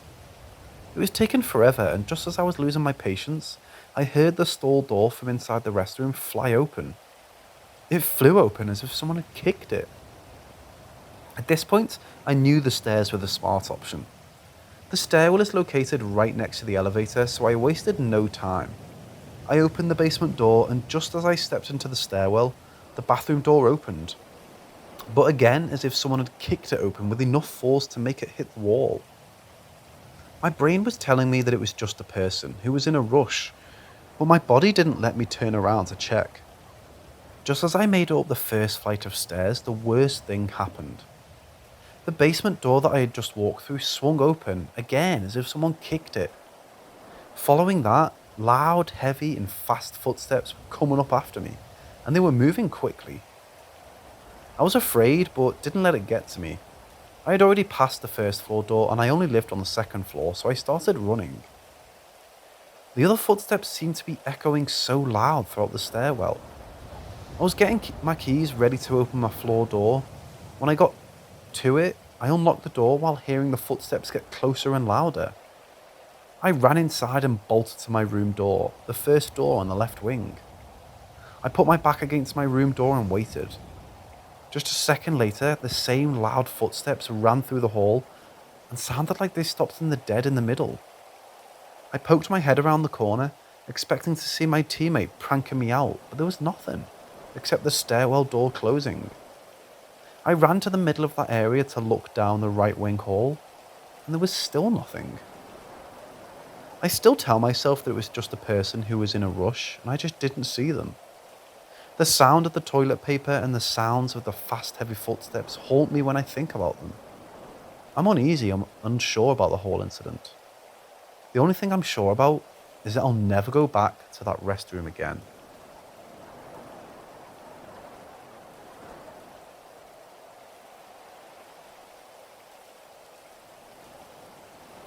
During winter break, my roommate decided to bunk our beds. I was home and she stayed on campus, so she and her cousin had done it. I was excited about it since we've talked about it before. When I came back to school, I had the bottom bunk, which I was grateful for. Every time my roommate laid on the top bunk, the bottom of her mattress would sag from her weight. I would often put my feet under her mattress to push up, making a jump. We thought it was funny. She worked for Amazon and had the graveyard shift. On the weekends and a couple of weekdays, she would leave around 6 p.m. and come back at 5 a.m. One particular Friday night, I had returned to my dorm at about 10 p.m. after hanging out with some friends. I knew it would be empty since my roommate was long gone for work. I remember this really uneasy feeling I got from the room. I stood in the doorway staring at everything. It looked fine. There was nothing weird about it, but something just felt off. I even thought about sleeping in a friend's room, but I was too exhausted and just brushed it off as post-hanging out sadness. I changed, threw on my headphones, and before I knew it, I drifted off. I don't know what time it was when I woke up. I remember being cold despite always being hot. I remember looking at my room. Everything was lit up deep red because of my roommate's LED light she had put up. I was confused that they were on until a quiet moan threw me off. It sounded very raspy. It was so quiet I couldn't figure out if the noise was in my head or if it had really happened. The same uneasy feeling started creeping up my spine. My head whipped around and I was staring at the sagging mattress above me. I breathed a sigh of relief knowing my roommate was there. I put my feet onto her mattress and gently pushed it heavier than usual. Like a lot heavier. At this point I was thinking she snuck someone in while I slept. I heard the rapsy moan again and knew that it was definitely coming from above me. The sound of it really struck dead in me. It almost sounded like an old man sleeping with his mouth open. That's the best way I can describe it. When I noticed it was still pitch black outside, I wondered what time it was. When my roommate got back, the sun was usually peeking through. I reached for my phone to check the time, and when it did, my heart sunk. It was only midnight, and my roommate never got off early, let alone 5 hours early. At this point I was very uncomfortable, and I knew that I wouldn't sleep until I saw for myself who the hell was there. Even if she did sneak someone in, I would be kind of upset, so I wanted to check. I was creeping out of my bed to check. The second my foot hit the floor, the mattress above me moved. The sound of it moving wasn't any type of shuffling. It sounded like all of weight on it had been lifted. It scared me, so I quickly ran and turned around. I started crying. There was no one else in the room. I just remember feeling really defeated and empty. The whole thing felt like it lasted hours, but it was really only a matter of minutes. There was no one else awake at this hour, so I called my friends from back home since I was a few hours ahead of them. I cried telling them the story. I had all the lights on and was sitting on my desk telling them. They knew about the stairwell story and marked it up on me still being scared of that, so my brain made it up. I hung up feeling flustered and exhausted, but I didn't want to sleep. I watched TV until my roommate got back and I told her what had happened. My roommate laughed it off until she climbed up to her bunk, which is when she paused. She asked me if I had laid on it or something, and I said no. When I asked why, she said her bed was messy, and before she left for work, her bed was made. I couldn't sleep with the lights off after that. The sound of the raspy moan and the sound of the mattress really stuck with me. When I go back next year, I won't be having a roommate. It will be good, since my current roommate and I left off on bad terms. I've had other encounters, but these two were by far the worst.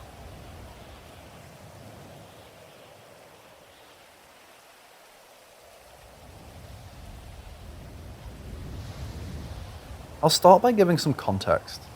My great-grandfather bought a large plot of land in the woods of QC, where he was not only built his home, but also saved old buildings that were about to get destroyed by moving them on his land. Those buildings date from the 1700s to the 1800s. They were probably houses, as they're quite small and made out of logs. Since then, my parents, who I live with, and my grandparents have also built their homes there. We sometimes rent out those buildings as cottages, and lots of people have said that they encountered spirits in some way. I myself have stayed in those buildings overnight very often, but have never experienced anything out of the ordinary for the 18 years I've lived there. Until a couple nights ago. My boyfriend and I often hang out in one of those buildings. It's a 2-story high observatory with stairs on the outside that lead up to the second floor. We went there at about 9:30 p.m. and accidentally fell asleep on the couch at 11 p.m. I woke up suddenly at 1:30 a.m., woke my boyfriend up and prepared to leave.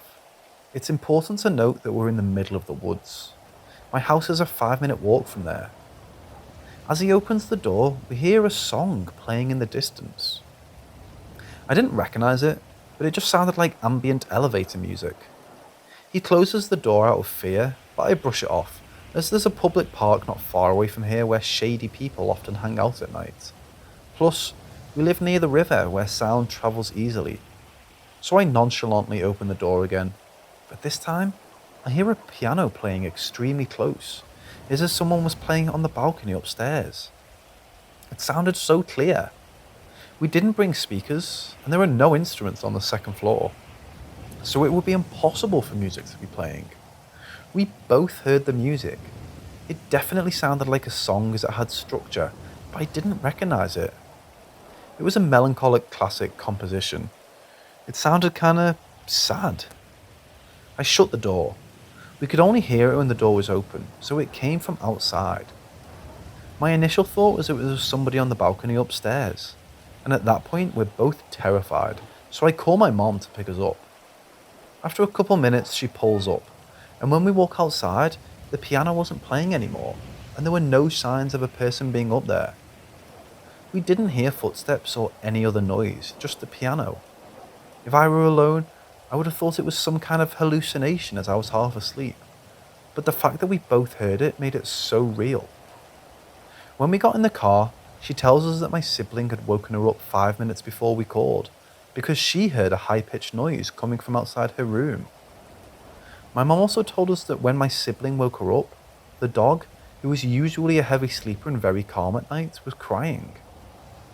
2 days later, my grandmother, who was very active in our town's community, said that on that same night at 2 a.m, a man supposedly saw a UFO. He said he saw flickering lights in the sky and that they suddenly disappeared. Could these events all be related? They all happened in the same half hour and in the same town. I don't know if this could be helpful, but my grandmother had recently moved about 20 antique objects to the second floor, so perhaps her spirit was attached to one of those objects. I'm just having a hard time explaining where the music comes from.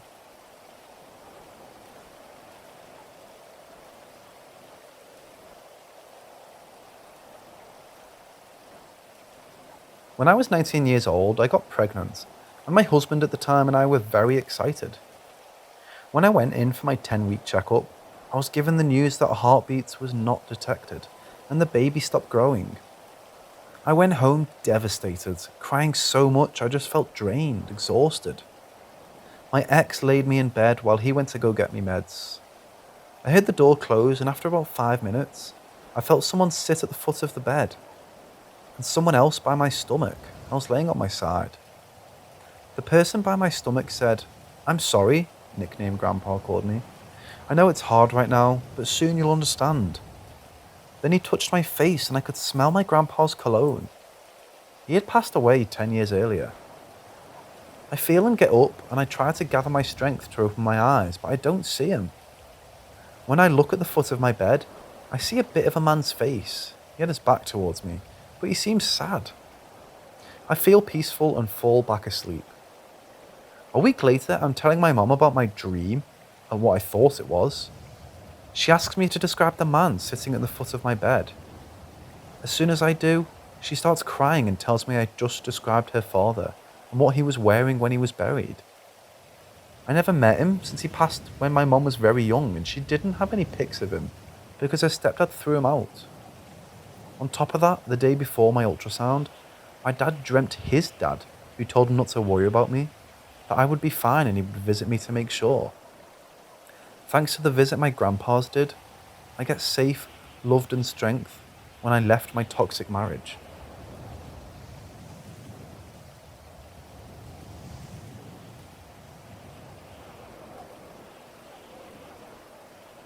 My buddy's house he used to live in with his parents was haunted.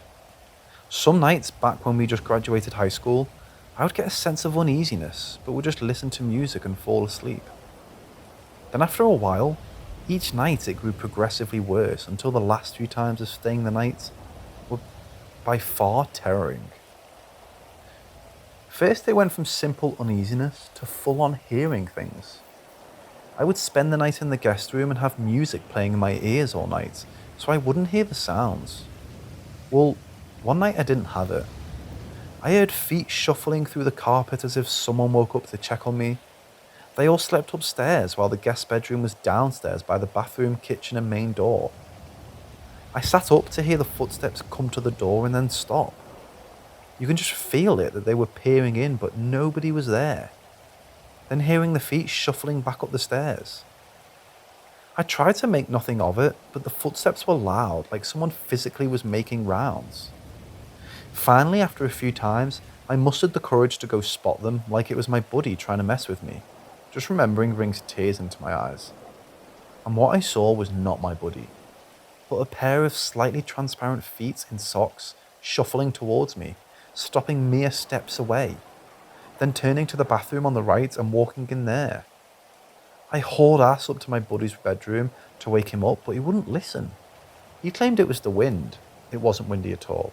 It's the rain. It wasn't raining that entire week. It's ants. Yes, the wise man has been a marvel. I gave up and was forced to return to the guest room, terrified. How could I sleep? What can I do? I prayed and prayed. I didn't have my music player at all to distract me. I would hear the rounds again, upstairs to each room, down the stairs, in the living room, dining room, then my area, then back up. But each trip they would come further into the room, watch me, and then leave. First was lingering at the door, make a round, and then just in the door, make a round, then at the foot of the bed, then at the side of my bed. I was praying, begging, pleading for God or Jesus to help me. Finally came to the last round and final time I ever laid in that bed. After it stopped at the foot of the bed, waiting, not leaving, suddenly a terrifying sensation crept throughout my body. My fucking hair on one side of my body stood on end with goosebumps, adrenaline rushing, heart beating 100+ beats per minute, as the sensation overwhelmed me slowly from leg up to my head, as it enveloped the entire side. Then out of fear, I couldn't really move. I needed to, I wanted to, but it was like I didn't know how. As it got worse and worse, more and more intense, you just know what is happening, but can't stop or control it. You feel invaded, and that horrible negative intention is outright terrifying. I eventually overcame my fear and forced my way, somehow, out of that cursed room, rushed up to my buddy's bedroom, woke him up again, had to give him a video game of mine to convince him to stay up with me as I waited to leave. Bastard still laughs at me and tells people, lol, he thinks my old house was haunted. Fuck that. Never again.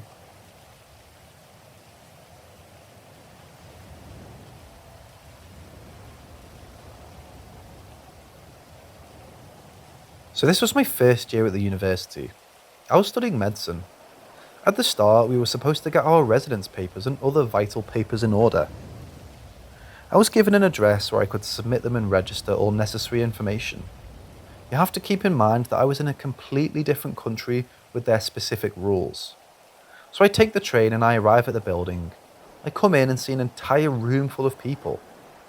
My anxiety kicks in and I decide to ask a guy for the right direction. Suddenly out of nowhere, a guy comes up to me and asks if he can help.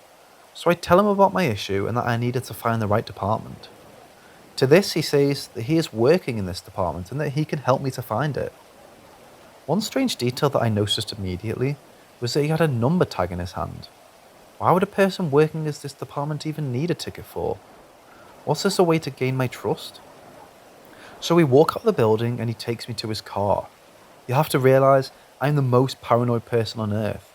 I would never agree to upon a car ride with a stranger.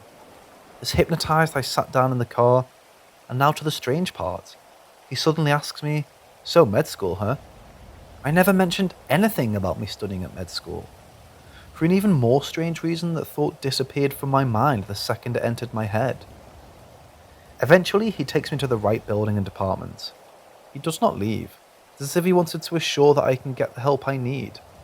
I tell him numerous times that there is no need for him to wait, and he's probably busy and needs to be somewhere else. I thanked him a million times, and only then did he leave. As he's walking away, he says, "See you."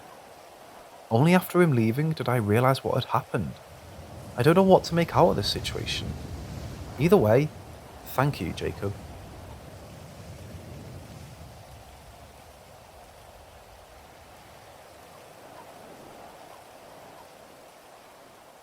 This happened in 2007 when I was visiting India.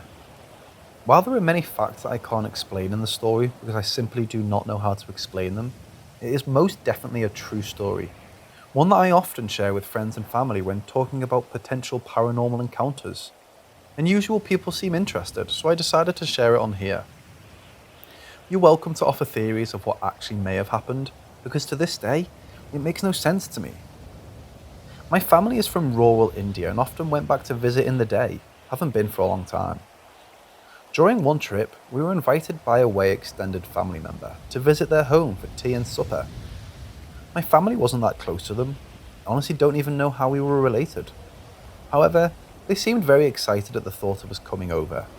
We assured they were just bored and interested in the family that was visiting from abroad. So my mother, my mother's sister, and I decided to go. We took a family friend with us who drove our car. It was difficult driving on the uneven rural roads. The house was quite the distance into the middle of nowhere and surrounded by farmland. The drive there took almost 2 hours on bumpy roads. There was a well and a few houses next stairs that all looked very old and run down. They had 2 neighbours directly next to them and 3 houses behind them, but nothing else nearby. The hosts were really nice to us and showed us around some of the land during the daytime. After we spent a day there and ate dinner, they invited us to spend the night there since it was late. It was dark outside and the drive back would have been dangerous and long, so we decided to stay. It was summertime and very hot inside the room since there was no AC. Usually during times like this, people in this area sleep outside on beds called mangas. You can search it up if you want a visual. Me and my mom slept on the one right outside their house under a tree in their front yard. Not like a typical western yard with grass and a pathway, more like an empty area of nothing except dirt and a few trees before the big gate to exit their property. The others were sleeping kinda far away from us. I don't know why it was like that, but we just didn't place our manja right next to everyone else. Sometime in the middle of the night, my mom woke up gasping for breath and crying, which woke me up.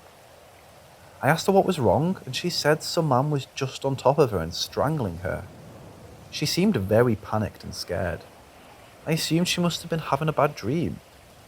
I saw my aunt walking over with a flashlight as she heard my mom from where she was and wanted to know what was wrong.